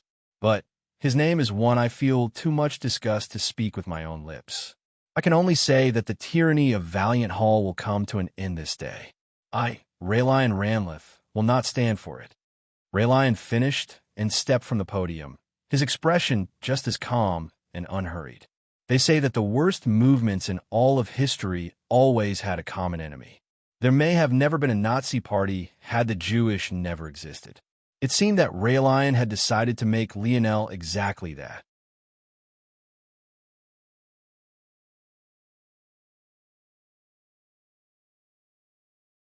Chapter 655. El Mayo, I just keep waking up later and later, so chapters are coming out later and later. I wonder if my sleeping schedule will eventually go full circle. Second chapter coming soon. It was an intricately woven story indeed. In fact, it was certain that there wasn't a hint of falsehood in his words as well. Though the truth behind its interpretation might be different, one had to hand it to Raylion. He didn't step outside of his bounds to stretch the facts even by a small measure. Yet, what these audience members didn't know was that Raylion had sacrificed 10 of his so-called brothers in order to allow his words to ring true. Those 3-floor sweeper Lionel hung from a tree, the force art he drew around them to keep people away would last a few weeks at best. Fourth-dimensional existences could easily last that long without sleep, let alone food or water. Beyond that, their injuries shouldn't have been severe enough to cause their deaths either, or else Lionel wouldn't have left them there. It was no wonder Lionel didn't hear anything about those 3 after the initial instance. Hero Peak had already decided to make them a part of this plot from the very beginning. Then there were the 7 who supposedly died from Lionel's crafts. Lionel didn't know anything about this, but did that matter? Since when did Raylion and Hero Peak care about whether he was in the know or not? The truth was that Kayla and the others had already been panicking about this for the past more than a day. However, they weren't able to contact Lionel because he had spent his time with Aina all the while. And, unlike with his Aina, he hadn't given Kayla and the others a method of contacting him. It could be said that the Polished Glass faction had fallen from the greatest of highs to rock bottom in the blink of an eye. Who would dare to do business with them? They had been blacklisted from the Golden Exchange list. The 7 that had died were all from Hero Peak, so normal students didn't dare to risk offending such an existence. Even if they created a perfect product next time, who would care? It had to be admitted that this plot was sinister indeed. Maybe the most infuriating part was that the target wasn't even Lionel, he just happened to be a useful catalyst. Humans tended to grow desensitized to things quickly. Hearing about millions dying across the world would never be as impactful as watching one person being murdered right in front of you. This was the truth of human psychology. Raylion didn't need Lionel's story. Without it, he would still have more than enough evidence to take Valiant Hall down and implement the changes to Valiant Heart Mountain he had always wanted to see. But the convenience of Lionel was too good to pass up. Without Lionel, there would likely still be some resistance to his plans. But with a public enemy to point to every time, a dark example of what could have been molding the people to his will would be much easier. At that moment, Aina was seething with rage. A bloodthirsty aura hung around her, almost forming a crimson fog dotted with blackness. However, just as she moved to stand, she found Lionel lightly pulling her back. Aina looked back, only to find Lionel looking toward her with a light smile. There was no anger on his face, no coldness. In fact, he looked toward Aina with the same loving gaze he always gave her. It was as though these matters had nothing to do with him in the slightest. Lionel wasn't a meathead who flew into a rage at every slight. If Hephaestus and the others believed this, Lionel could only say that they weren't as intelligent as he thought that they were. Anyone who believed this, for that matter, was nothing but wrong. What could make Lionel lose control were only matters related to his Aina and his mother. In fact, even if one insulted his father, he might not even get angry. It was more likely that he'd burst into a fit of laughter as opposed to anything else. With all the trauma that old man had given him in his life, he deserved some harsh words thrown at his back. By now, Lionel only used the dictionary when he absolutely had to. He kept running into his father's practical jokes. Plus, he was tired of being called Seed and hearing about how great Father Overlord was. It was a pain in the ass. But Raelion hardly mentioned Aina, likely because he couldn't afford to disparage a member of his peak at such a sensitive time. And, obviously, he hadn't mentioned his mother either. One might think that Raelion's biggest mistake was provoking Lionel and making him out to be an enemy. But this wasn't true. His biggest mistake was provoking Lionel and making him into an enemy, without first enraging him. Facing a calm Lionel with a level head, a Lionel with an amused expression in his eye rather than one of rage, it was clear that Hero Peak had no idea what they had gotten themselves into. Lionel pulled Aina down to his side, placing a palm on her thighs and squeezing gently to reassure her. "Don't worry about it," Lionel said lightly. Aina's chest heaved in her rage. Clearly, she hadn't been able to calm down just because Lionel said so. But, seeing the look in his eye, she could only sit obediently. The voting process went exactly as one would imagine. Even with attempts at refuting Raelion due to lack of evidence, Valiant Hall was still woefully unequipped to handle these matters, having never been challenged in this way before. With no suspense, Hero Peak won their suit by a landslide. As a freshman, Lionel didn't even have the right to vote, and he could only watch as the members of Valiant Hall trembled with rage. Sail balled her fists, her shoulders trembling. It felt as though everything she was trying to protect was coming crumbling down. In fact, it was the action she took that brought everything to a head. She couldn't help but be racked with guilt, embarrassment, and anger. There was only one chance she had to fix all of this.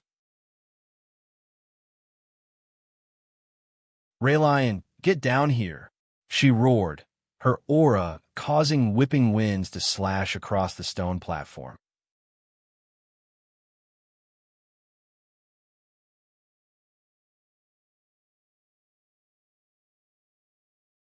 Chapter 656. Big Sis. Jerson's face was filled with all sorts of complicated emotions. She could feel Sail's rage, but he also knew it was all futile. Defeating Raelion? It was impossible. Everyone knew how terrible his ability was. Even if he never trained an ounce of force in his life, he would be an undefeatable force. To ask Sail to carry this weight on her shoulders was no different from asking her to walk through a wall of fire. She might not even leave this place in one piece. Raelion looked down from the stone rising, his gaze just as expressionless. As though Sail's challenge didn't mean anything to him, he began to speak again. Now that the will of the people has been spoken, the context of the coming battle must be laid out. The crowd grew hushed once again, their emotions still boiling from the recent events. This was the most important part of every trial. After the majority agreed, the wager would be set. This wager would decide what changes would occur and what spoils would be given to the winner. Usually, this would just be a change in the percentage resource allocation. But something was telling the crowd now that this would be a much larger change. Raelion brought out another scroll and handed it to Hephaestus. With a toothy grin, Hephaestus accepted the scroll and leapt down from on high. His stride was so long that he practically did the splits in the air, plummeting down more than 20 meters and landing with a soft thud on the toes of his feet, as though it was nothing. Hephaestus cracked his neck, standing amidst the ground of Valiant Hall members without a care in the world. It was as though he didn't fear them lashing out at all. "Well, aren't you all going to scram? I have a battle to fight," Hephaestus said with a wide, toothy yawn. If everyone didn't understand what was happening by now, they'd be fools. Rather than stepping forward himself, Raelion had actually sent Hephaestus to battle in his stead. This sort of nonchalance. Sail's chest was steaming pile of rage by this point, but she could only watch as the valiant hall crowd parted for Hephaestus to walk through them. With light toss, Hephaestus threw the scroll into a bowl. Immediately afterward, it erupted into a pillar of flames, but he didn't react much to this. It seemed that he was already prepared for this outcome. "It's been set," Hephaestus said with a grin, beginning to exaggeratedly stretch out his body. "Are you idiots still not leaving yet? There only needs to be 2 people up here." Hephaestus showed not the slightest hint of respect for the valiant hall members, forcing them to clear out even beneath their seething anger. Are we really going to allow this? Within the Founding Peak section, the elders had been watching the happenings without a word from start to finish. They had initially set up the Valiant Heart Mountain political system to allow competition between the youths, but they were certain that whatever changes Hero Peak had proposed with that scroll couldn't just be a matter of the younger generation. It would cause great, rippling tides to drown whatever semblance of their old teachings that remained. If the elders of the organization couldn't tell that all of this was a farce, then who would? Still, even now, while Sale and Hephaestus faced each other in a pending duel, of them stepped forward to do anything? Even the elder who spoke had never really expected an answer to his question. For years, they had done it the traditional way. But those traditional ways were exactly what put them on the brink of destruction. Valiant Heart Mountain seemed to be at peace right now, even to a point where they could leisurely have such bouts of internal strife. But the elders knew better. They were a wilting flower, prepared to collapse at any moment. Maybe in as little as 10 years, they wouldn't be able to hold their heads up high any longer. But Raylion was a beacon of hope. Even if his methods were underhanded and cruel, which part of the dimensional verse was clean? Maybe before it was all too late, they should try everything they could. Who knows? Maybe this new system would bring about a surprise for them. Maybe, with this new system, they'd be able to rise from the ashes and become something greater. Who knows if these elders were correct or not? But what was true regardless was that an organization without courage would never get anywhere. Sale balled her fists, the air around her continuing to tremble. Hephaestus faced her with a cheeky grin, his back still bent over with terrible posture. But anyone with sharp senses could almost see the bestial aura forming around him. He looked like a beast pulling against its chain, the bars that locked him in just about to snap. It was the moment when his momentum reached its peak that he suddenly moved. His head fell toward the ground, his leg stretching out. His body seemed flexible in ways it shouldn't be, his movements far too agile to come from a human. A swirl of wind was left in his wake, an upsurge of air moving quickly as though in an attempt to fill the space he had just vacated. He appeared before Sale in the blink of an eye. Her face was still seething, her fists still balled tightly to the point her nails were outlined in a coating of dripping blood. Hephaestus' long legs whipped forward, his lanky arms tightening around his body. The sudden shift made the torque of his hips reach astonishing levels. It felt as though a viper was snapping at her head rather than a foot. It didn't seem impossible for such a strike to decapitate her entirely. It was then that Sale finally moved, her rage bubbling forth. Bang! She crossed her arms in the path of Hephaestus' foot, the torrent of raging winds causing her hair to flutter and even her cheeks to deform slightly.